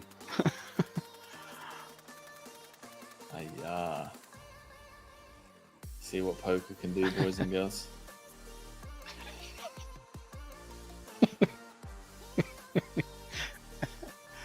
We are working, man. We are working. Yeah, there you go. Just be like, listen, one of the co-hosts dropped out, and you have to step up, fill the shoes. Yeah, that's gonna be my my version of the events that unfolded. Okay, we're gonna be all in again with Ace Queen. Come on. How do you keep versus the big pick it blind, up? the big stack in the big blind, the chip leader with 96 big blinds. So it's gonna be a lot of times a loose call. Keep waking up with all the premiums, mate. Yeah. Ooh, small blind is thinking about it. He's on the tank. Ooh, call. What's he got? Let's go, guys. Double up versus King Jack. Whew. Easy hold. Easy. It's not that easy, man. It's not that easy. The good news is now I covered the big bounty of the table with 12. My English is with $1,200. I covered him right now. Very nice.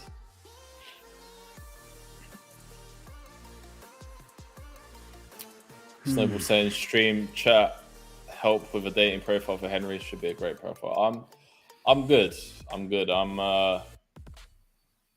It's 2022 is a year of self-love, boys and girls. Of great things. Boxing, running, gym, eating well, all the good stuff. That's the way to go. They ask me what tournament I'm playing. I'm playing the 320, the Super 320 of Party Poker. What a hero. In the mix, battling it out. And there's another knockout. So 5 left. Wait, let me get your table up.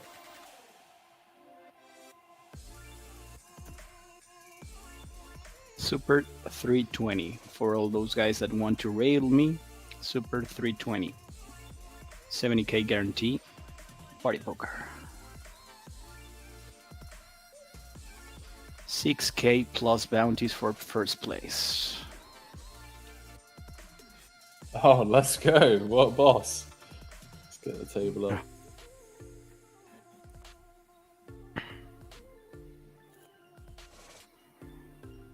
My nickname is Kirby Pop for you guys to know.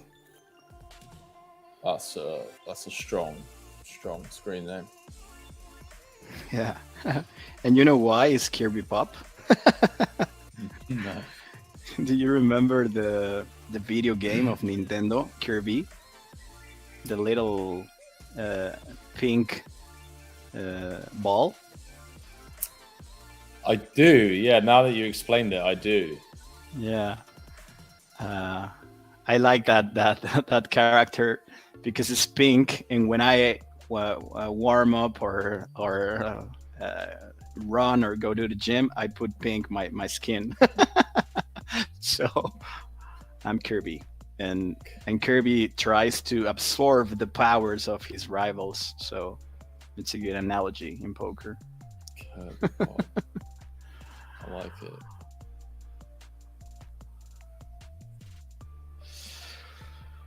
So pocket 9s and Alexander with pocket 8s. Alexander has the backdoor flush just with the over king, so he should call one c-bet versus the range of Kirill. Ooh, he decided to lead. Dicey.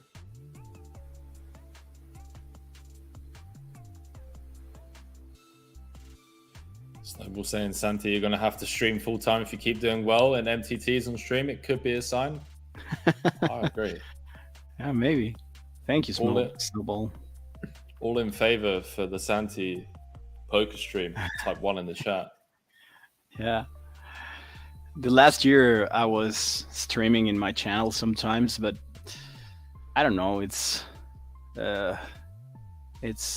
just, I don't know if I can right now because I just have one tournament. But when I'm trying to talk with the chat and read the questions, and I don't know if my concentration gave me for those both things. Yeah. Sometimes it's easier to just focus in the game and don't have any distractions. And I obviously love the people be there for me, but I don't know. Maybe this year I came back with a few streams. No, I know what you mean. I think when you're actually streaming with like your cards up and you're playing more than one table, that it can be a blessing and a curse, right? It can be really fun, but it can also be kind of nerve-wracking. If you're like trying to focus on entertaining the chat whilst also playing good poker. You don't want to make like too many mistakes because everyone starts like saying, "Oh my god, why did you fold?" and stuff like that. Yeah, and it's hard to not to see to read the chat. Sometimes it's someone maybe is not the most lovable, and he's mean, and he's like, "Hey man, that's a clear call." And even if you think it's a good fold, that idea it's in your brain, Yeah. But whoa, you never know. Maybe I came back to my channel to stream some poker. Yeah, I think you do really well because you'd be able to tap into two markets, English speaking and Spanish speaking markets. Well, in English is tougher. I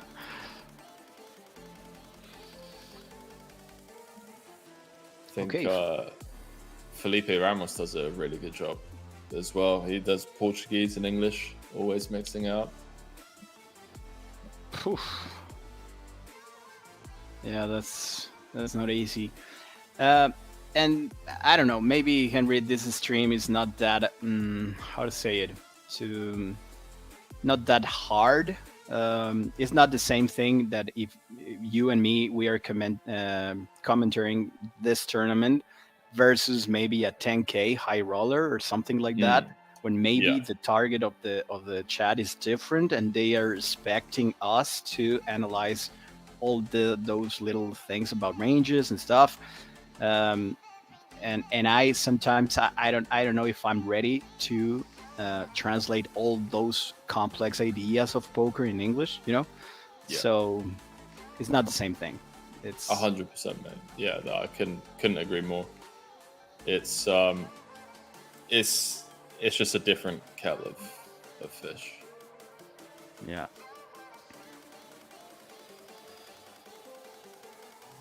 Okay, so blind versus blind right here.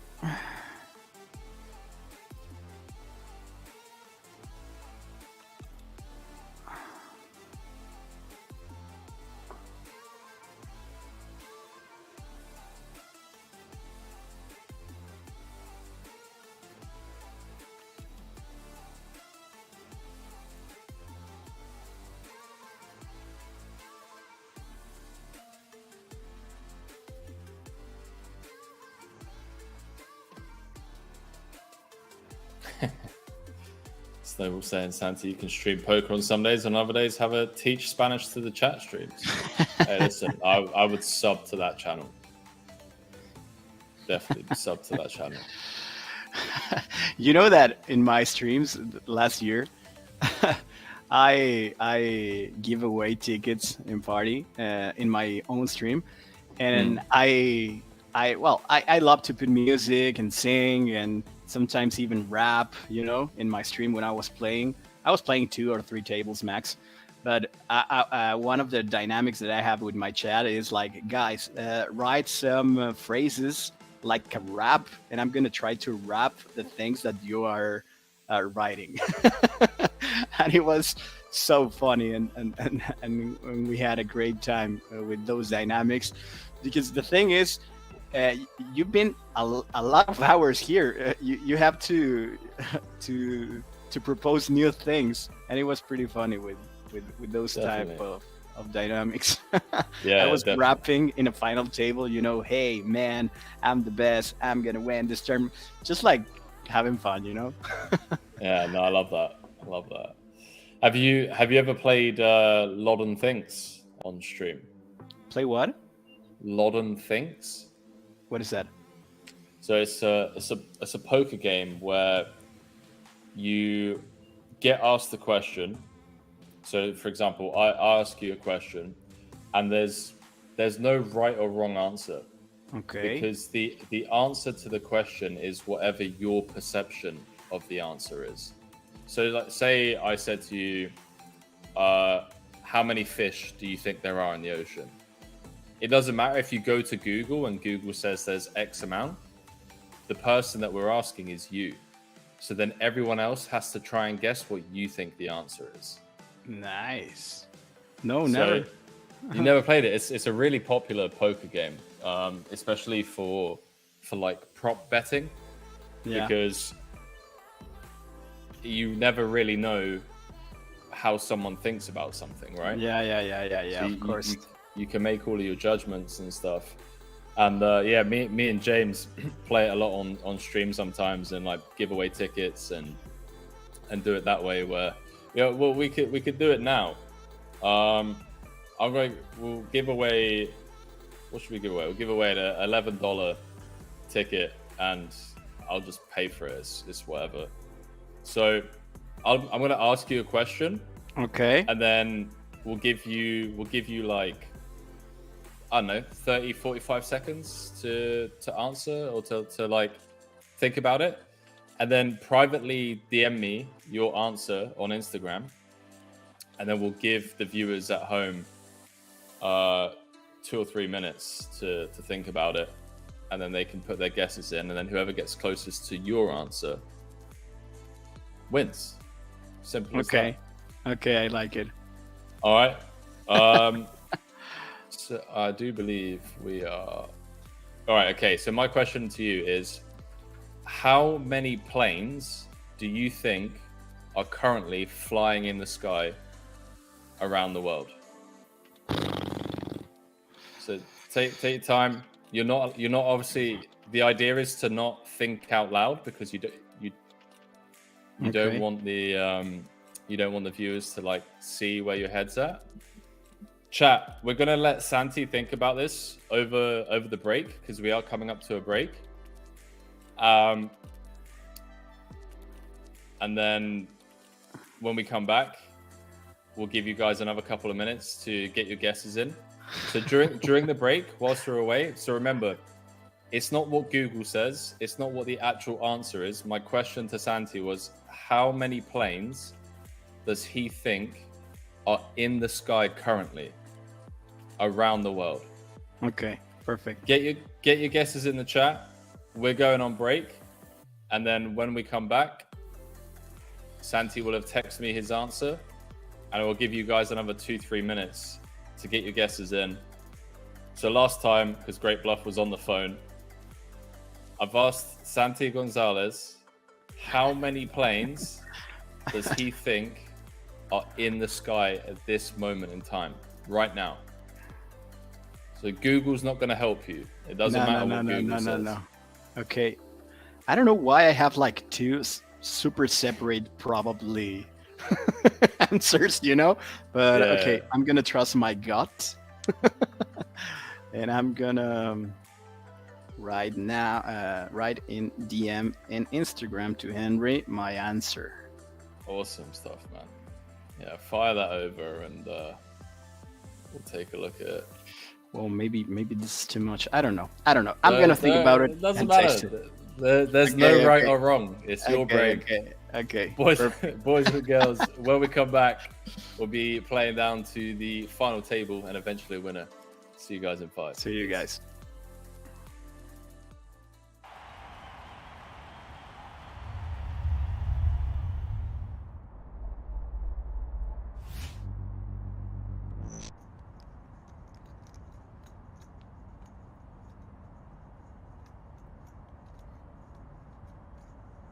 Can he get away?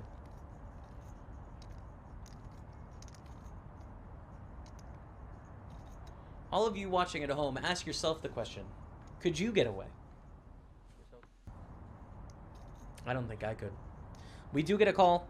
We are going to see a river here. 4 outs remain for Vadim L to stay alive in this tournament. He needs a queen and only a queen, or we will see Vadim S double through. Oh my god, it's a queen!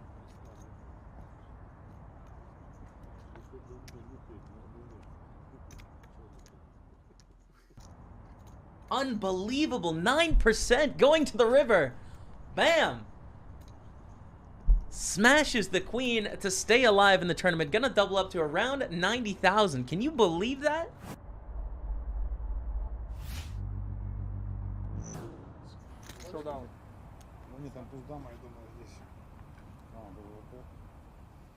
Here we go. Vahe, great shape for the double up. Get back to 1.9 million chips.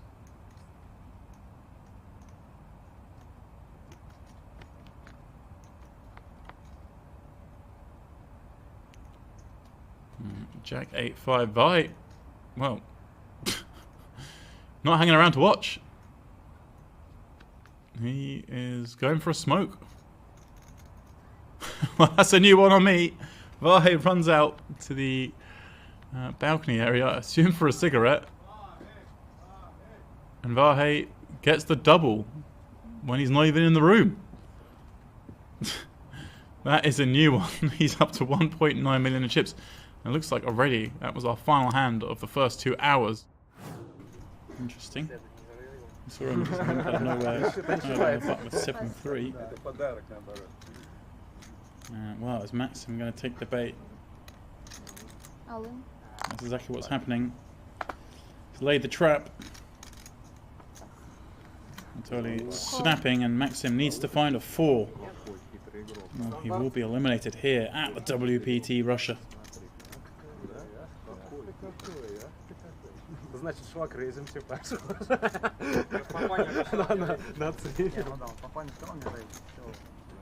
And that's exactly what he's done on the 994 flop. Of course, an ace or queen. Still outs for Anatoly. That's what spiked. Just a 4 again for Maxim will do it. And that's that. Spiked a 4, but it's no good. Maxim hits the rail. Anatoly back to 1.7 million, where he was when we joined this feature table. Alexander has a flush. The worst possible card for Ilya. Making trip 6s. I don't think he can get away here. You make trips on the river. Alexander's going to bet 20K. I can't think of a worse river.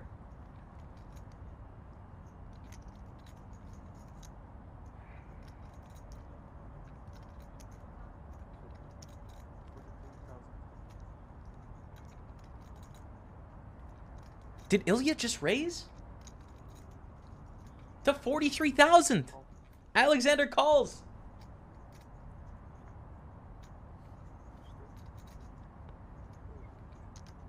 The flush is good. Ilya going for a very thin raise, and we can see Alexander with the flush. Gonna take down a huge pot there. 115,000 in the middle. Don't see Matas folding.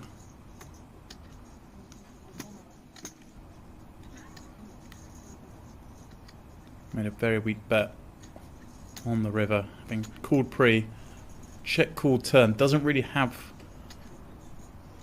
a whole host of strong hands. I mean, you can have the big hands like a flush, but does he bet 25,000 with them on the river? I'm not so sure.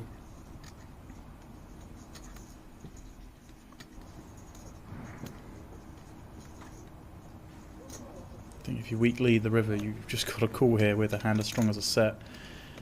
You can have perhaps some hands like Queen 10, Queen Jack, but maybe go that way. No, okay. Matas does give it up. Nice play, Dimitri. Using that 10, running a big bluff.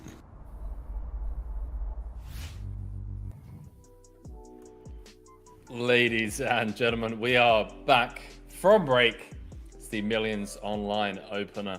The $162 buy-in KO, and we are in the deep stages. And there's a sad face on that man, Santi Gonzalez, right there. Two news. One good news and one bad news. The good news is I just sent my number to Henry on Instagram, and I saw that you're writing a lot of numbers. And the bad news is I just bust the tournament. GG's, my man. How much did you cash for? 2.5K. Not the worst day in the office. Not the worst day. I'm not gonna complain. But it was so close, man. Sick. I was short stack like when we were 20 left. So I guess it's a good result. We'll take it. We'll take it. Well, look, I know you've got stuff to do, so I'm not going to keep you for too long. So chat, you got 2 more minutes to get your guesses in the chat. So before the break, I asked Santi how many planes does he think are currently in the sky at this moment in time, and he sent me his answer. Closest answer will receive an $11 ticket into their party poker account. So I'm going to give you guys a couple more minutes, and then we got to get Santi out of here because he's going to get in trouble. Yeah. Then it's just going to be me and everyone else. Yeah, I hope crown a winner. I hope for one way that this tournament ends soon, because I know that you need to sleep, but I know that you're having a great time with these guys in the chat. So I think I'm past the point of sleeping now. I'm just getting delirious. Yeah, it's 8 a.m. It's a very cloudy day, monsoon season. Oh, I saw a lot of numbers, different numbers. I just want to say that I saw one that is the closer, but you still can put your number. Yeah, 60 seconds, guys. So 60 seconds to get your answers in. I'm just getting yours up now. Some Lodden things with Santi Gonzalez. Love it. Yeah, I think I've got the closest answer as well, unless someone comes in and steals it at the last second.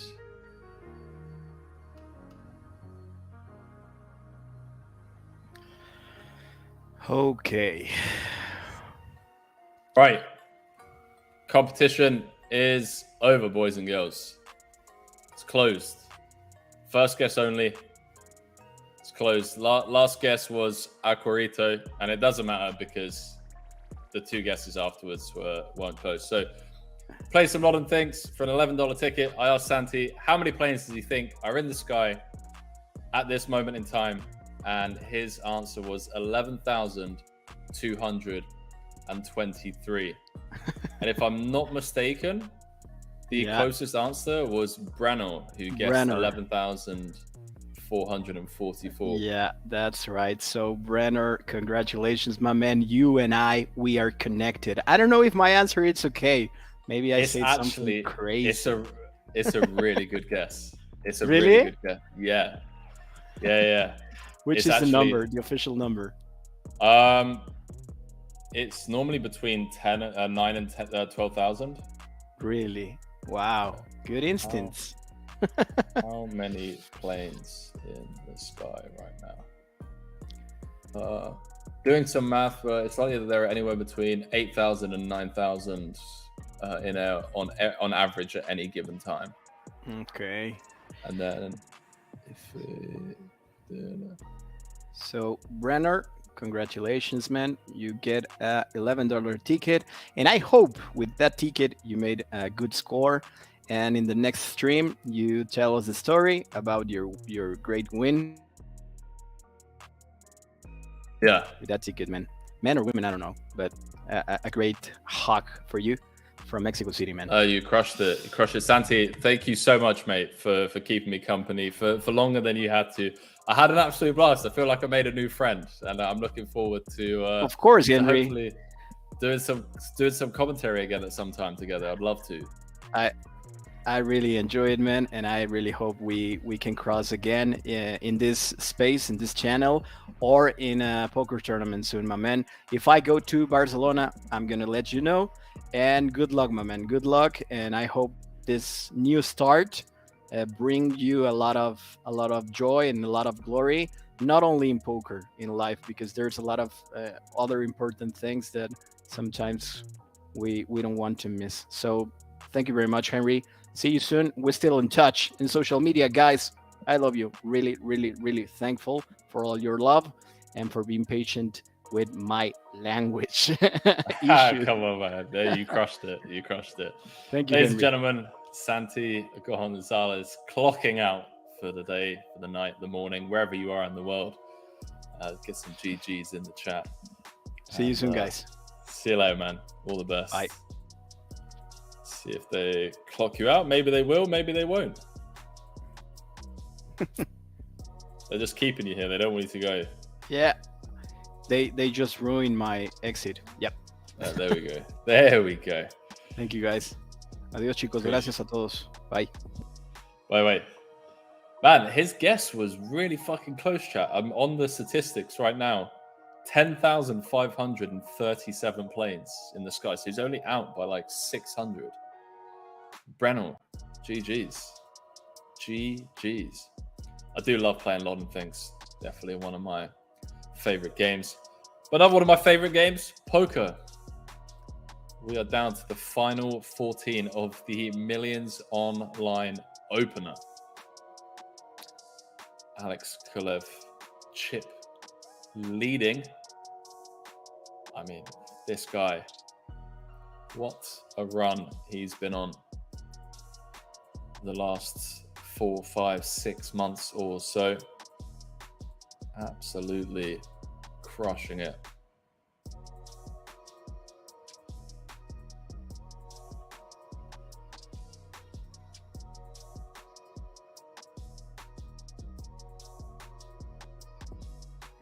And I will start getting some of the bounties up for you boys and girls.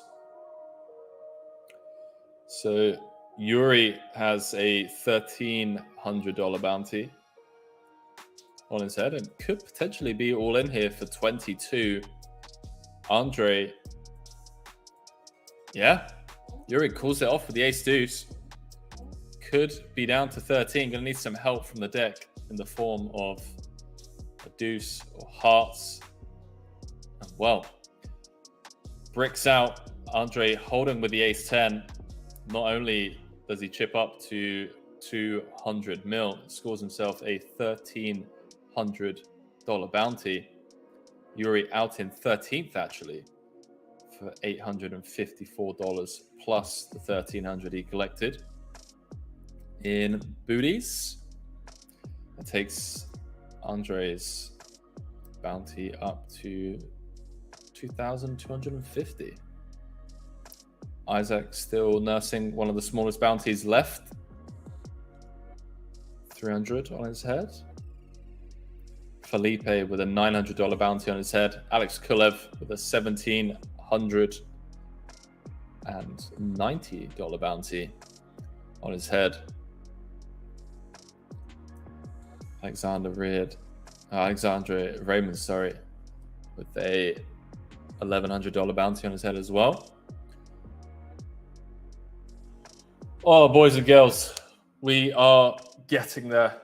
We are slowly getting there. Long old stream. I wouldn't have it any other way.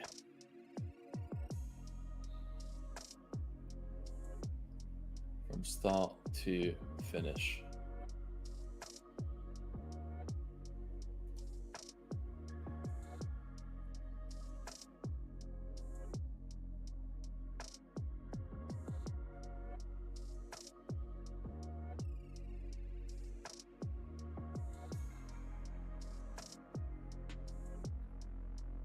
So Isaac taking down a big one.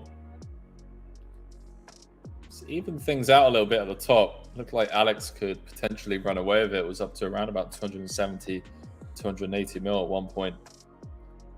Now kind of tied with Andre. Andre 3000.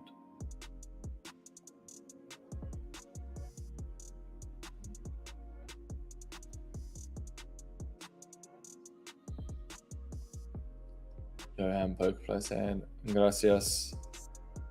Obrigado, Santiago. I love that. So, see, you guys teaching me Spanish. Thank you.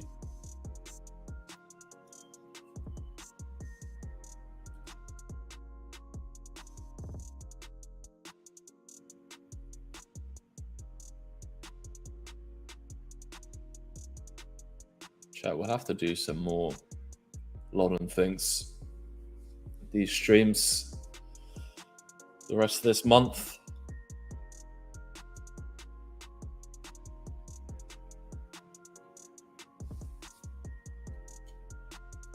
So Felipe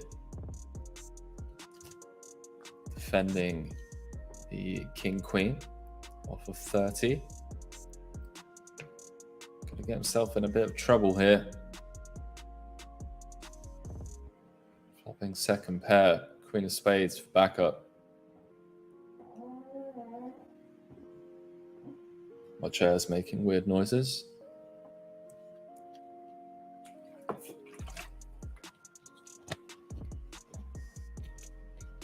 So we'll say Lord and Trivia is great. It's good fun. You can have a lot of fun with it. You can get really creative with the questions that you ask. Andre with the big double barrel. Oh boy. Felipe calls. Worst river card in the deck for him. Ace of Hearts. Queen Jack, Queen 10, Jack 10, Spades, all brick, diamonds, brick. Has the best king.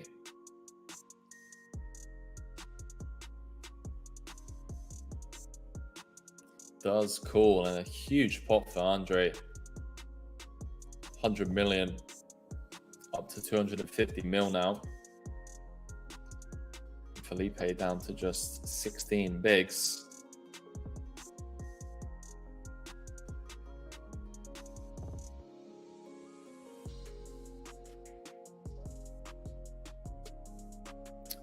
Who you got, chat?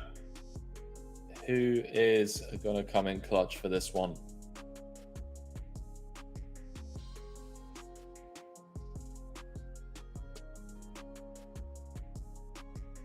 Who do you think is going to come in clutch? I think having the chip lead coming into this final table bubble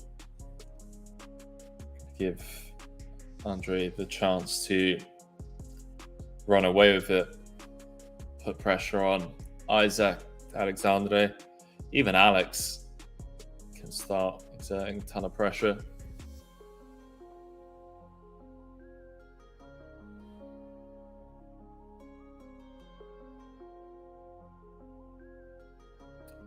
Isaac going to get in trouble as well.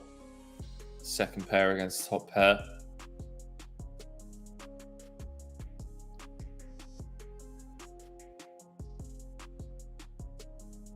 Should say middle pair against top pair. But then you never really say first pair, right? So, oh no, we're getting delirious chat. It's 8:15 in the morning. 31 mil out there. See if Kilbane wants to fire too.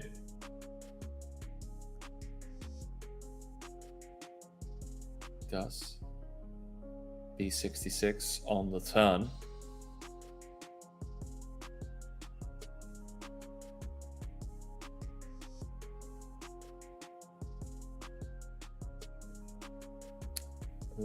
Really good fold from Isaac, not gonna lie. I feel like a lot of people get sticky in that spot. Facing a double barrel. Good second pair. Up against a good player as well.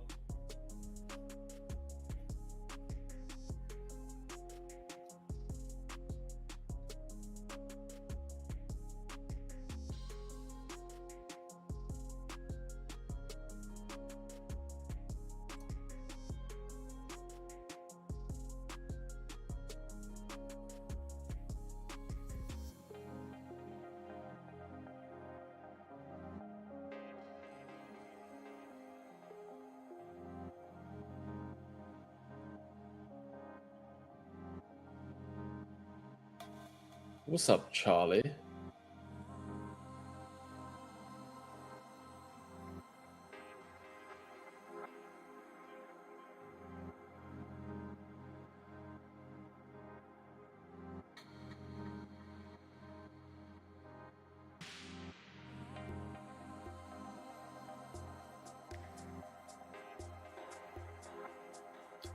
Deuces never loses. Except on this board.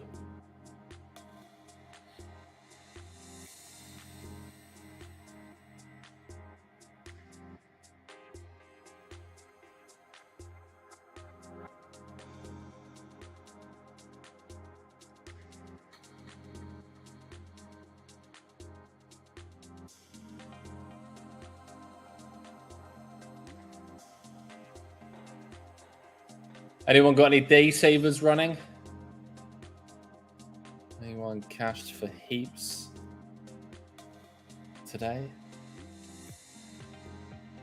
Let me know if you did. Let me know how the Sunday grind went.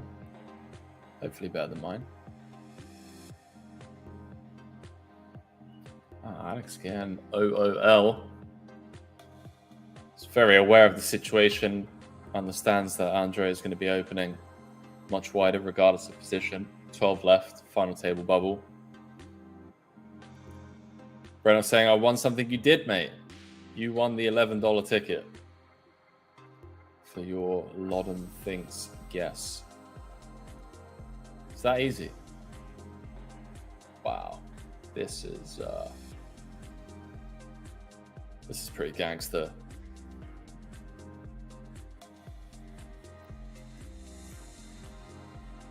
Andre just saying, hey, listen, mate, I know that you know that I'm supposed to be wider than normal. Have some of this. Love to see it. Ace Queen for the Salvo.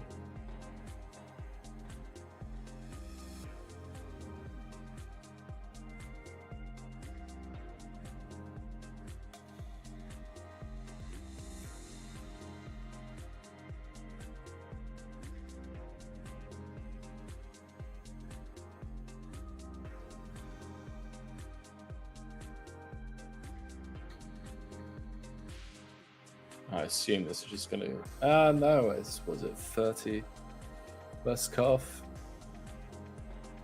Yeah, make it around 21 mil from the small.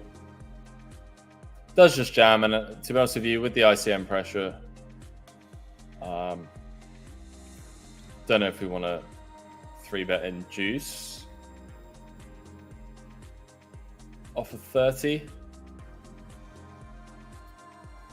Final table bubble or soft bubble.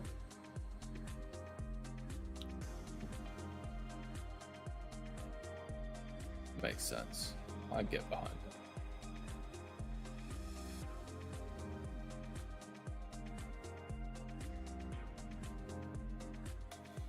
it. I can get behind it.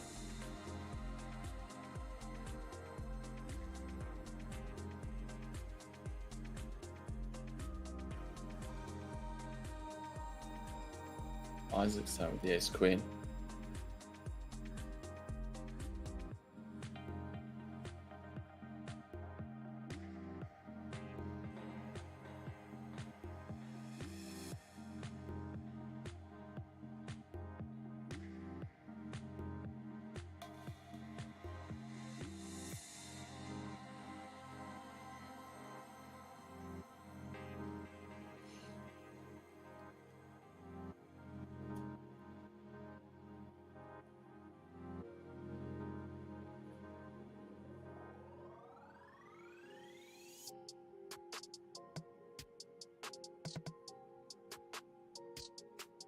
Shout out to all of you sticking around this long, keeping both me and Santi company. We're getting there, getting to the finest stage of the tournament. Final table bubble, soft bubble, 2 tables of 6. Everyone guaranteed $854 for their efforts so far, plus bounties.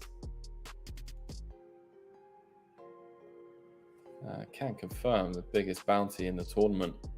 It's on the other table. $3,200 bounty belonging to Daniel M.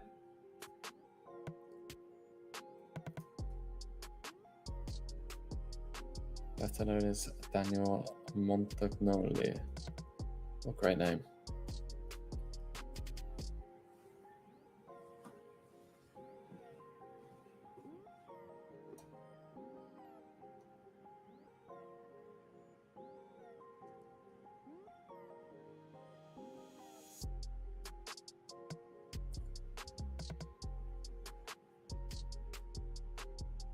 Alright, I need to use my phone to do some math because it's just been way too long of a day to even try chat.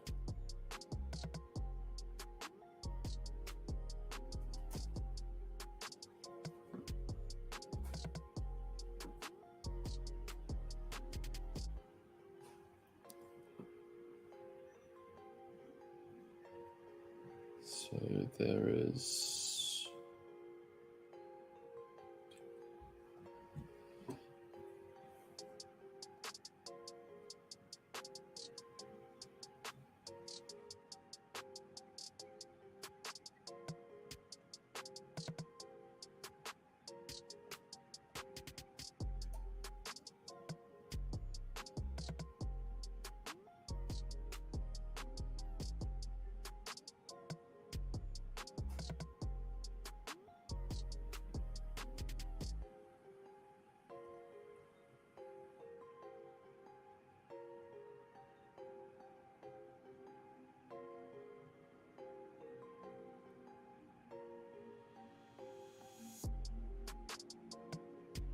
two, three, four, five, six, seven.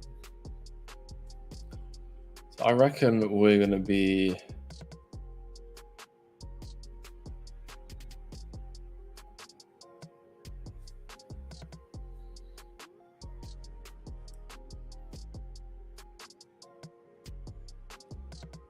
so we're still, Jesus, we're still 2 hours away from there being 100 bigs in real time. We're on a 30-minute delay. So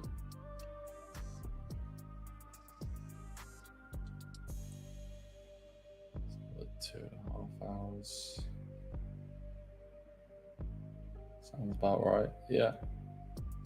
Sounds about right.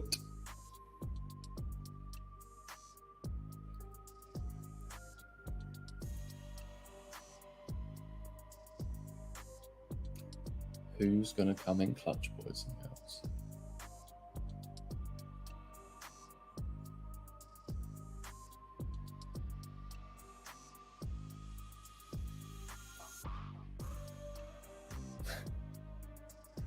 GG's, Breno. GG's.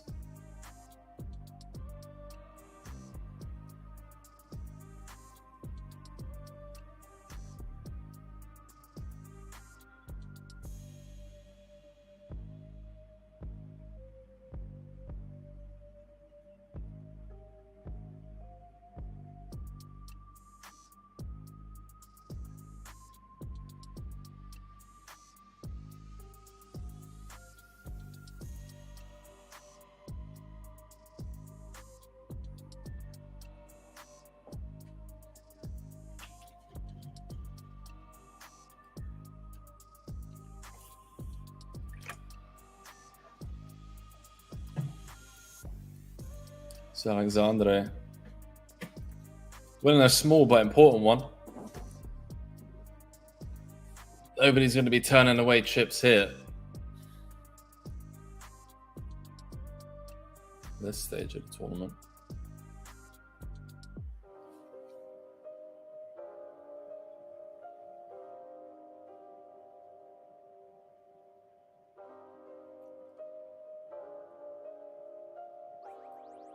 Not today.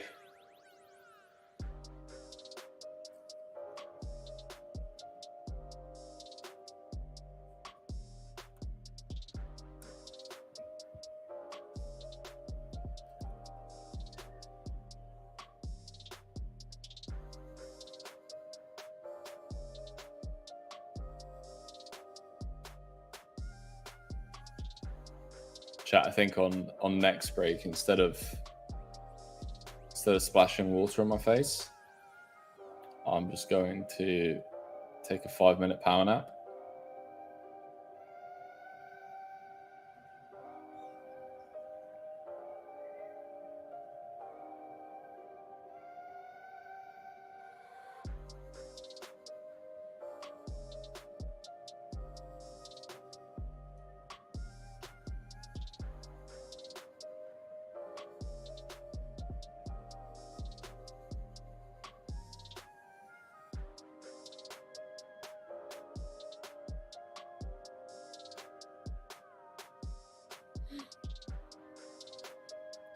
Salva does have the best hand at Showdown.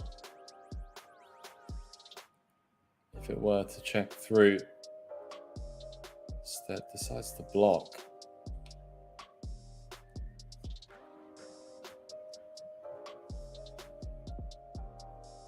I feel like potential for a delayed c-bet there from Isaac.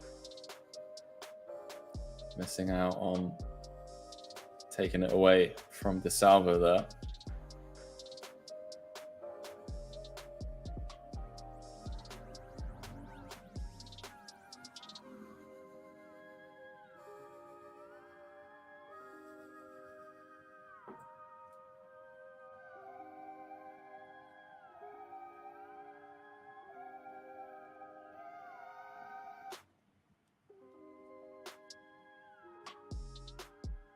Now waking up with a legitimate hand.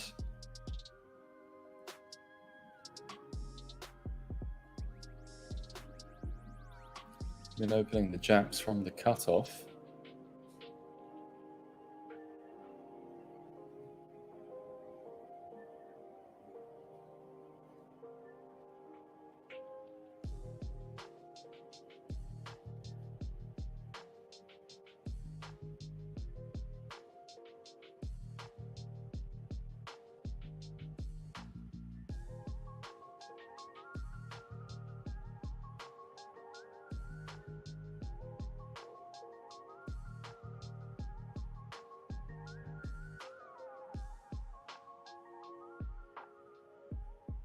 So I got several 3K points. Thanks. Now I need to win $3,000. There you go. It's that easy, mate.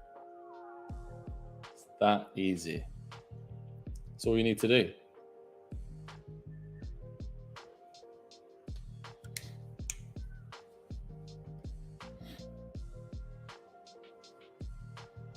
Just spin it up.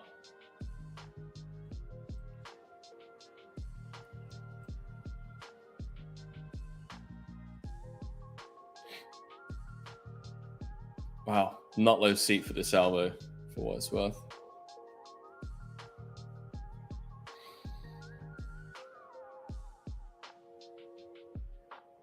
So we'll say it's been a long time since this happened, but I admit to falling asleep at the PC during an MTT break. Just thought I'd rest my head for a couple of minutes. 90 minutes later, oh, don't say that, man. Can you imagine if we come back from break and I'm just here like this, just snoring? And the thing is as well is that because of how tired I am, it would instantly be a deep sleep. Instantly.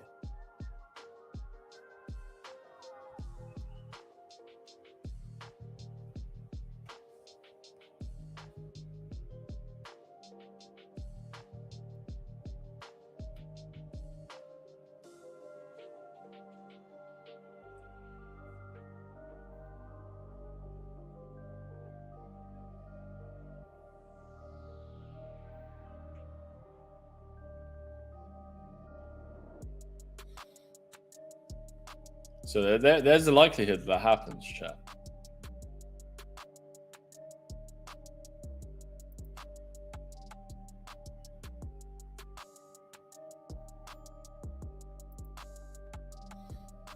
There is a likelihood that that happens. Andre getting a bit frisky. Flying the 10-9 suited on the button. See short stack in the big blind. Covers everyone at the table.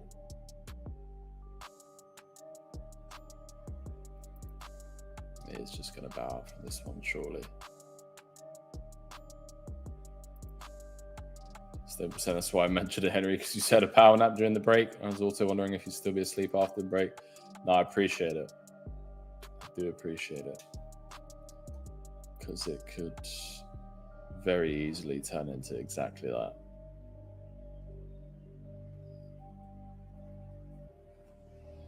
I'm just going to power through. I reckon we'll be crowning a champion in around about 2.5, 3 hours time. IMO.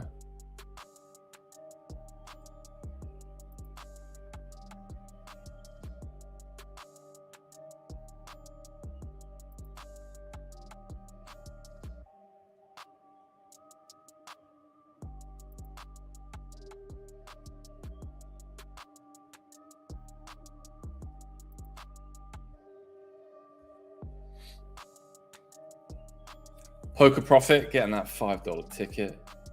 Cartapilas as well. GG's, boys and girls. Good luck with your tickets.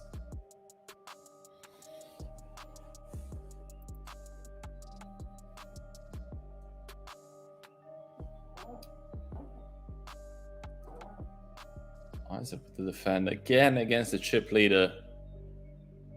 Someone's going to apply a ton of pressure post flop.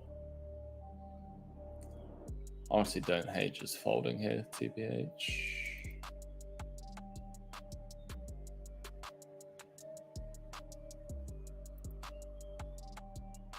Wow. I stand corrected.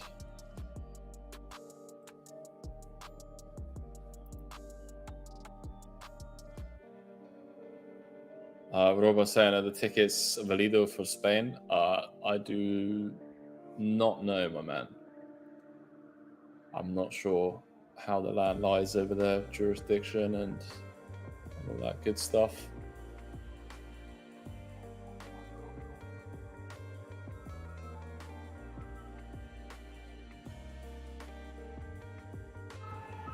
Andre just absolutely fuming at that turn card.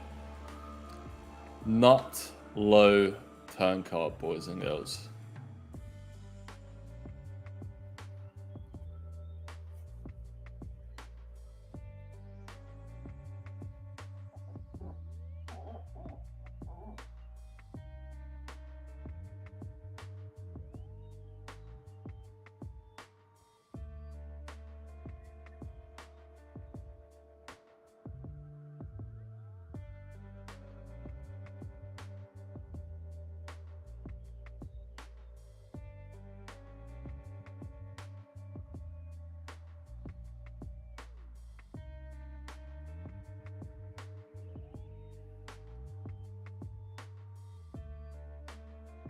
Alex really coming out of his shell here as well.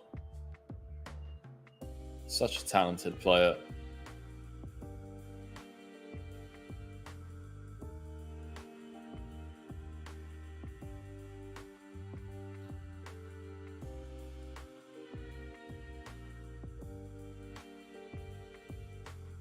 It's one of the things that I genuinely look for when it comes to talent, is just awareness. It's easy when you get hands. It's easy when you make hands. You know, what I mean is it's easy when you get hands pre-flop. It's easy when you make hands post-flop. But just having that like acute awareness of the situation and how other people are going to be approaching spots. You look at that 10-9 hand, you're like, oh, well, he only won the blinds in the ante. But, you know, that's 8 mil at this point. Increases his stack by 5%. That's huge.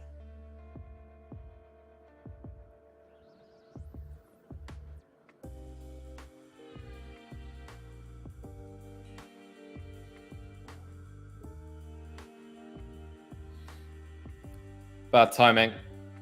Isaac ripping it in.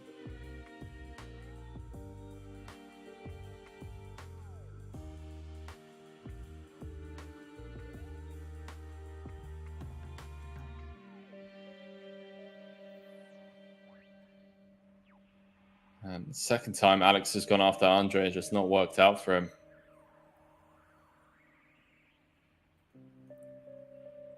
Pretty fortunate for DeSalvo, by the way. Like, had it gone all the way around to Isaac, money could have easily found its way into the middle.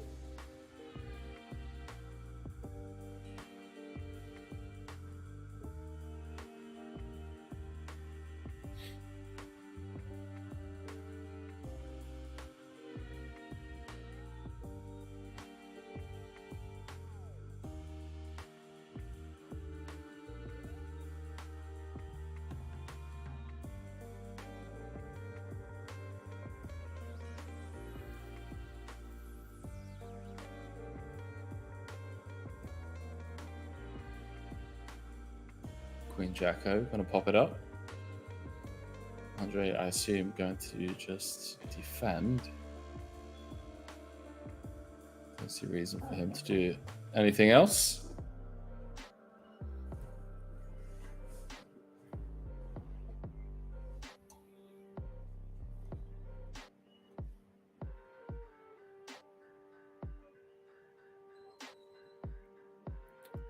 Yeah, tickets only valid for partypoker.com, boys and girls.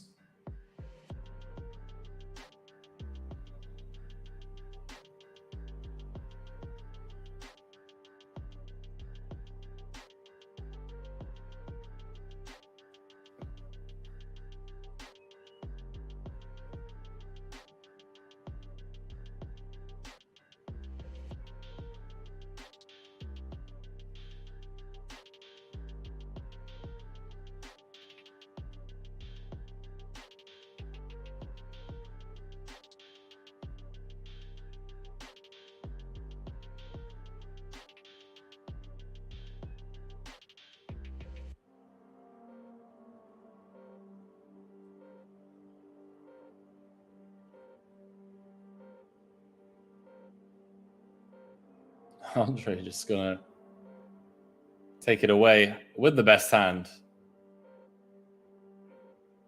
Absolutely loving life right now. 25k up top, 11 left.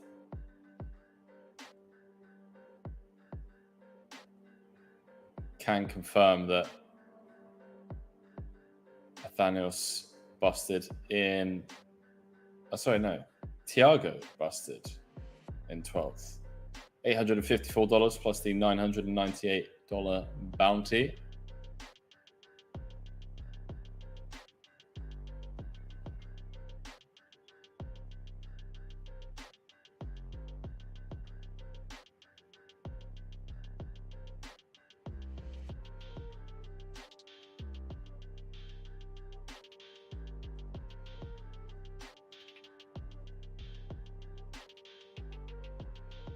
Look at this defend from Alex.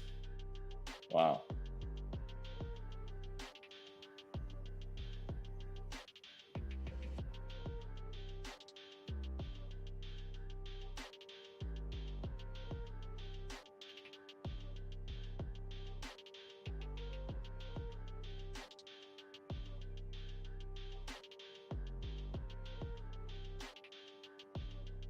Fourth spade rolling off on the turn.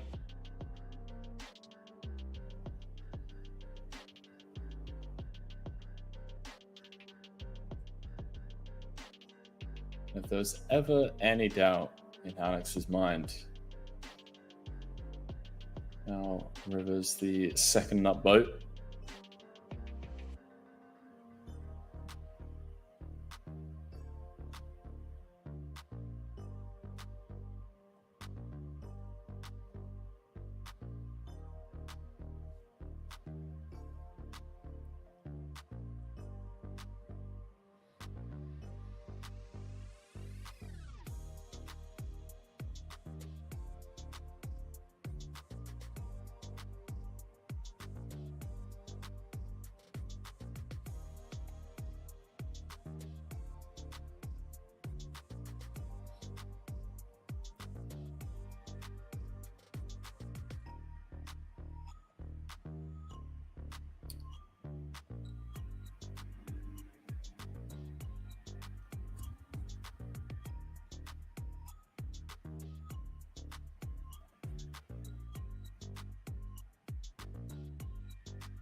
Just in case I do miss something, chat, just make sure you remind me to read the non-final table bust outs as and when they happen. Idea of the bounty situation.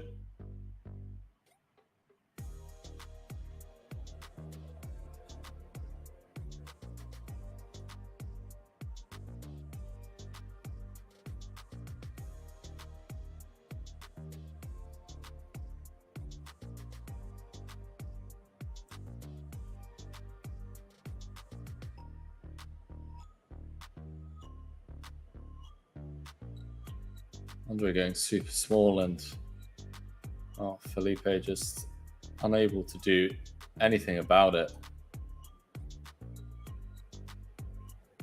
Now down to,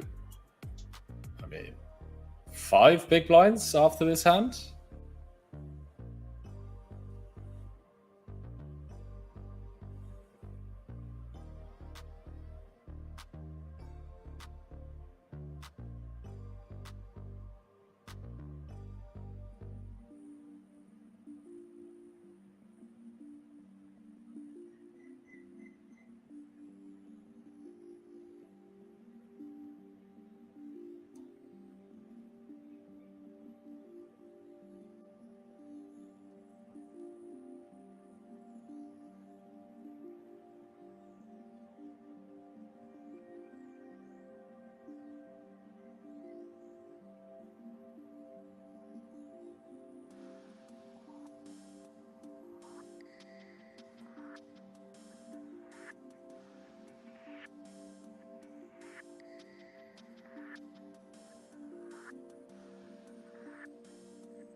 Andre keeps waking up with legit hands as well.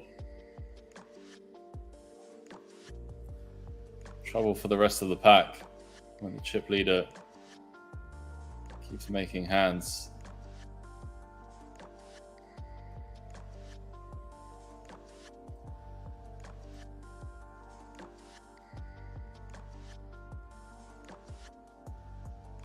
Isaac hasn't shied away from getting involved. This time does bow out with the 8-9 suited.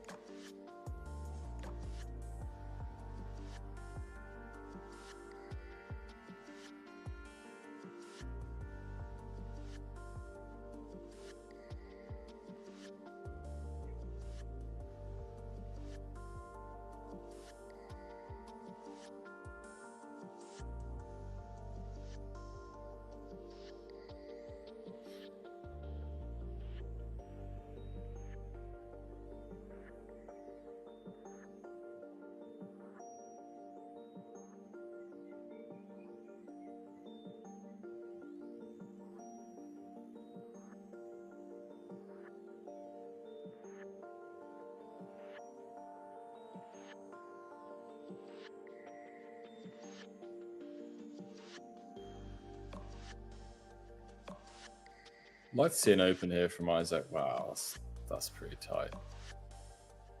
Cover both players. Final table bubble.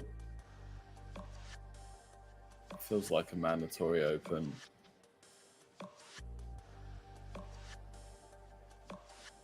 Felipe down to less than 5 bigs now.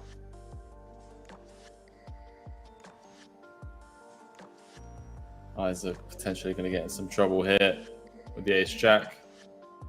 Although based on what we've seen, been pretty passive.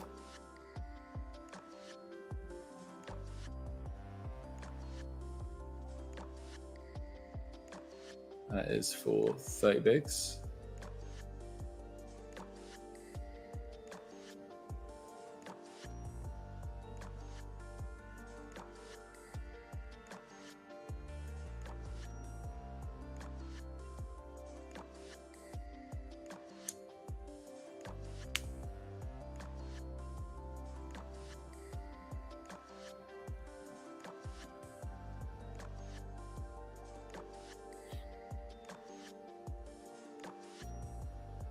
See how Isaac proceeds.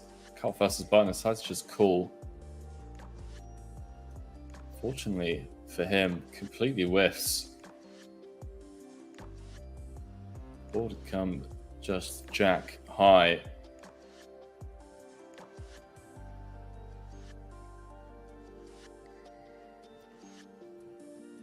Could have been a case of Isaac being left with crumbs.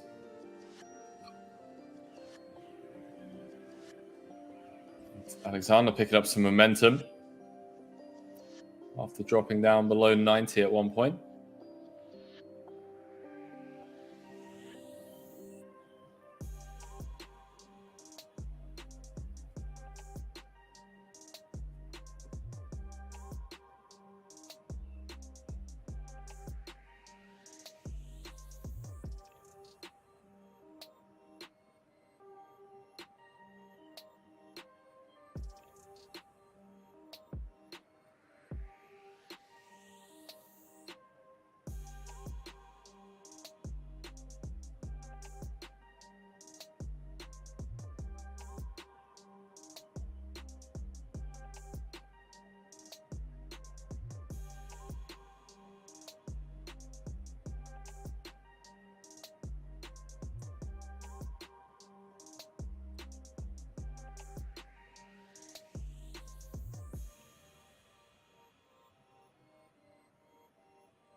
Battle of the Ace Queens.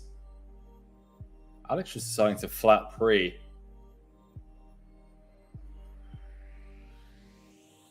Giving Isaac the chance to steal it from him post flop. Assume as played, turn will go check check.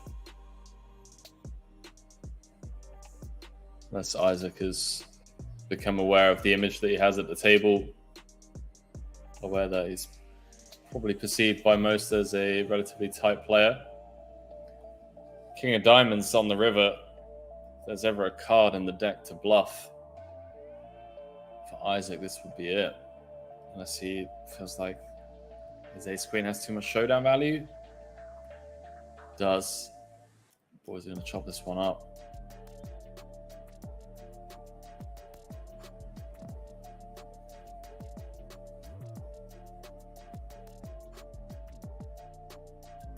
Felipe down to fumes. And most likely going to get a chance at a double up here.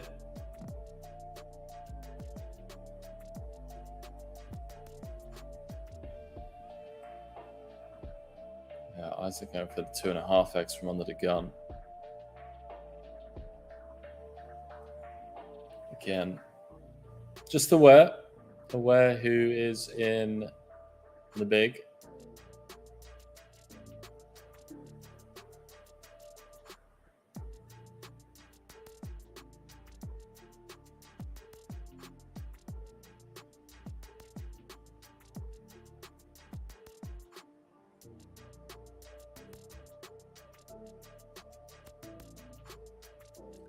Felipe says run it.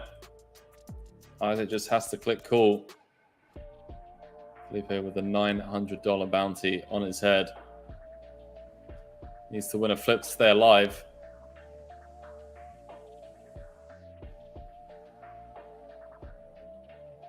Wow, 9 in the window. 9 of hearts on the river. Not needed, but just to seal the deal.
Could get a jam on the button here from Felipe. No, Killer's not going to allow him. Still jam over the top for 9.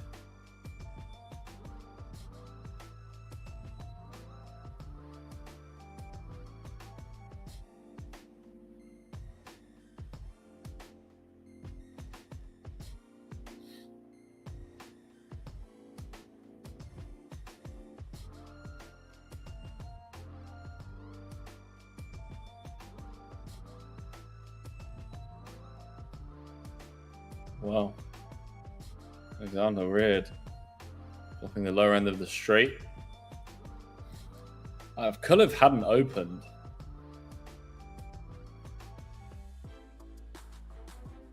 things could have got really interesting. Now Kulev's having 2 pair. Wow. He get himself in trouble. 4th heart on the river should save him some chips.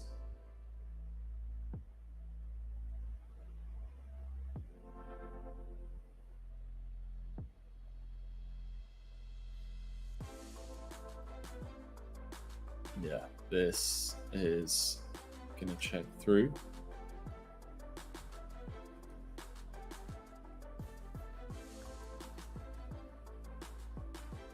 So 200k guaranteed prize pool, 236k collected off to a flying start here. The Millions Online opener, $162 buy, and I'll let you guys do the math on just how many players jumped in the mix. Kick things off the Millions Online. It does look like we have lost a player on the outer table. And that player being Tavlas. Collected 1,232 in bounties, cashed for 1,090. Means we are on the direct money bubble.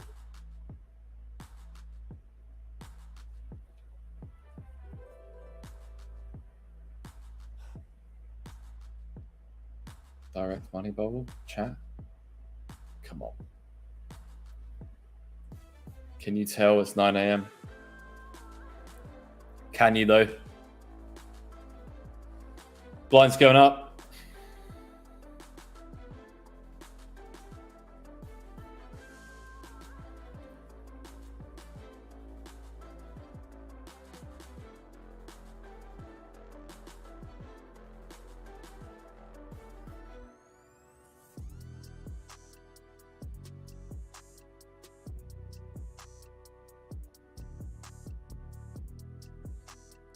Atlantic saying FT bubble. Thank you, mate. I need assistance at this point.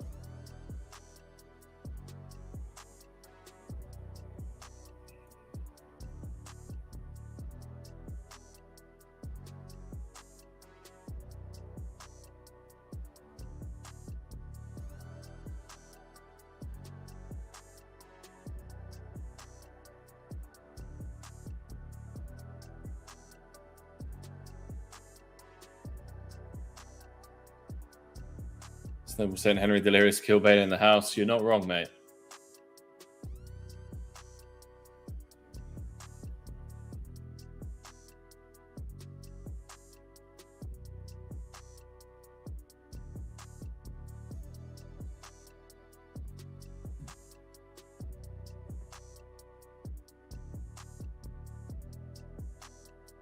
Felipe's staying alive.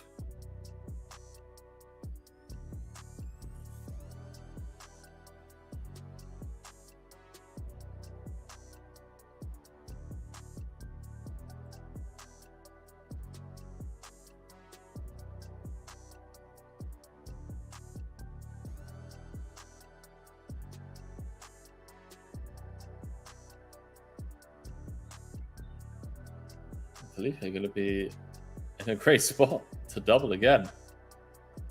Double with the King 9 against the 3s.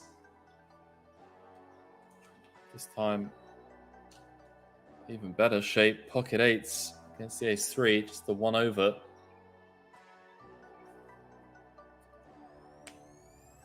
Be a grim way to go after nursing that short stack so well. Gets the safe run out, and all of a sudden, Felipe up to 20 bigs. Was down to 4.5 at one point. Oh, wow. Wow. GG's to Salvo. This is as cold as it can get. 22.5. Up against the table captain. He's obviously going to put a ton of pressure on pre. You've got 10s, you're just at top of range. It's like, it's grim.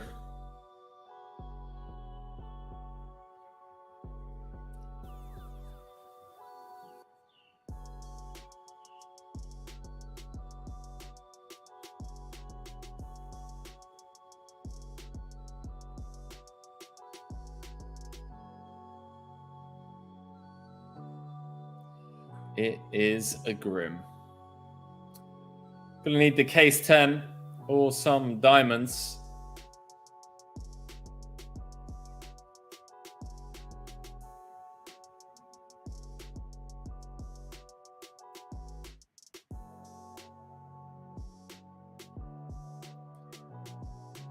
Neither of those come. Well, Andre up to over 300 million.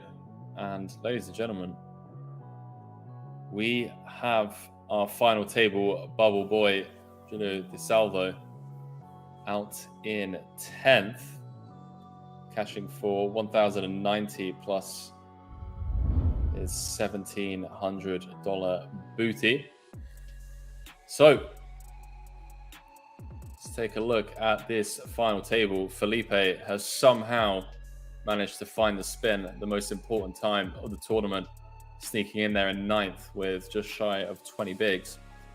Chip leader, Andre Kotelnikov, with 80 big blinds, coming in as table captain. And then dropping off to Daniel, 260 mil, Tommy with 216 mil. And then pretty tight down there at the bottom, not going to lie. Kirill, Isaac, Alex, all in a pretty grim spot. In terms of ICM, everyone guaranteed 1465 plus bounties. They'll all be eyeing up that top prize of 14,000 even? 14,742 plus the booties. I'm looking at around about a 25k payday, thereabouts. And we will have the bounties for you boys and girls.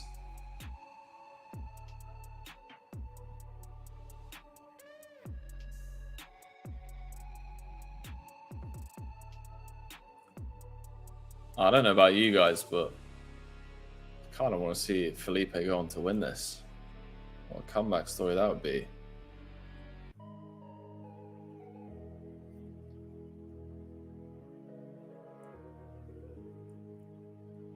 What a comeback story that would be.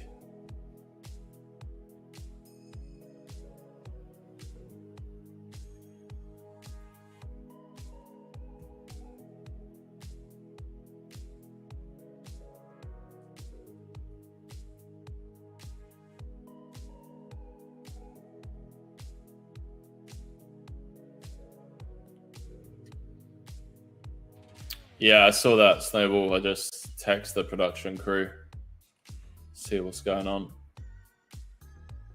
I think it's because we're going on break. I assume, I hope, I pray that that's the case. Oh, it's not easy.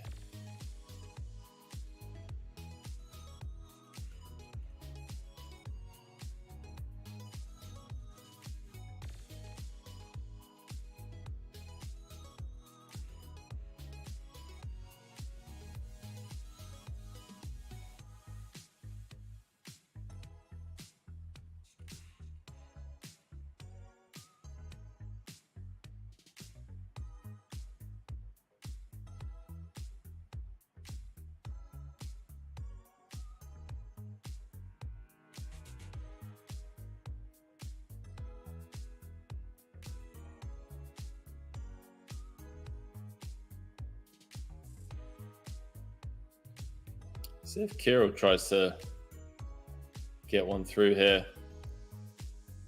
Kind of.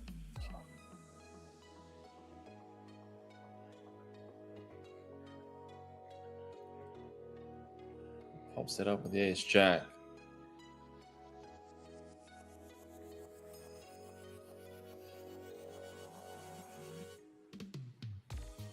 And Vinicus in a really interesting spot as well. Doesn't just decide to flat. Is Andre getting out of the way with the sixes? Andre may come along for the ride out the small, you know. Well suited, Will Ace. Why not?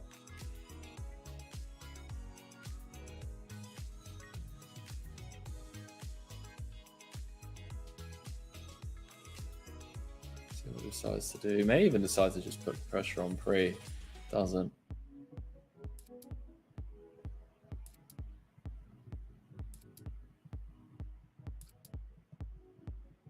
Easy to oh wow. Wow. What a flop. Top pair jack kicker for Kirill. Second nut flush draw for Alex. And middle set for Vinicus. Well, this could be early showers. Andre kicking himself. Folding ace-4 out of the small. Little does he know. Would have been... Wow, he would have turned a boat as well. Wow. That's so sick. Imagine if Andre just flicked it in.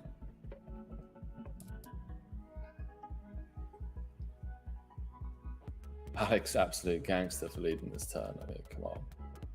Come on, bro. What a hero.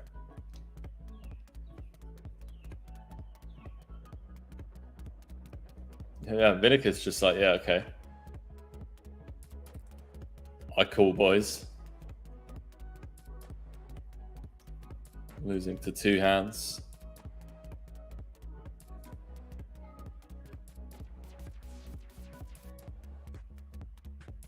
See what size he goes for. I'd go for the lot, try and make it look like we're trying to get an ace up of a chop. That's exactly what he does. 104 million is the bet.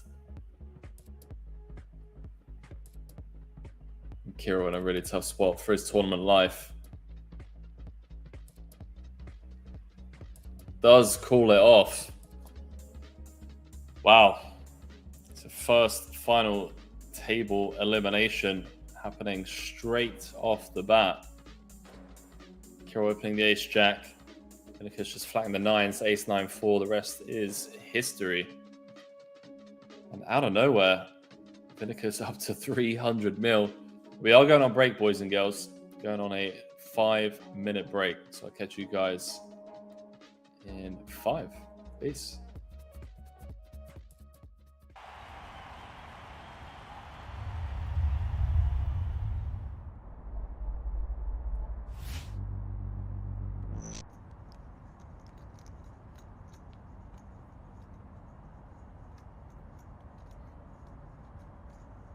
Can he get away?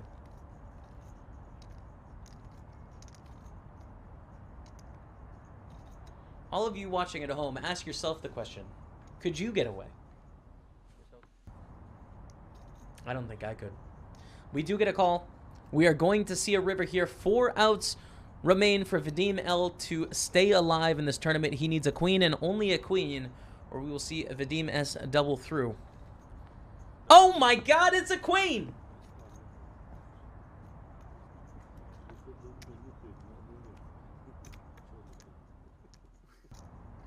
Unbelievable. 9% going to the river. Bam. Smashes the queen to stay alive in the tournament. Gonna double up to around 90,000. Can you believe that?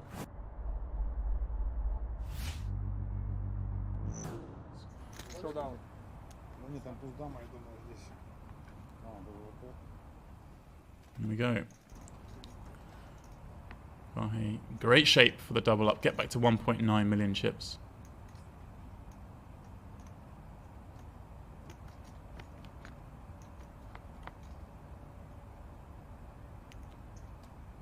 Jack 8-5 by. Well, not hanging around to watch. He is going for a smoke. Well, that's a new one on me. Vahe runs out to the balcony area, I assume for a cigarette. And Vahe gets the double when he's not even in the room. That is a new one. He's up to 1.9 million in chips. It looks like already that was our final hand of the first 2 hours. Interesting. We saw him out of nowhere with 7-3. Well, is Maxim going to take the bait? That's exactly what's happening. He's laid the trap. Totally snapping, and Maxim needs to find a 4. Well, he will be eliminated here at the WPT Russia.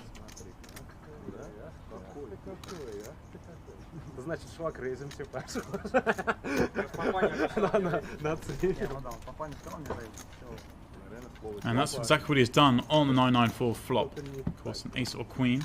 Still outs for Anatolia. That's what spiked. Just a 4 again for Maxim will do it. And that's that. Spiked to 4, but it's no good. Maxim hits the rail. Anatolia back to 1.7 million, where he was when we joined this feature table. Alexander has a flush. The worst possible card for Ilya.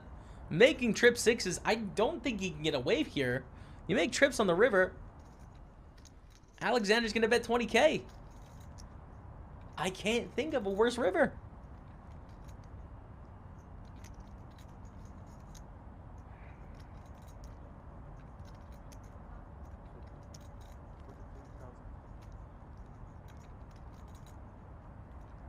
Did Ilya just raise? To 43,000. Alexander calls.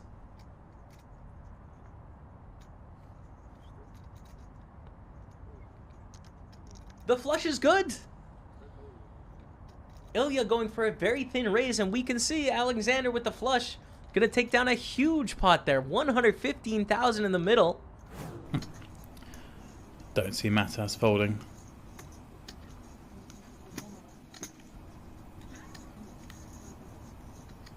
Made a very weak bet on the river, having called pre, check call turn. Doesn't really have a whole host of strong hands. I mean, you can have the big hands like a flush, but does he bet 25,000 with them on the river? I'm not so sure.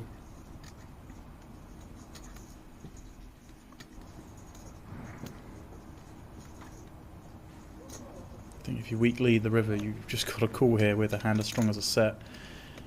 You can have perhaps some hands like Queen 10, Queen Jack, maybe go that way. No, okay. Matas does give it up. Nice play, Dimitri. Using that 10, running a big bluff.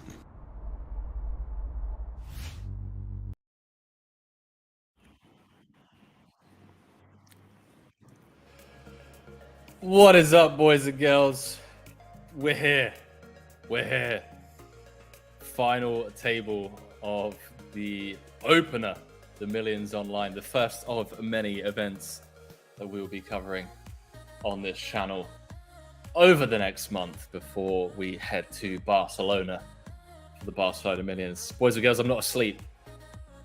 Still awake. I'm not gonna lie. This is it's been a tough one. This has been a tough one, but we take it in our stride. You guys keeping me company. I appreciate it.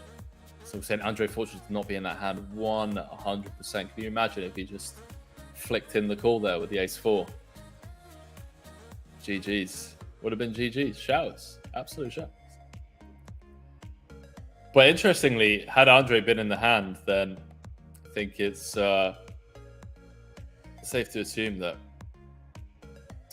Kira wouldn't have busted. I think he wouldn't have busted. Whoo! We are back. Sit awake. Look at this. Ice cold water, boys and girls. Ice cold. Stay hydrated, you know? You guys know how it is.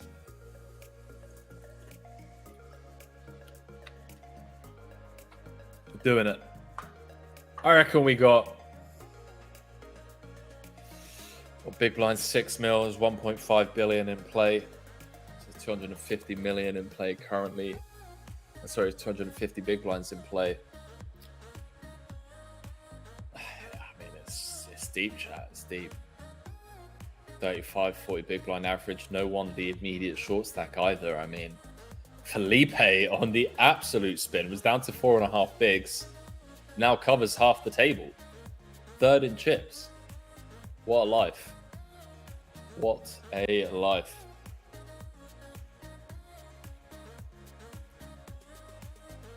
See the payouts. Everyone guaranteed $1,870 for their efforts so far, plus the booties they've collected along the way.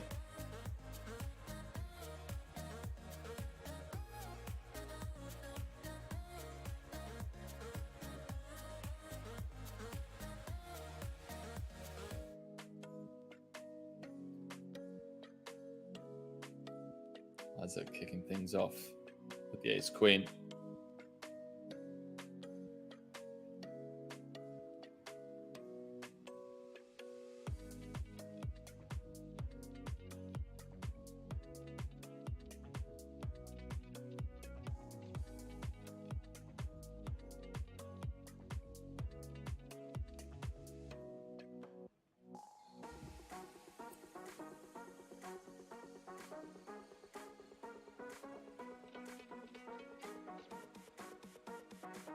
Tommy not going to defend the big, one would assume. Top bets getting some energy in the chat. I appreciate it. I'm always hyped when I come back from break because I just splash water in my face, step outside, breathe some fresh air, all that good stuff. Oh wow, this could be showers. This is 20 effective. Wow. I'm trying to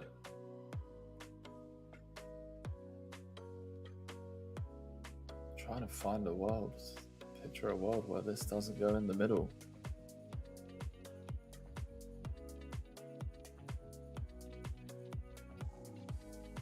In what world does this not go in? Alexander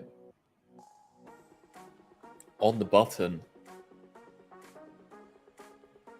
Gonna open, I assume. Tommy just gonna jam.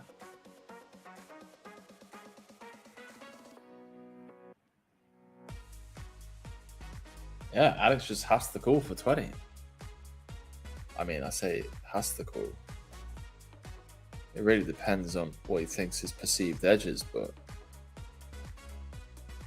folding ace queen here, Tommy's gonna be jamming ace jack, ace 10, king queen suited. Chuck in some jack. Yeah, it does call.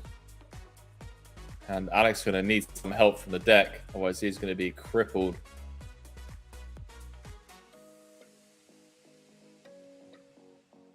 No dice. Tommy with the double up to 250 million. Alex down to less than 2 big blinds. What a spot. Great opportunity for Vinicus to really bully the table for the time being. Although not sure deuce 3 is going to cut it.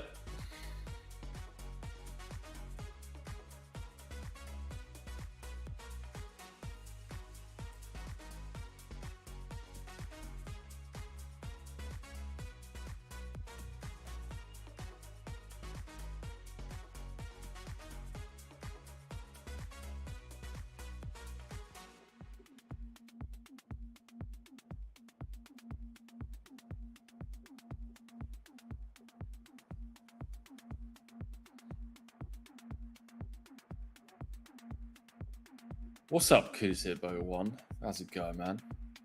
Top bets. Giuliano's known by Hyper Poker, great bluff. Stable say, I was thinking, no napping, Henry. We're good. We're good. We're good. We're trying. We're out here. We're trying. Take it in our stride. Honestly, I absolutely love what I do. Very, very privileged. to get to call the action on events like these, keep you guys company.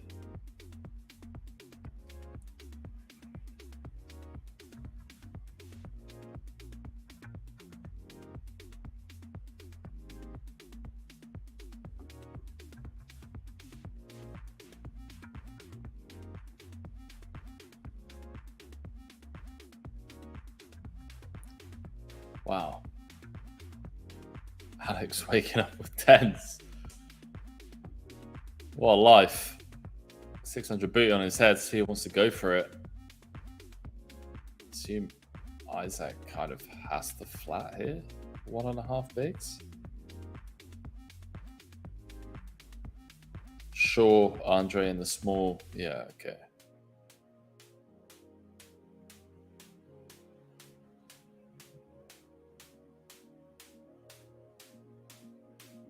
Yeah, so flat, flat.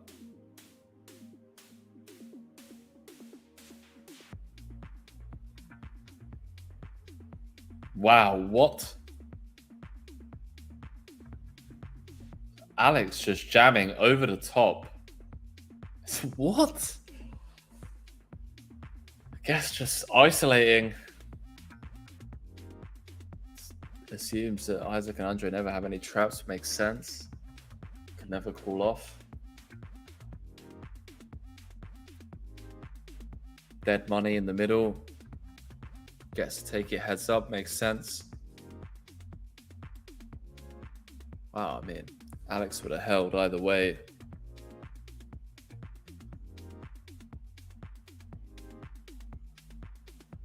So it's somewhat insignificant. And Kulov probably doesn't know that Alexandre would have held anyway, so guess gets to keep the short stack in, which isn't really to his advantage, but does obviously mean he can still go for that bounty. All things considered.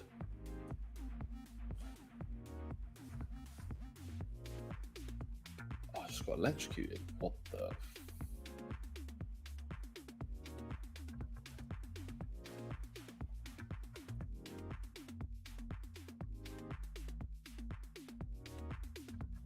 Chat, I swear I don't even know what's going on. I'm fairly sure I just got electrocuted.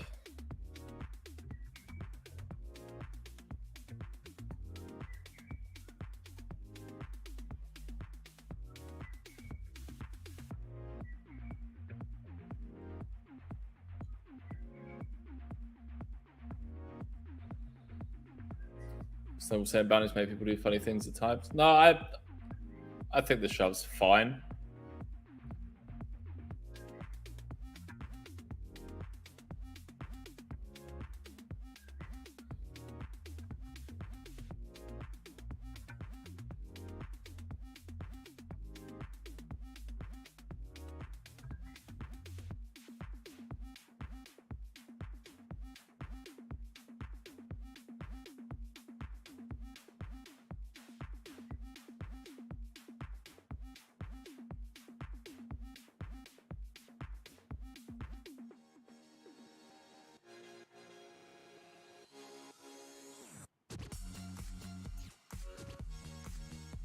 I think it's fine with the dead money.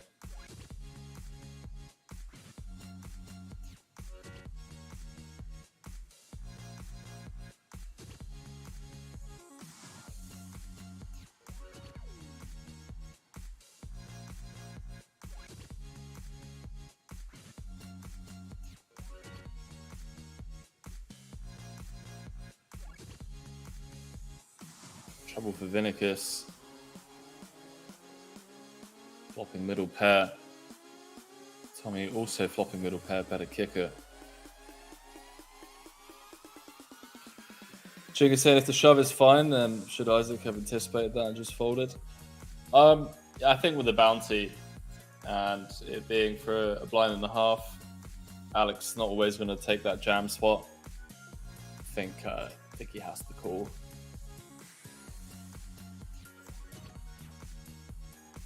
But Alex is a beast. So Alex definitely going to be taking that spot a lot more than most. 70 mil out there. He's going to fight for it.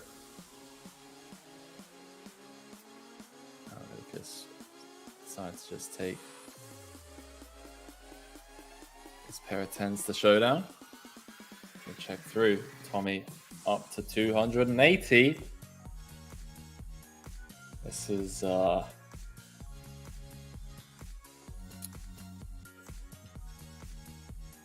this is gonna take a while, chat. The money at the table pretty evenly distributed.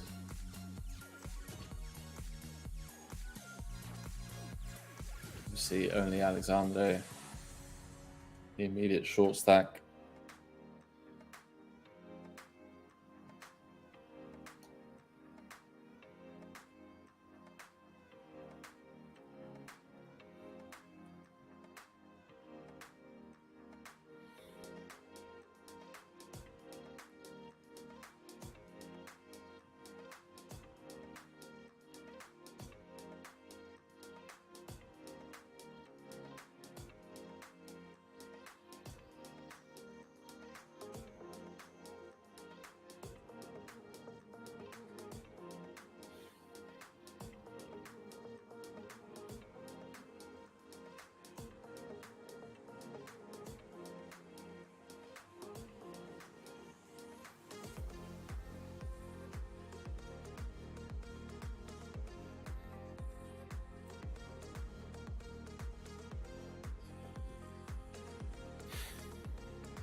Potential spot for Alex to double.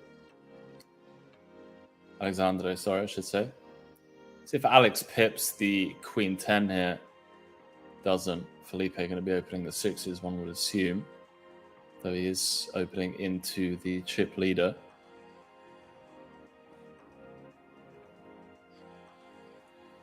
Goes for the 2.5x.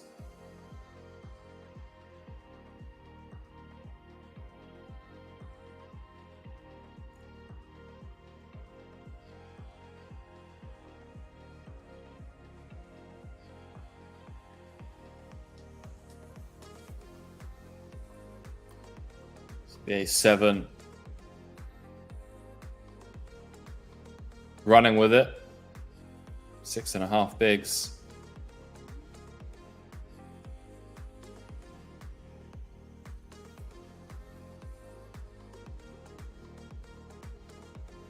Wow, ace high flop.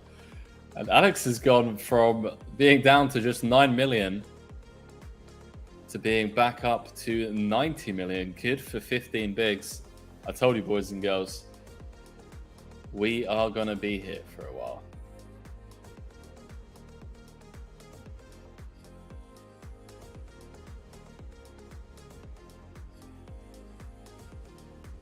We are going to be here for a hot minute.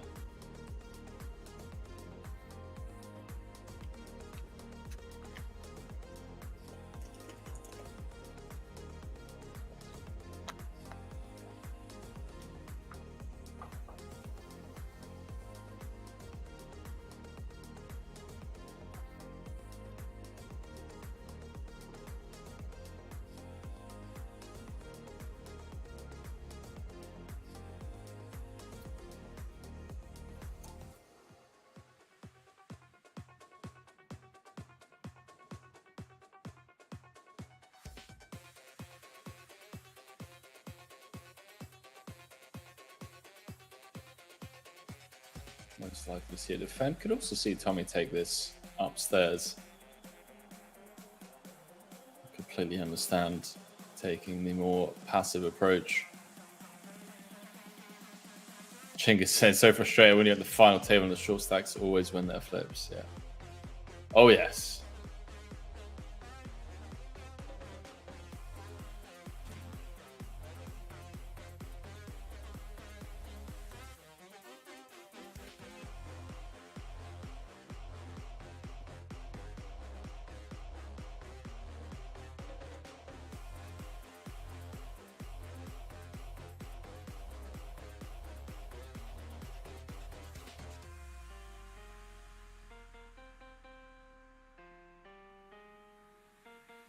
Snowball saying you're not wrong. It's even worse when you then bust and they're still in.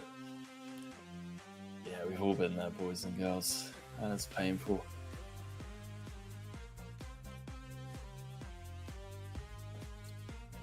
That is a painful one.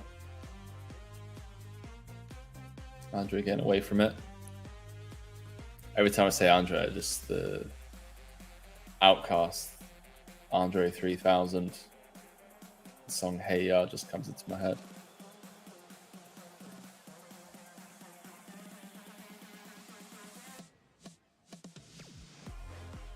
Alright, chat.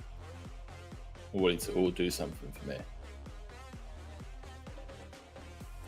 So everyone go onto whatever music platform that you use. Alright, this is the type of energy we're bringing to the stream at 9:30 in the morning. Any music platform that you guys use, all right?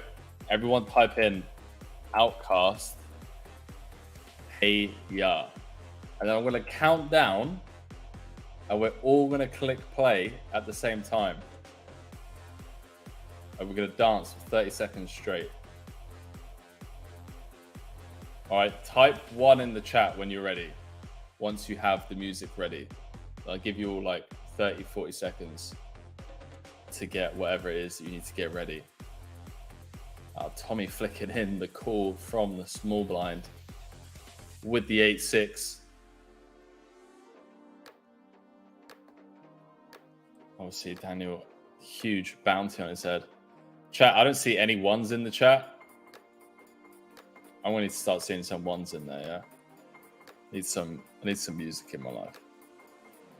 Snowball saying, hang on, I'm opening Spotify. No worries, no worries. Give you guys a minute. Shake it, shake it, shake it.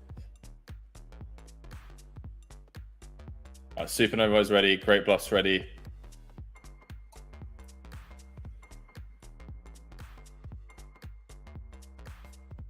Chinggis saying, what's the song again? So, Outcast. Hey, yeah, I'm going to type in the chat. This is legendary. How did I not come up with this sooner? There's 300 of you in here. So we're basically going to do a Mexican wave around the globe with a song. All right, so we've got 1, 2, 3, 4, 5, 6, 7, 8, 9. So we got 10 of you ready. Give you guys 30 seconds. And then I'll get there. So so Snowball saying, okay, yeah. So just to clarify, great pickup there from Daniel, by the way. Nice awareness.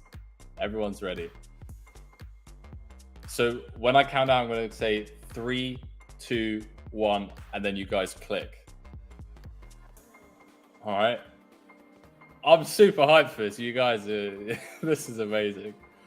All right. So ready? Oh wait. Chat. We got a hand going on. We can't be dancing on stream. Got a hand. Alex with the aces under the gun. Probably not going to get any action other than from the big blind. Chat, let this hand play out. I love that you guys are ready for this. This has really got me hyped. It's been a long stream. 9:30 in the morning. Everyone going to be jamming away to the same song.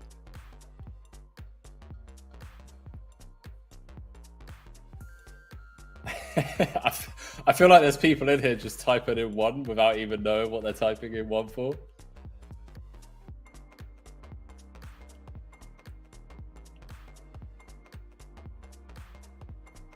We'll let this hand play out. Oh boy. Oh boy. Alex with the aces, Andre with the open ender.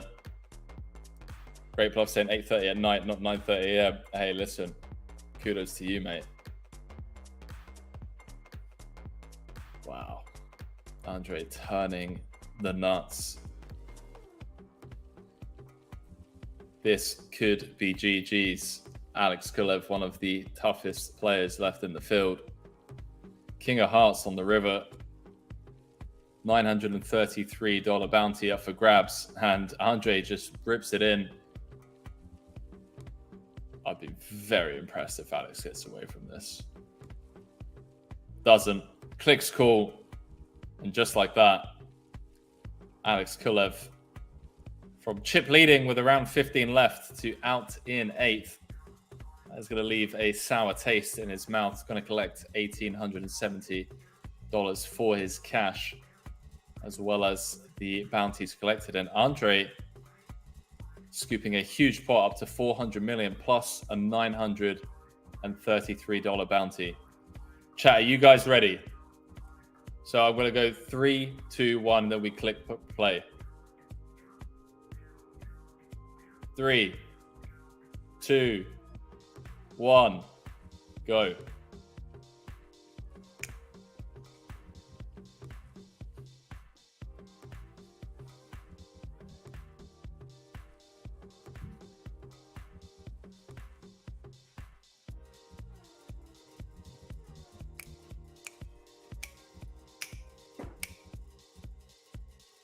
Let's go, chat.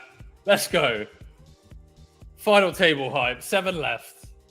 25k for first.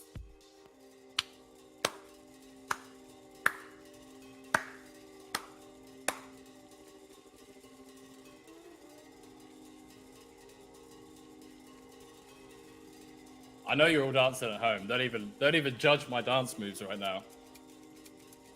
Bringing some hype around the globe.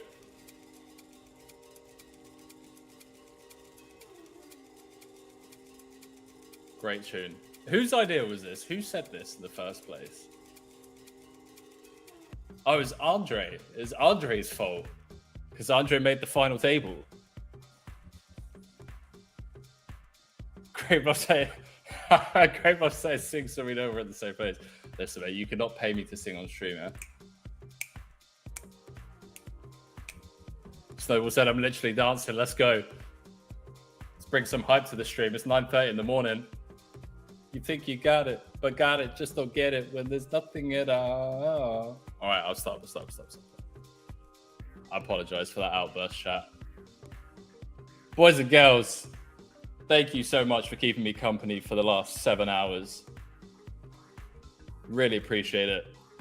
You guys have been absolutely magnificent tonight. Massive shout out to Santiago as well for joining me for a few hours early on. Obviously to all the mods and the production team behind the scenes. You guys are just absolutely killing it. You're making poker a better place for all of us. Kicking things off, Millions Online opener event. Final table down to 7. Alex Kulev out in 8th. Bit of a cooler, if you will. Ace is no good. But hey, tough to feel bad for him. The hell well he's been doing. Great to see him make another deep run.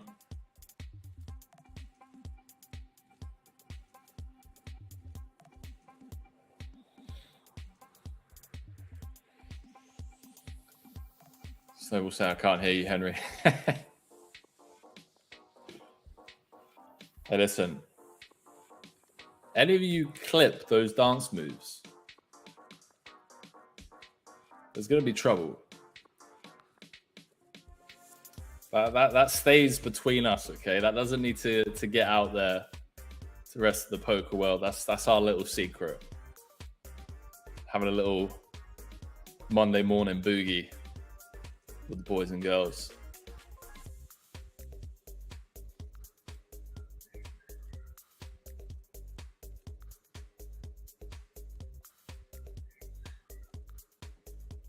Some saying for you, I need to sit down after that. It's a great song. It's a great song to just get the juices flowing.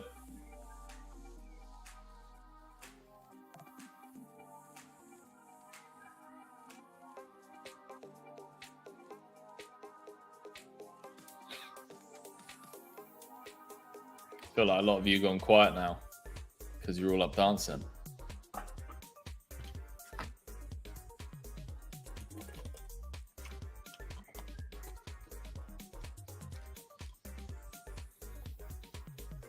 Oh, that was good. That was perfect. We needed that.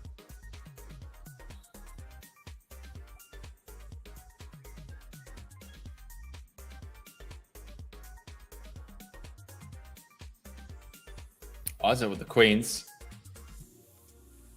Doesn't look like he's going to get any action.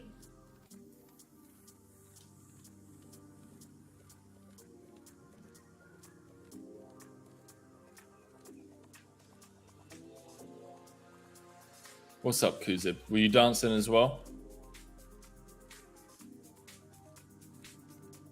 Kuzib was dancing.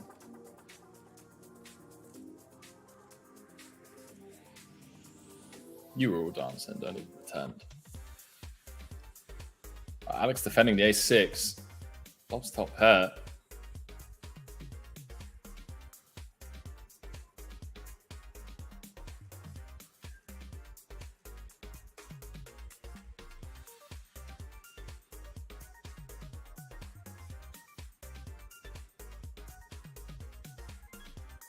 Someone said I'm 4 of 20 and 3 from in the money, trying to make my own FT. Let's go. I'd love to hear that. Love to hear that.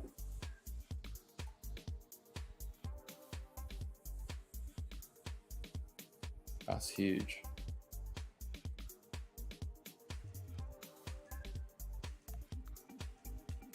Dancing got you pumped. There we go. That's going to be our go-to song from now on, chat. That's our jam. Well, if there's ever a run out to triple off with queens on, this is it. Yeah. Wow, goes for it. 7-handed, open +1. Bet flop, bet turn, jams river.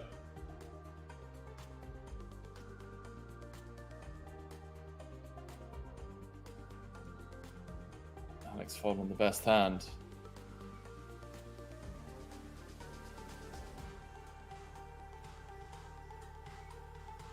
What's up, Lee McShane?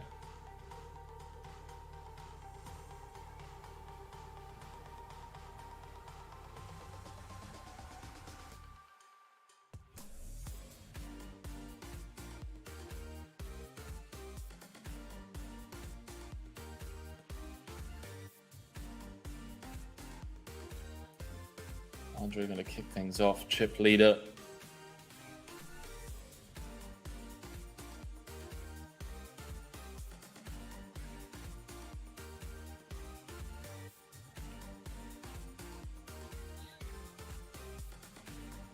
Daniel going to get out of the way with the ace-10.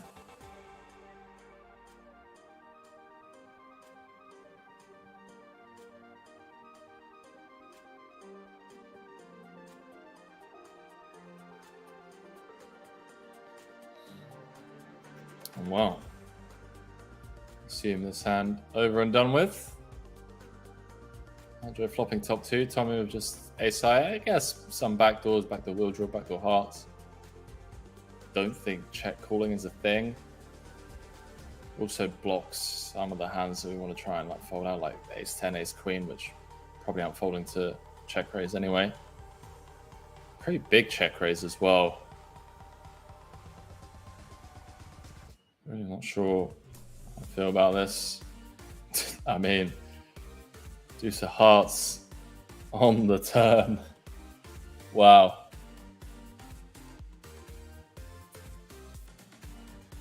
Spicy turn card. Andre with the B33. No, sorry. B25. Chat. What is this? What is this right now? What's going on?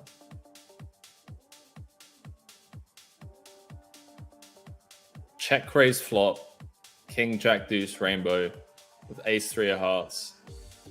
Turn Deuce of Hearts, River 6 of Hearts. And we're now chip leading. Run better?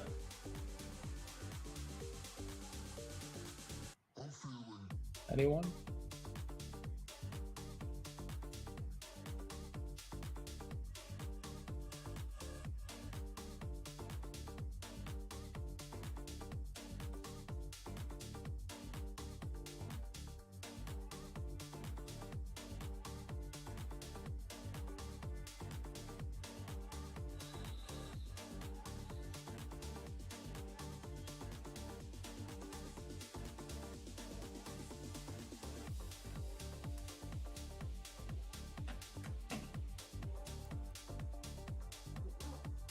Tobit said, how's that going? Check, check. Yeah, pretty wild. If you think of some of the hands that Tommy check raises, like in terms of value hands, he never has jacks or kings, right? But he does have king deuce suited,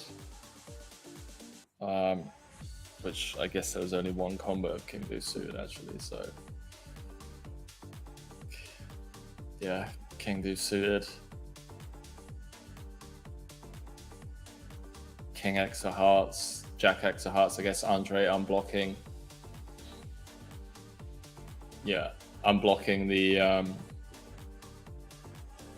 like king X and jack X of hearts. I guess some king X of hearts are going to check raise. It's going to have some like king queens, king tens.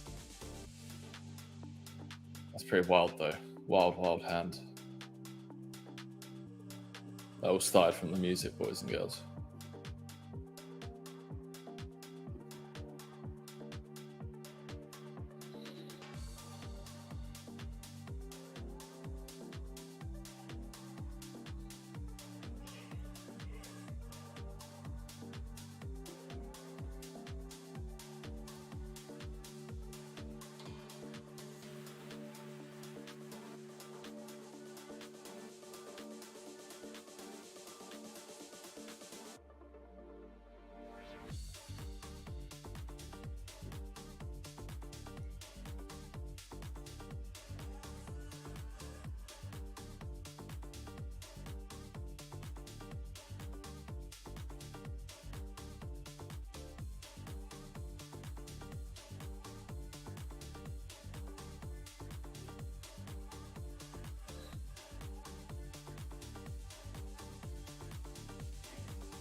Big fan of this from Vinicus.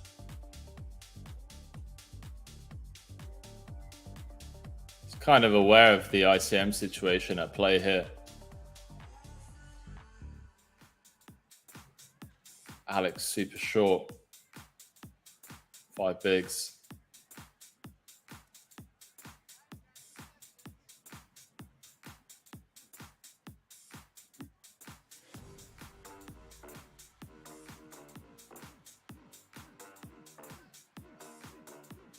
Just gets to open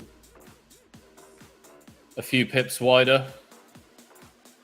Yeah, poker player saying 1 GG's. GG's, mate. Not sure what we're saying GG's to, but GG's.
Top is saying it just seems strange the way that it was played, that they check.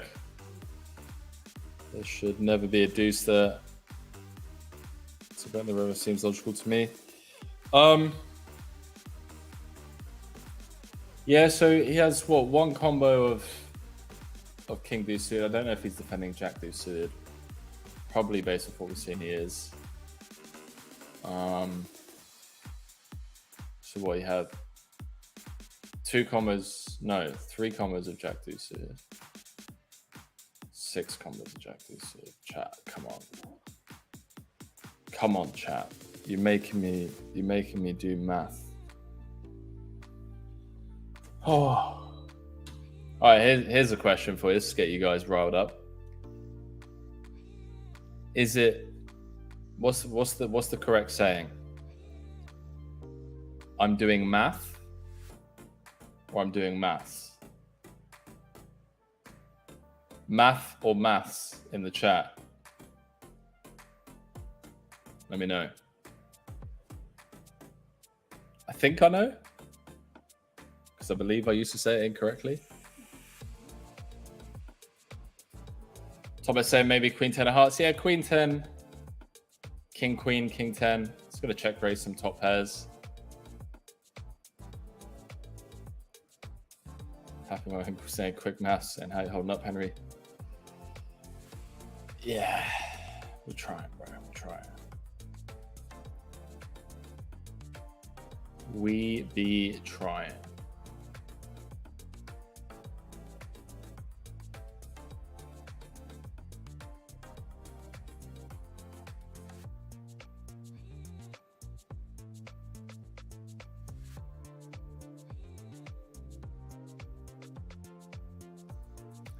Great Bluff said math. Top Best said math.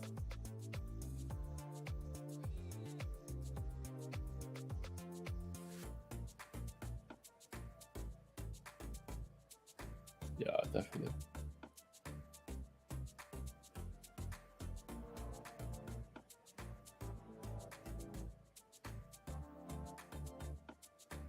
So we'll say depends on what country you're in. Both math and maths are fine, in my opinion. Yeah, I'm not, to be honest with you, I'm not entirely sure.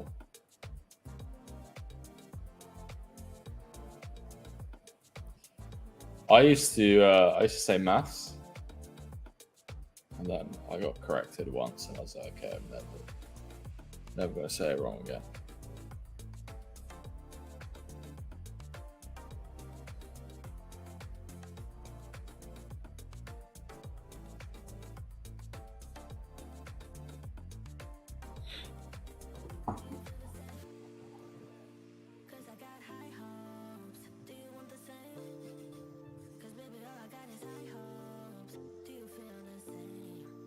Oh, we got a dispute going on.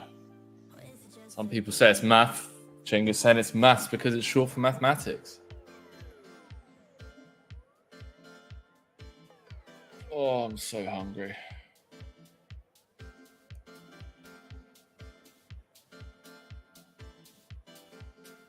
Chat, you know there's going to be like 5 bust outs within the space of 30 minutes.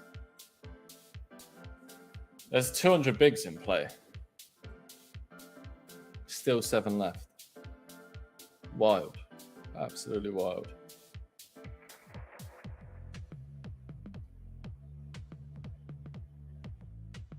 It's going to be like a uber deep heads up.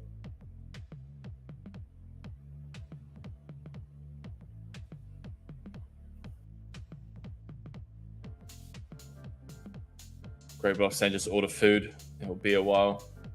No, I don't want to eat before sleeping, bro. It's not good. It's not good for recovery. Your body's still working even whilst you're asleep. Digestion takes up energy. Right, boys and girls, we are going into break. We are going into break. Still 7 left. No, we're not. Yes, we are. Yes, we are. We're going into break. Still 7 left, playing for 25k and the bragging rights of winning the Millions Online Opener event for 25 Gs. Catch you guys in 5. Peace.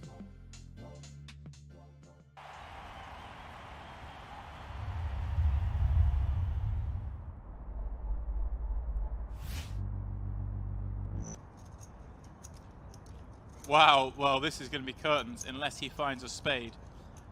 He flops the nut flush draw. Anton trip tens. Anton won't be able to believe his luck. All in, snap call. Well, Anton's going to be pretty sick to see he's not got Carl dead. Nice flop. But he's in great shape for this 1.25 million chip pot. Nice flop, that was, wasn't it? Oh, with the 8 outs, needs a spade. 7. Oh, king on the river gives him a flush. But Anton a full house.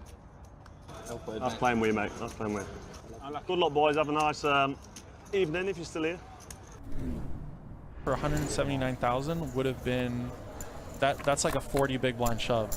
So I actually prefer the call over the shove. Seat 6 or the raise. Wow. Yes, wow is right. Seat 3 Wow. check. Even more of a wow. Why is Kuhn checked there? Is it just that it was too strong? I mean, you've got Locke in the small blind who's, you know, a bit of a loose cannon. I'm so confused right now. The fact that can't overall, you don't need to slow play your hands when Jeff Gross has flatted you and Phil Locke is in the pot, right? both of their check. I mean, Jason's check surprises me more than JG's check, but they both still surprise me. I can't believe that this has gone check. So is Jason Kuhn thinking to himself, I need to just check because Locke is liable to just move all in at any point with nothing? Is that possible? I guess that's his rationale, but at the same time, he's capable of doing that on any street. How this has gotten to the river without a bet it's scary. Seat 6 bet 30,000. Wow. It's an absolutely sick river card, and Jeff Gross is going to get just so lucky. He's not going to lose a chip right now. He's not going to lose a chip. It's amazing how all these situations they always work out for Jeff Gross. Like no matter what the situation. JG, like, PBF. He should be broke in this hand. You know, should be broke in this hand. And somehow he found a way to get away for just a pre-flop raise. raise. 110 total. I don't even know if Phil Locke's going to call here, and I just wonder if I mean, it's not just because of the hands out there that Jason Kuhn's made a mistake, right? I mean, he's made a mistake here. I think so. I can never see that Jason is taking this line as a bluff against someone like Phil Locke, who's just proven to be so reckless. What a strange hand. It was the perfect river too to create this situation. I mean, only an ace would have made this happen. It's probably just a chop. They're probably just stealing with the chop. And that's a very, it's not a terrible assessment. I feel like if you had an ace, you might have c-bet the flop, ace queen. I think Jason, that's the other thing. Jason could be raising here. He could be raising here with a weak ace, knowing that Phil does not have a 4 and does not have ace king. You might just have ace queen. You could have like ace 9. No, maybe. Doubtful. Oh my god, kid. At this point, I think that Phil is calling for a chop if he's calling. Yeah. That's a good bluff. Kid, I folded a good hand. I found a way to lose that hand. I don't know how. Could be the one. Ace 9 3 2. And it just goes check. How's that? What's going on here? Sam checks back aces here. Oh, he checked it back, huh? Okay. Yeah, pool bets. Now does Sam raise? I would be inclined to raise here. I guess Sam's hoping to boat up on the river and... He's hoping for the 5 of spades. Oh my god. Oh, there it is. How have I just said that? Oh my god. You called it. For the 5 of spades. He's called it. The 5 of spades rips off, well... 5 of spades. That was Sam's plan all along. This honestly, is a disaster card for Newey. Who's shuffling these decks? I think he needs to take a little bit longer here.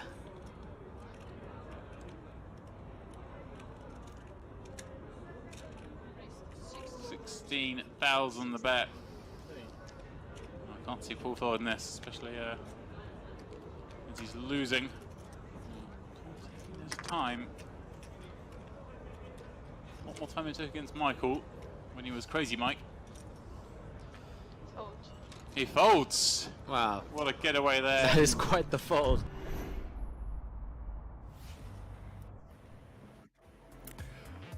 What is up, boys and girls? It's your boy Henry Kilbane here. We are still 7 left. That's right, 7 left. 10 o'clock in the morning. Let's go. We've been live for almost 7.5 hours. It's the final table of the Millions Online opener. And well, what day it's been, what journey it's been. It's been a long one. It's been a fun one. Look at this, man. Alexandre just keeps on staying alive.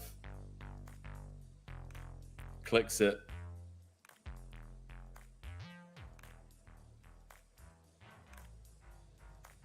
I say staying alive. There's still 5 cards to come. We've seen aces crack from this FT already. Looks like Andre's lost some chips, and Vinicus and Daniel have both picked up heaps. Daniel now chip leader.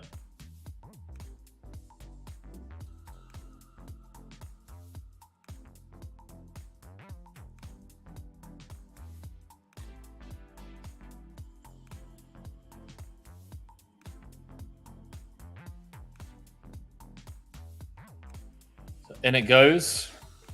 Aces against King. Jack, see a couple of kings dead already. Ooh. Ooh. He had equity, boys and girls. He had equity.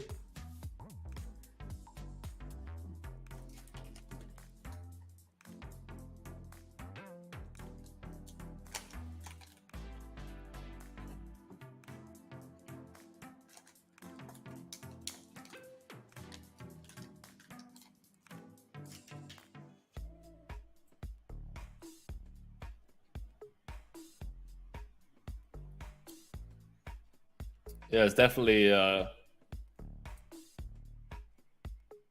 stuff open, but I just don't want to eat. I don't want to eat before going to sleep.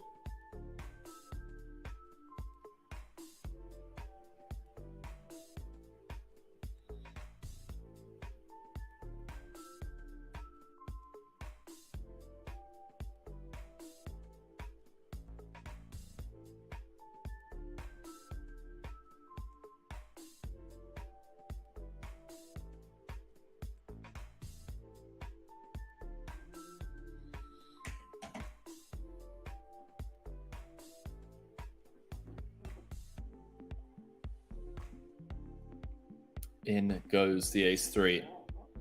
Blinds up to 4 million, 8 million.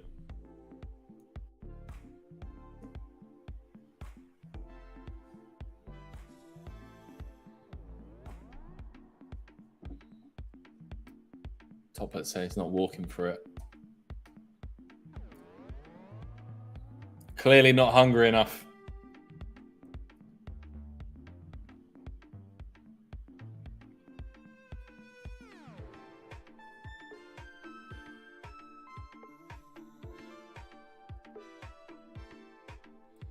There's going to be a flurry of bust outs, I'm telling you now.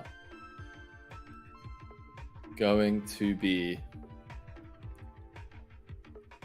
a flurry of bust outs.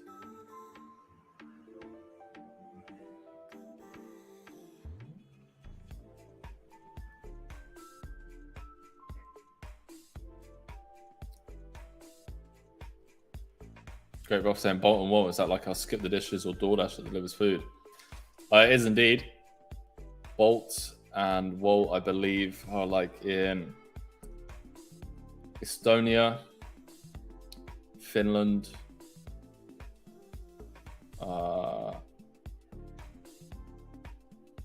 where else are they based? Estonia, Finland, yeah, like Nordic countries. Malta. I knew it was Malta as well. I used to live there.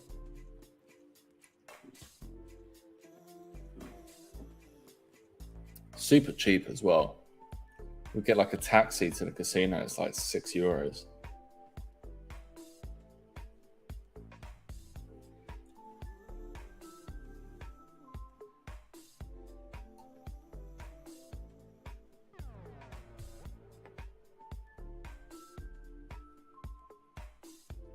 Bunch of rags.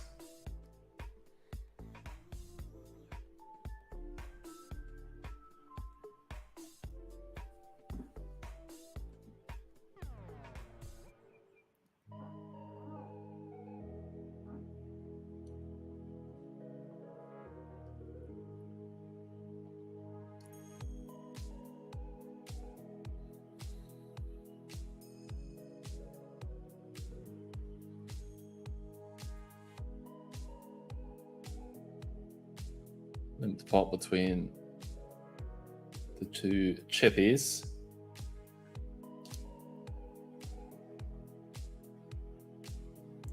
Roulette player saying, is this a replay of the final table? It is not, my man. We're on a 30-minute delay. I've been sat here with you lovely people for the last 7 hours or so, 7.5. Coming up 8 hours.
Pappy said, have you ever been in one of those hopped up tuk-tuks, tuk-tuks, however you pronounce it, in Thailand that top out at 50 miles an hour and have disco lights and stereo thumping with a sketch driver? Yeah, all day. All day.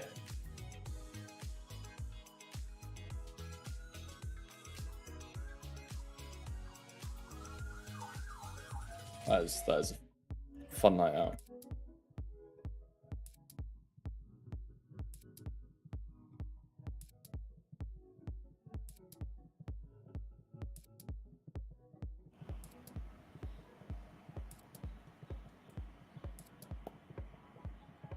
Keep scanning around the table for a car crash. This could potentially be one, although Tommy hasn't really been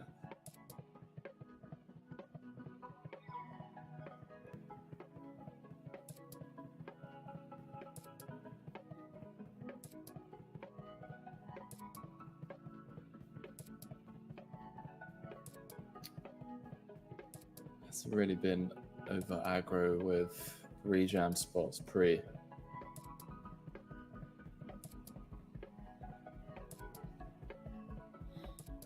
Well, Tommy defends ace, jack, 10, middle pair and a gut shot, running clubs.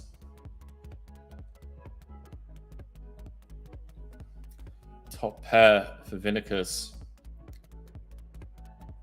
Fires out for 40%.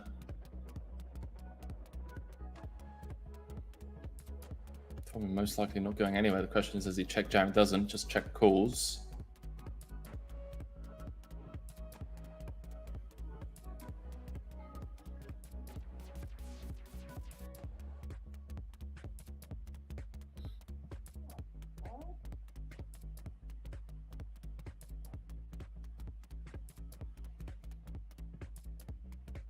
And Tommy, put to the test for his tournament life, does call, needs a queen, king, or a jack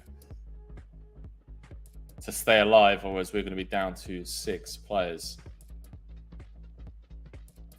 8 of clubs on the river, no dice. Tommy Broek out in 7th, $2,375 for his efforts. Quite the run. $432 bounty going to Vinicus. GG's. Do the flurry of bust outs now begin? Question mark, question mark.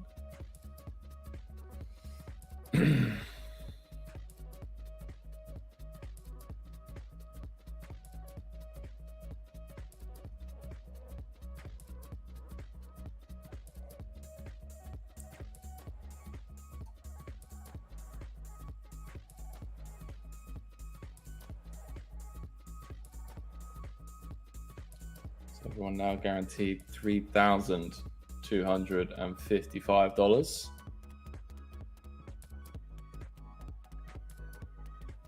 Plus their bounties, of course.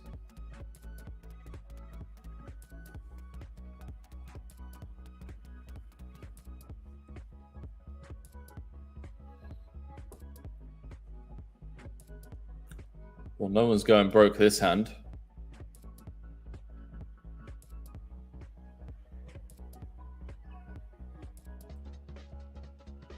That much we know.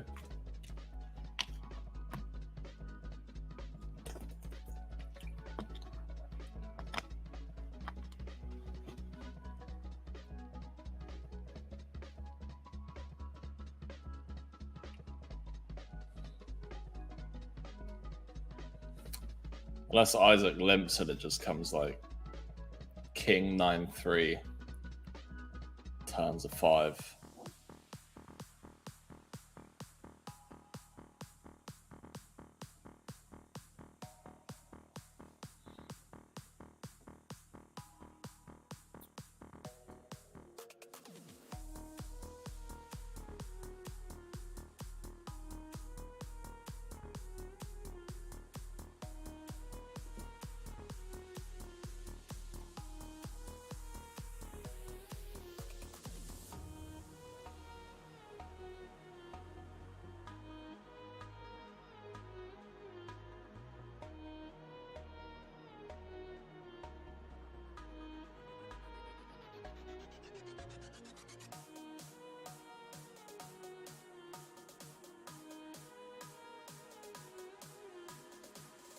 This could go in, boys and girls. Has the flurry of bust outs begun? Queen 10 for 12, effective. Surely going in.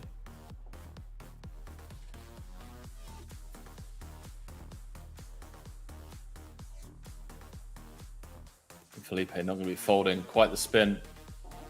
Felipe has his opponent dominated. Great shape to double up here. Wow, queen high flop. Ayah. 3 outed for heaps. Heaps in ICM value. Jeez. Just like that, we're down to 5. Wow, that's pretty grim. Especially after the spin.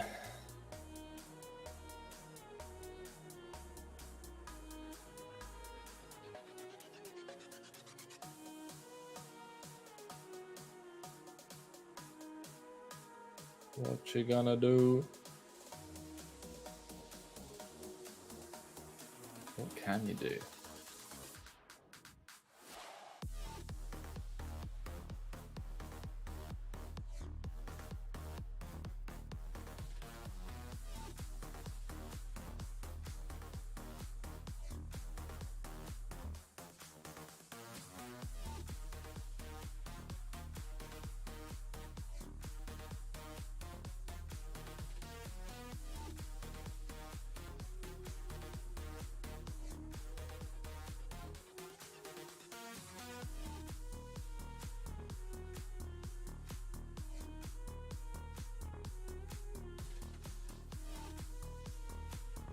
Alex with the cheeky little min. Off 10 from under the gun. Go on then. Naughty.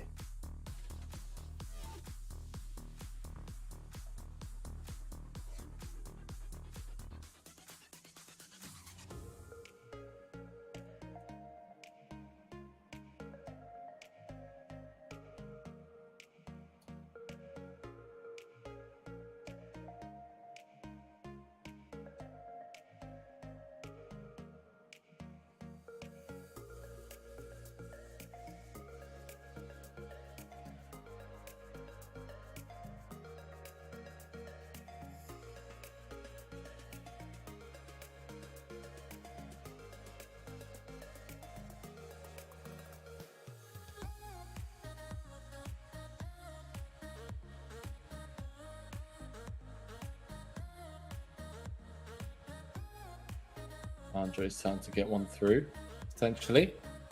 Nah, Daniel's having none of it. Daniel's having none of it. ICM pressure.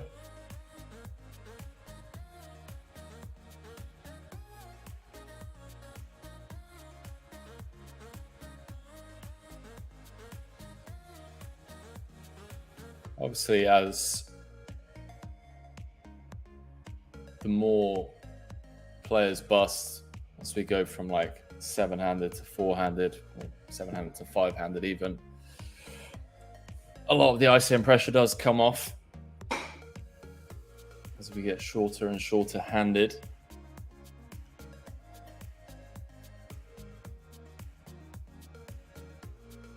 And especially given that half of the prize pool is in bounties.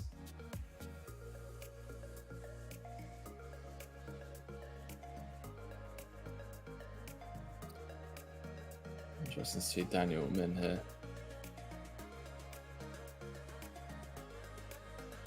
It's a plan to min, call off against Alexander, and fold against Isaac.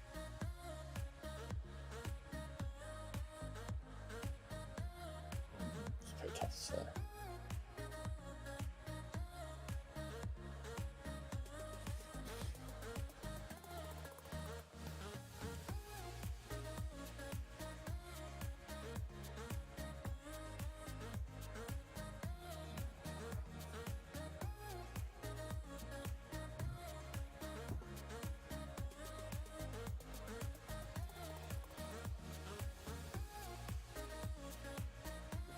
Graf said, are you able to switch into BBs at all, or only one view? Yeah, unfortunately, that's not up to me, mate.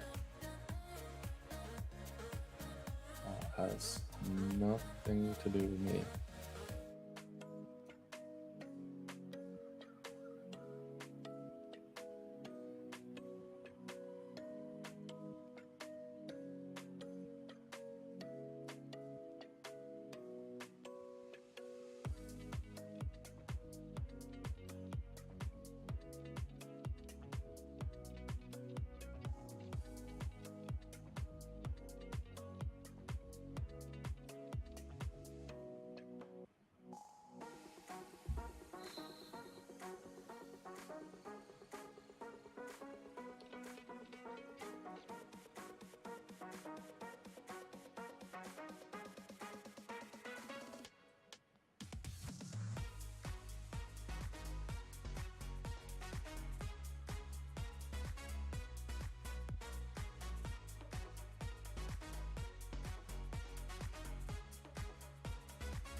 Waiting for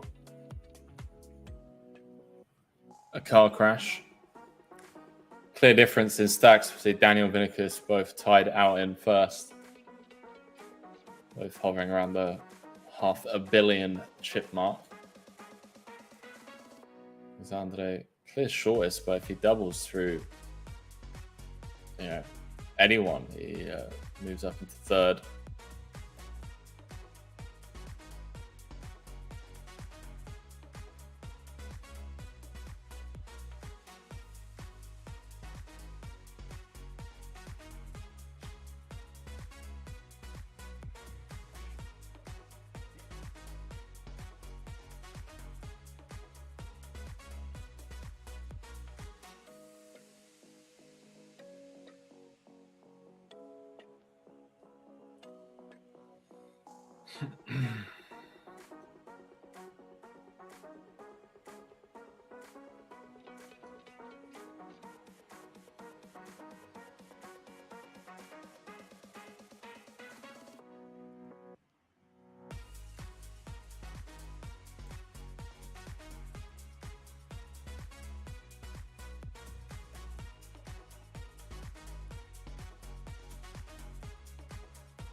Queens for Isaac.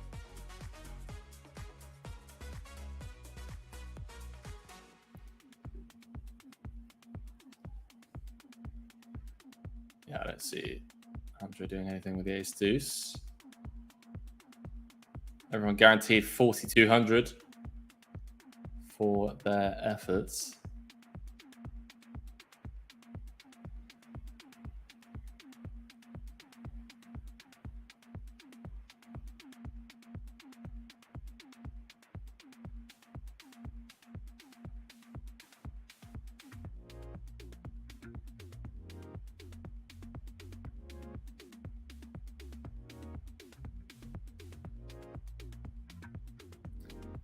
I love getting heads up in these PKOs.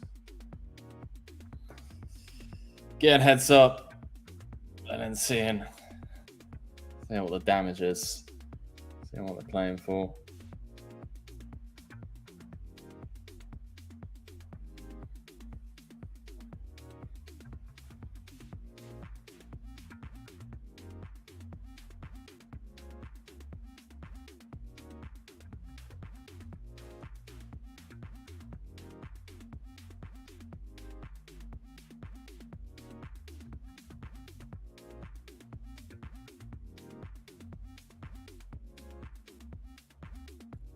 I'd like to see more of this from Vinicus and Daniel.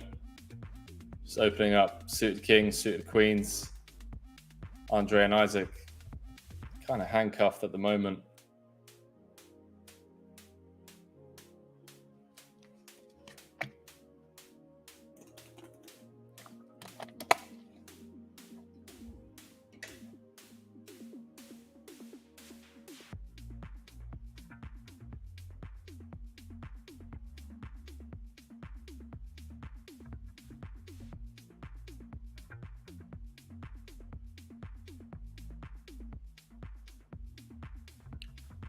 Bear with me, chat. Just texting the production team.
I've said I watched a little bit of Limitless playing cash games a couple of times in the live arena, and that dude is a legit freak. His reads were dead on to the point the opponents were befuddled.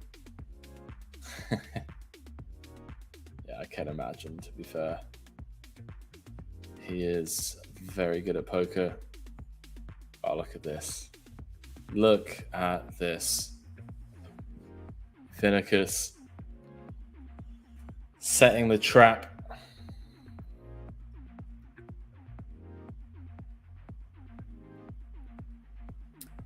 Just flatting the button open of Isaac with the aces, flops top set. Goes for the jugular on the flop.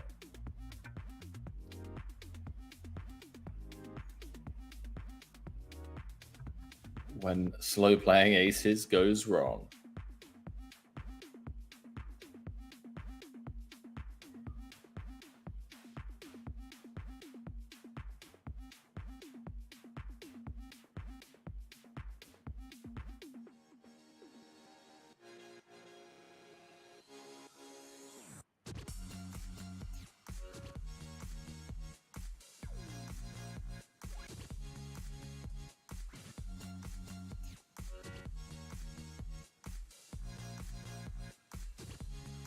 I was saying they were literally terrified. Was that at the live at the bike? I mean, listen, whatever happens in this hand, props to Alex here. Alexandre. Just nursed his short stack. Should have been out in 8th. Ace Queen against Ace King for 20. Button versus small blind. Gonna need to win a flip here in order to stay alive. Well, ace in the window. And stay alive he does. 6 spin.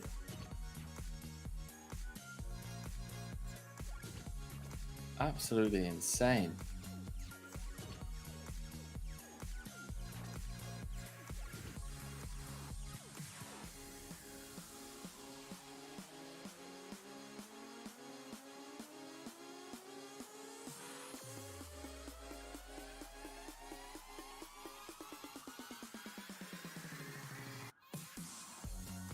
Third in chips. Andre potentially going to be out here. Finicus with the ace-10. How's Andre dominated? Curious to see how he proceeds when he's 50 effective against Daniel. Would obviously be an absolute disaster for Daniel to pick up a hand. Okay, that's just... I guess the idea is... Oh, I don't even know. I don't even know what we're meant to do in that spot if Daniel jams over the top. $1,861 bounty up for grabs. Wow, 7 in the win. What is going on, boys and girls? What is going on? Wow. Only 3 7s. No, sorry, 2 7s left in the deck. Andre finding a 2-outer.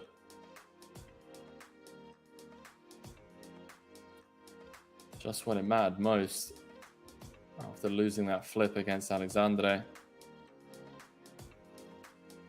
Finicus.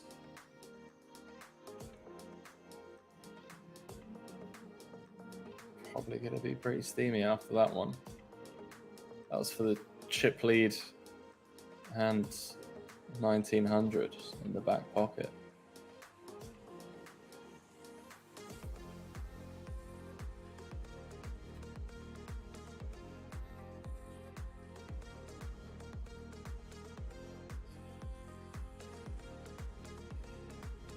Top says a never-ending story. It is indeed. Not sure about this flat with the 10s from Daniel, personally. But he has all the chips, chat. So who am I to judge?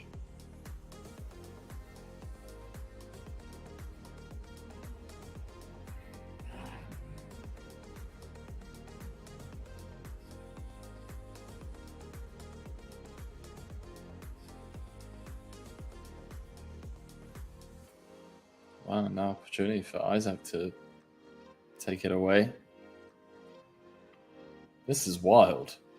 Probing turn into 2 players. With Queen 8, 8 of diamonds, and a King Jack 3, 5 of diamonds. What a hero. What a hero. And chat, just like that, it's pretty close in the middle of the pack. See difference in payout without the bounties between going out in 5th and 2nd is 10k. Good for over 50 buy-ins.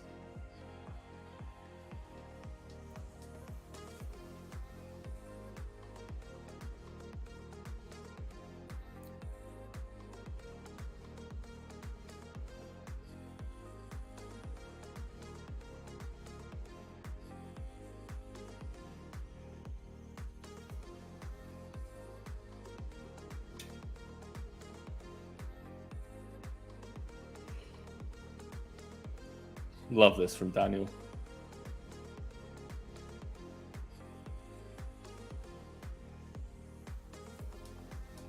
Really showing great awareness throughout this final table today.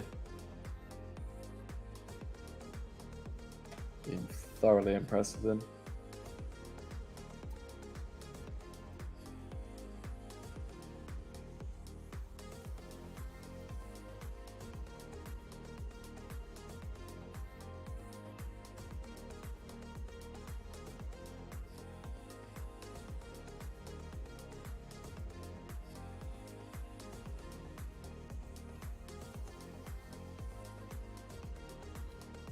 Does this ever find its way into the middle? Okay. Andre does cover Isaac. Wow, doesn't go for it. Does not go for it.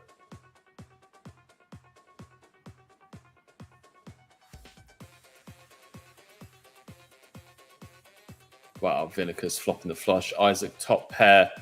Gut shot. Second nut flush draw. Oh boy.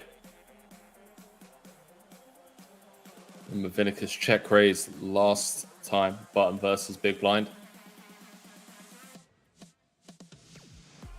On a mono board. I just goes for it all. Goes for it all. Pressure on Isaac. Feels like it's impossible to get away from this. Wow. Huge pot here. Vinicus go from chip leader to out in 5th fairly quickly. Instead, the 4 high flopped flush holds. What a boss. And back up there alongside Daniel. And then there were 4, boys and girls. And then there were 4. Everyone guaranteed $6,265.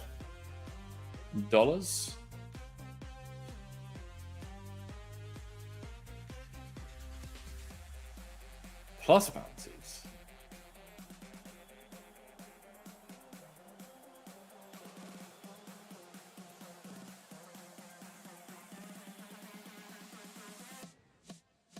Some GGs in the chat.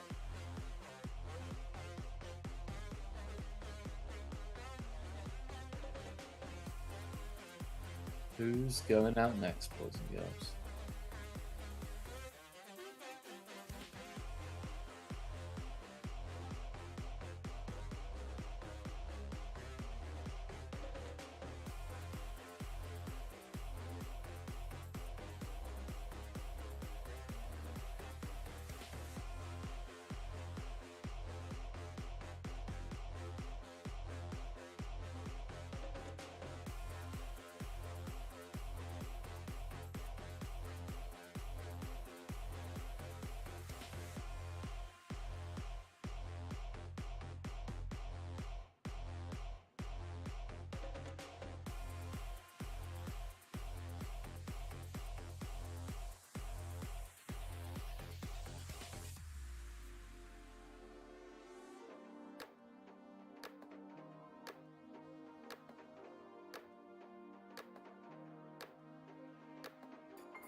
I guess it just goes fold. Don't ever see Andre calling off here. Risking the biscuit in a flip. Vinicus obviously going to fold as well, one would assume.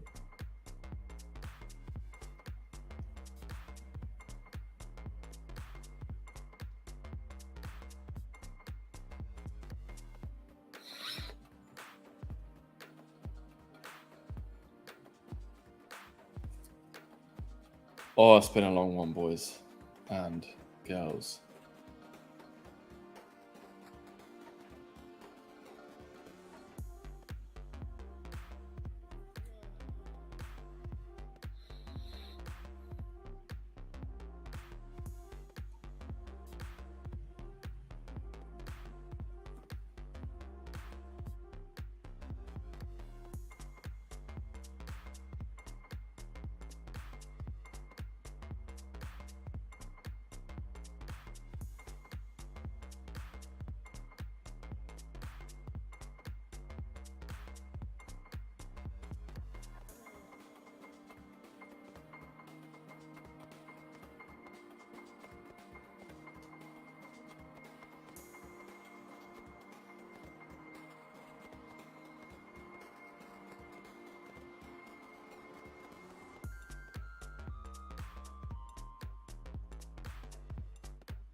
Alex finally with some chips to play with.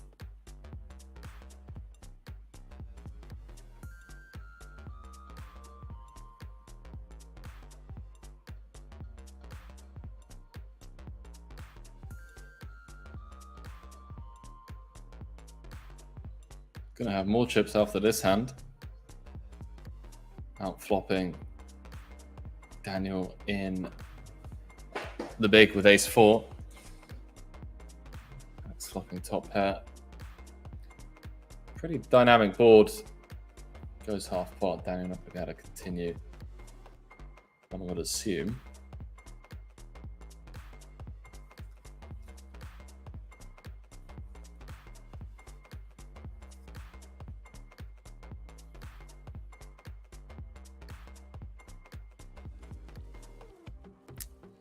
See chips going in here somehow.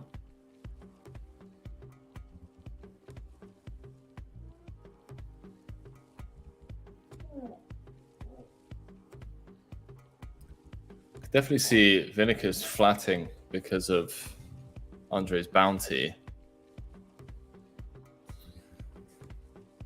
Makes sense, yeah. See if Alex wants to tag along.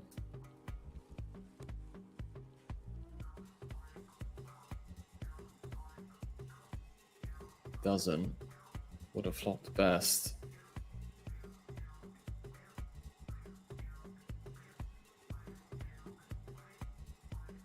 Small continuation bet from Andre.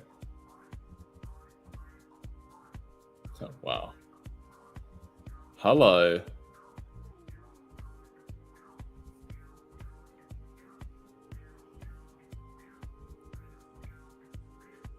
Another small bet. Unfortunately for Andre, it does brick out, no spade.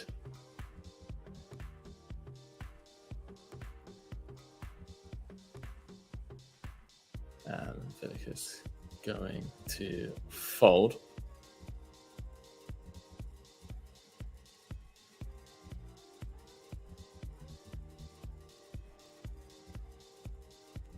I mean, if Alexandre or Andre clash, like it's going to be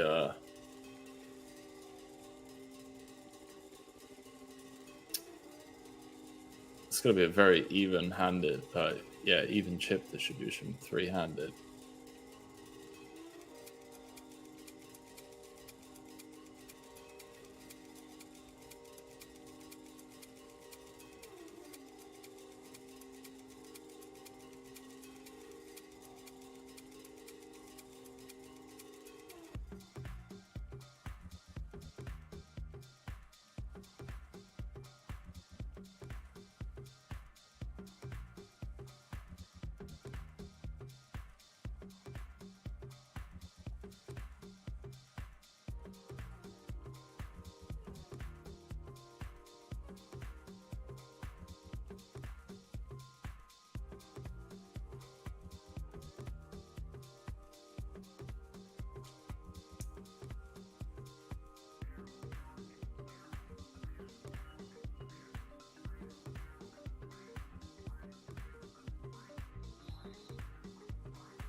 I can't believe we got to this blind level four-handed.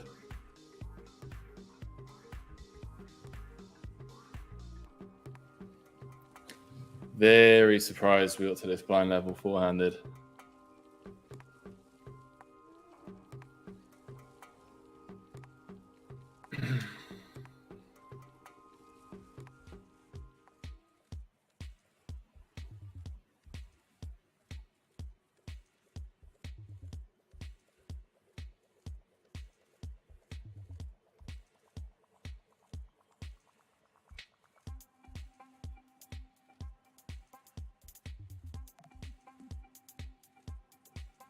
Little something here. 9-4 tray. Gut shot. Backdoor clubs. Levinicus, top pair, top kicker for Alex, SPR 2.5. Daniel, the complete whiff.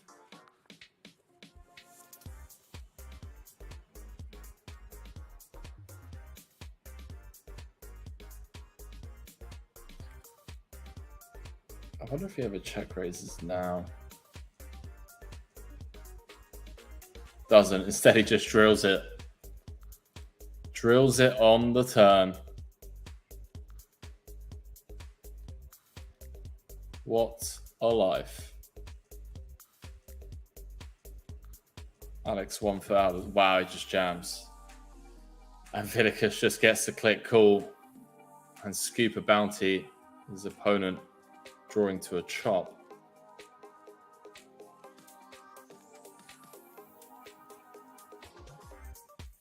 And we'll have a new chip leader.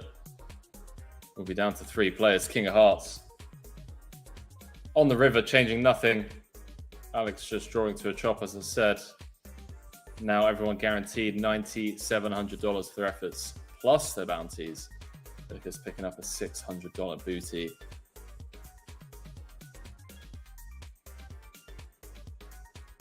Wow. Did not expect that.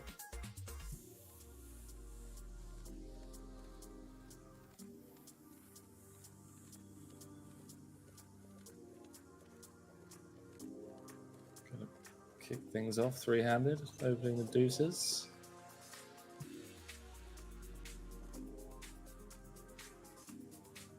Wow.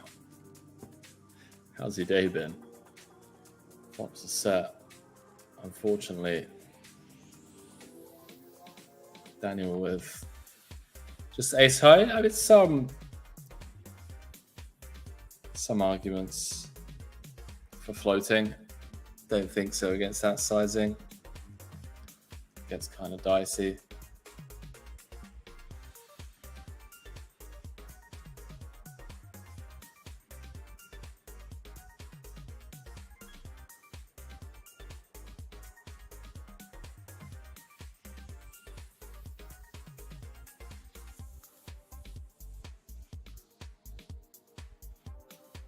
Great block said, I know you were tired.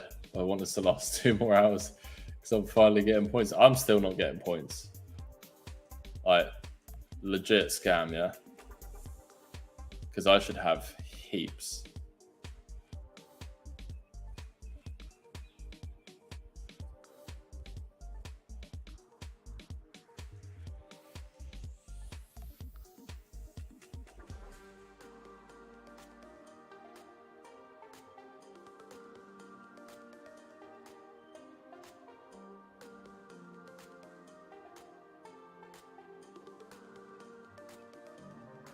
I don't think there's anything I can do about it either.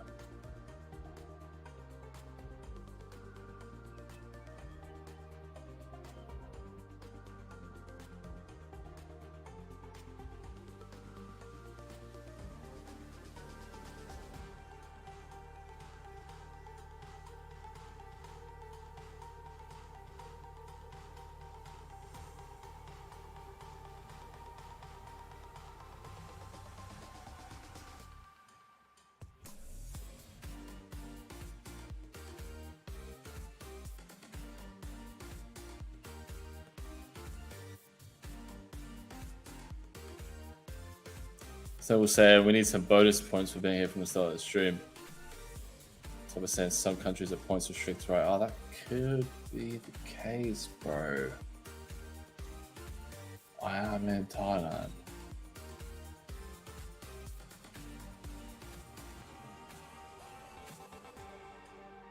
I think you might be onto something there, you know?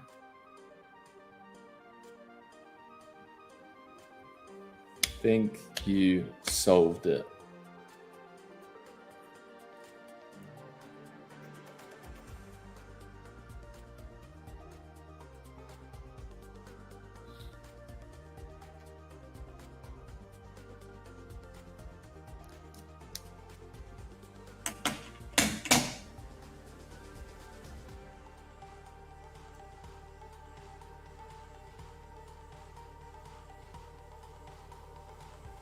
Scotsman saying 22,000 should do it.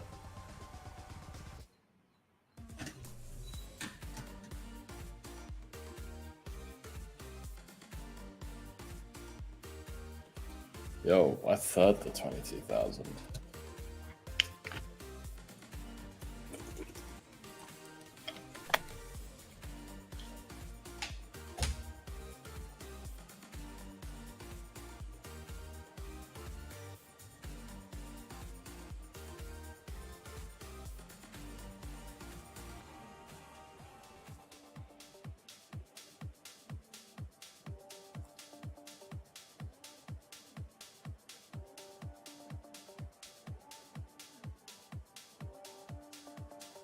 Andre a little cheeky.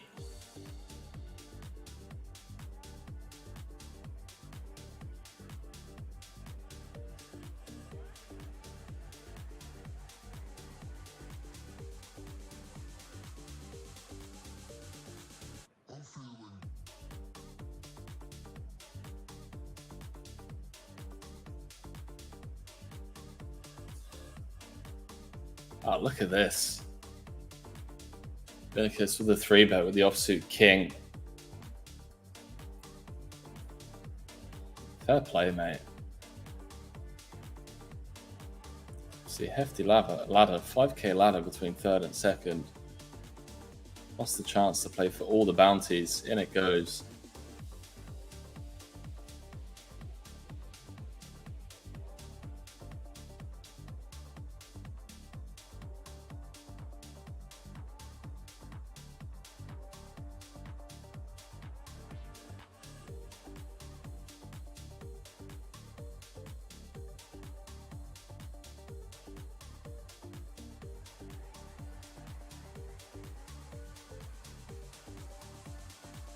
See stuff happening. Surprised to see Vinicus fold the button, to be fair.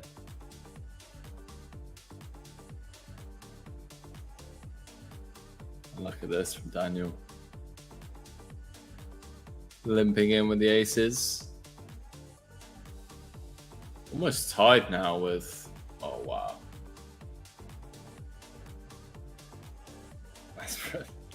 That's actually pretty sick. I'd say almost tied with Andre now. Pretty insane how long this final table's taken, but understandable the way the chips were laid out. Check raise from Daniel. Aces against top pair, decent kicker. Seen Andre rifle it in some of these spots. Brickest of turns. Oh, he goes big.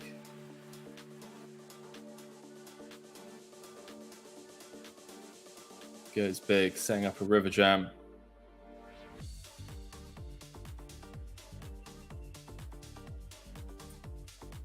Oh, this thing goes for it. These guys.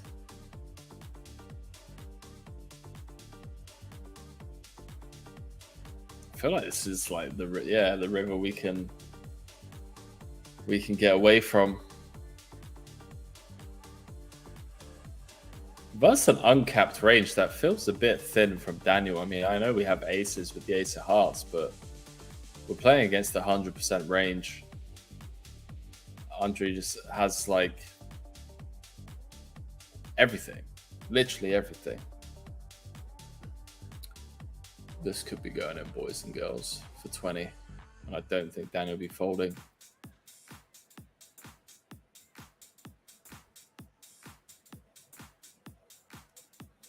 I don't think Daniel will be folding. If the king queen can get there, we'll be heads up. That easy. Just like that, huh? Does make the call. Biggest bounty at the table. Andre at risk. Ooh. Dirty. Dirty. Looked clean. King of hearts on the river. Wow. We are finally heads up. Big bounty going to Daniel.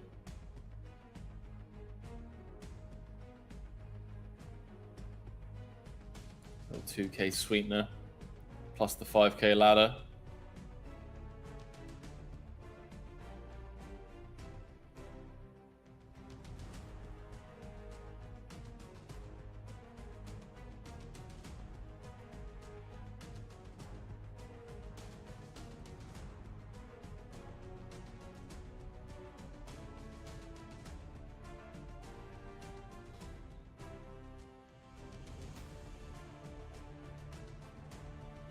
Daniel with the turn probe. It's a pair of fours. Lucas open ender, as well as the nut flush draw, as well as the overcard, as well as everything. Great Bluff say, "Can you hear your bed calling you, mate?" The funny thing is, it's like, I don't think I'm going to be able to sleep straight away. You know, when your mind's been switched on for too long. I think it's gonna take a bit of time for it to die down. But listen, chat, I'm gonna say, if I may, for someone that has been sat here from 2 a.m. to 11 a.m., I look pretty fresh right now. Not gonna lie. Solid 6 out of 10 if I walked past, you know, a glimpse of myself, if I had like an out-of-body experience.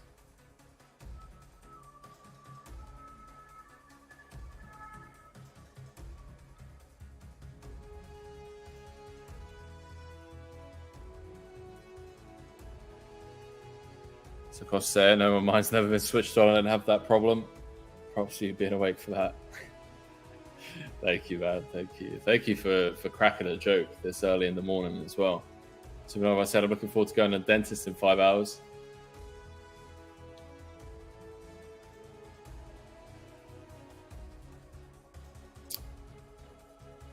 Dentist in 5 hours. Chat, we are going on a break. And they are tied. Heads up. All to play for. Title, Millions Online opener. 25 Gs. Be back in 5 minutes. Peace.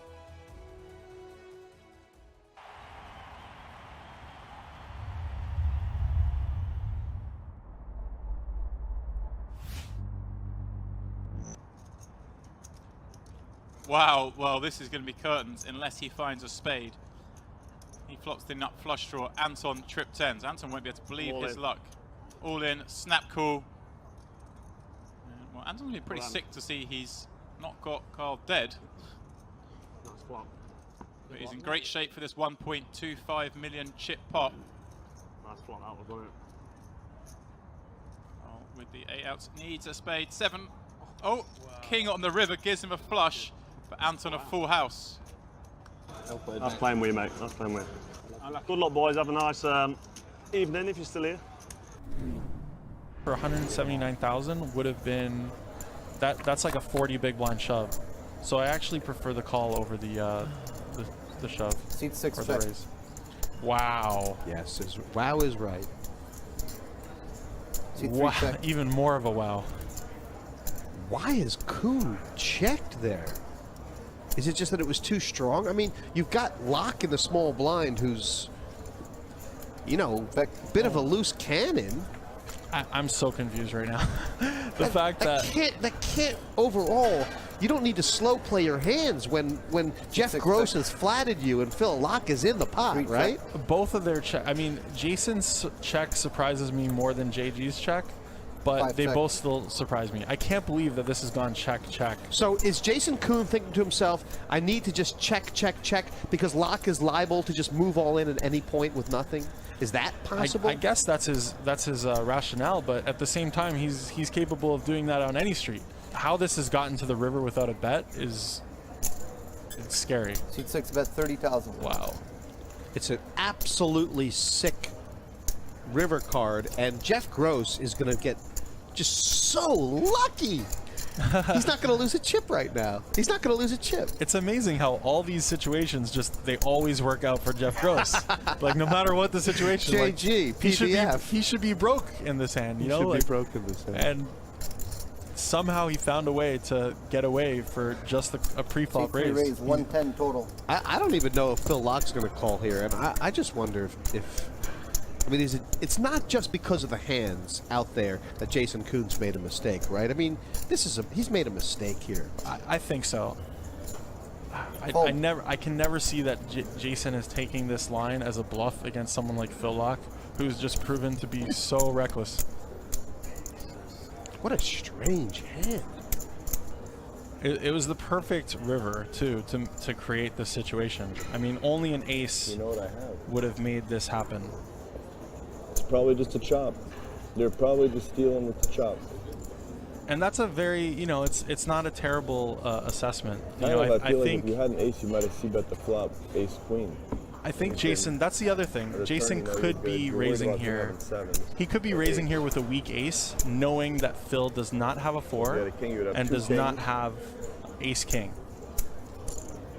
You might just have ace queen. You could have like ace 9. No, maybe. Doubtful. Oh my god, kid. At this point, I think that Phil is calling for a chop if he's calling. Yeah. That's a good bluff. I pulled a good hand. I found a way to lose that hand. I don't know how. Could be the one. Ace, 9, 3, 2. And it just goes check. How's that? What's going on here? Sam checks back aces here. Oh, he checked it back, huh? Okay. Yeah, pool bets. Now does Sam raise? I would be inclined to raise here.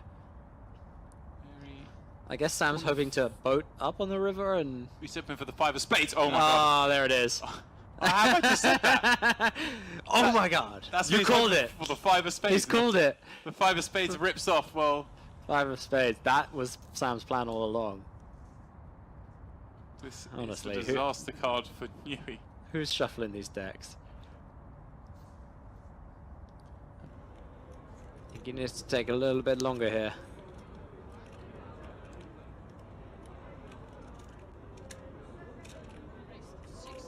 $16,000 the bet. I can't see pull forward in this, especially as he's losing. There's time. What more time it took against Michael when he was crazy Mike? He folds. Wow. What a getaway there. That is quite the fold.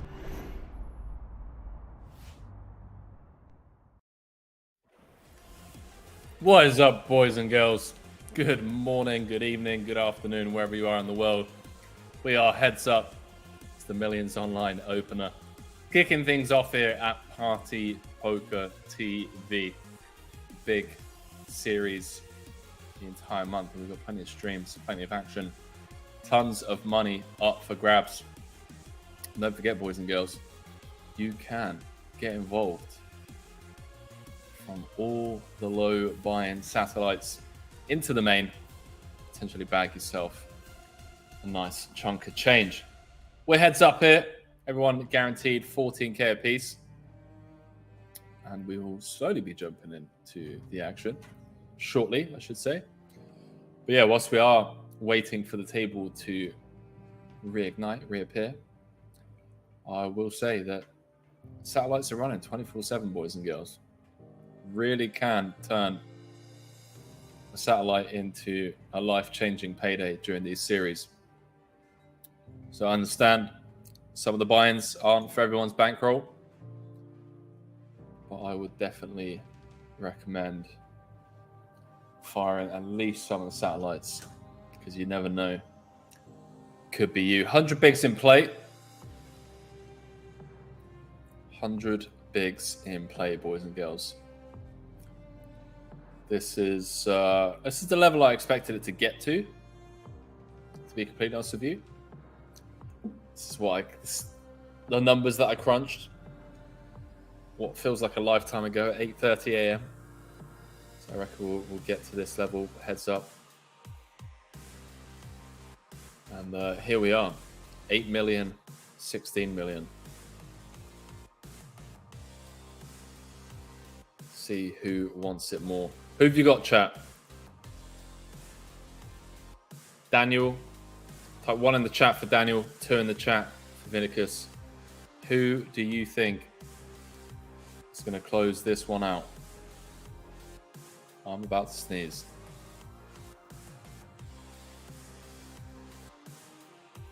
Jesus. Got him. Snowball said the numbers that you mathed, Henry. There we go.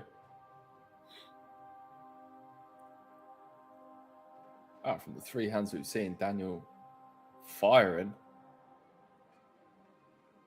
Flopping a gut shot.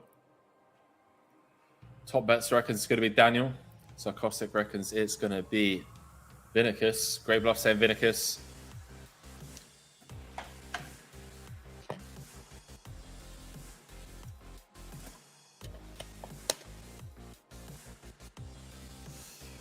Wow.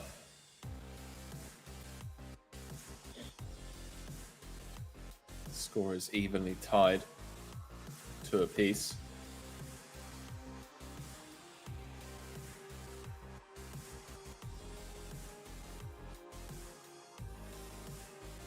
Daniel flopping best here.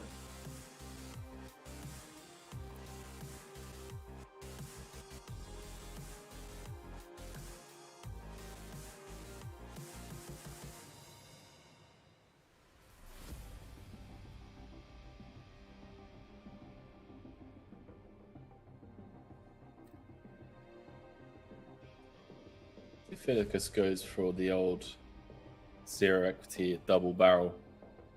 Kind of a terrible hand to do it with, blocking Jack 10, Jack Queen.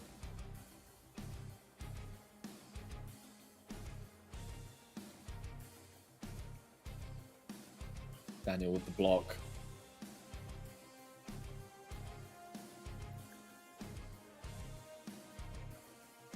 Tobber said Daniel will win. Is he prepared to stab more? So this is a caller. He'll run bin over.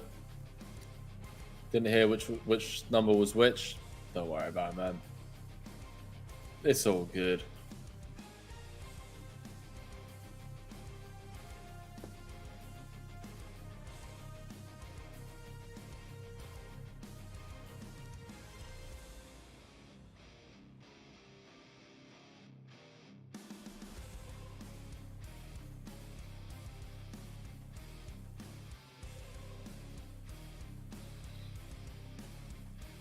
Creative little bluff there from Vinicus.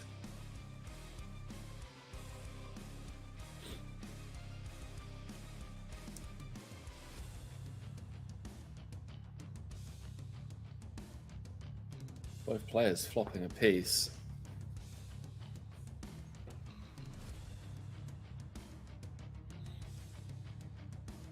Wow, Vinicus with the pot-sized turn. That's, I want to say probe. Wow. Wow. Daniel finding the 2 outer. And Vinicus betting close to pot again. Targeting some ace highs. Daniel obviously jamming with, well, the 3rd nuts. 4th nuts. I don't even know, chat. Loses to 9s, 9s, 4s, and 3s. Yeah, it's a 4th nuts. And that has put a huge dent in Vinicus's stack. Kind of, I don't know, chat. It felt a bit self-inflicted, not gonna lie. Not gonna lie.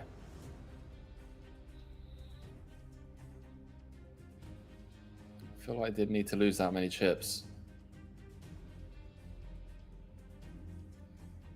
Queen 4 versus 4-3.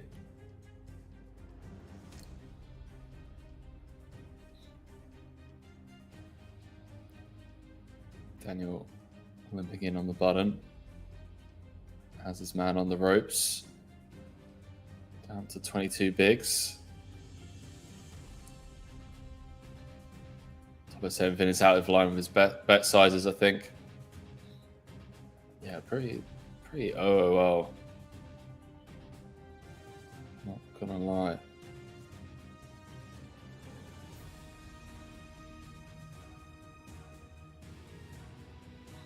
Vin can't really do anything here with the queen high. Daniel up to 1.1 billion chips. What's the most chips you guys have ever had in a real money buy-in tournament?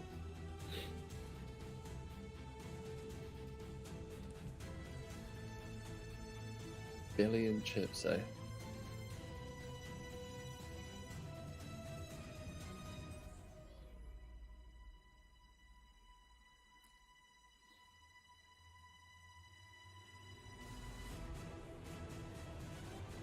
Deputy Don Julio said 80 mil.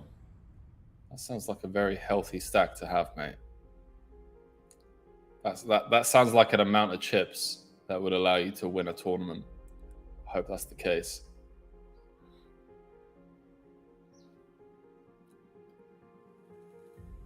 Yeah, some of you need to refresh your stream because I asked that question literally 2 minutes ago.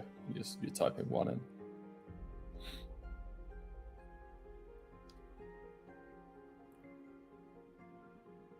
Wow, Daniel in the zone. Probing turn for pot with the open ender. Well, chat, this could be it. 20 bigs apiece. Daniel with 9s on the button.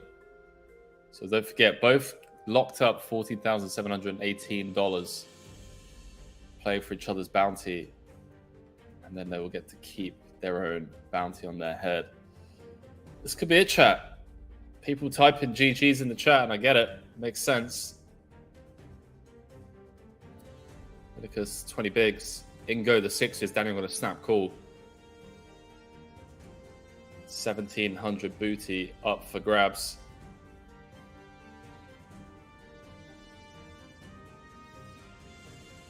For the tournament, Vinicus needs to find a 2-outer to regain the chip lead. Ooh, a little bit of a sweat on the turn. Picked up, 3 additional outs. Oh, sorry, 4 additional outs because the 5 of hearts was live. But we do have our first winner of the Millions Online series, Daniel Montagnoli, taking it down.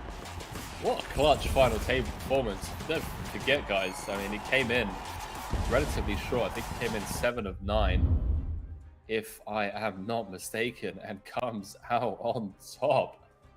Let's go. You can see just how much that heads-up match was worth. A 10k difference between Daniel and Vinicus. Don't forget, they were both guaranteed 14,700. So Daniel pretty much bang on double from his bounty prizes. Kirill Kochev out first in 9th for 2k. Alex Kulev couldn't go back to back to back to back. The guy's been crushing it, but still another solid result from him. Tommy Browick in 7th. Felipe Salgado in 6th. Isaac Johansson in 5th. Alexandre Raymond in 4th. Andrei Kotomikov in 3rd. And Vinicus Peri de Lima out in 2nd. But our champion going home with $28,391 is none other than Daniel Montagnoli. And boys and girls, what a stream. Same time next week, back on Sunday, the 15th of May. Going to be covering more Millions Online events. It's be myself and a couple of guests. I don't believe James is going to be joining for that one either, but he will be with us later on in the month. Don't you worry. And like I said, get involved in those satellites, boys and girls. Seriously, that is how you build your bankroll. That is how you get the big score. In for the min, out for the max. I appreciate all of you guys keeping me company. Had a blast as always, and we'll get some dancing going on next time. And until next time, my name's Henry Kilbane. Peace.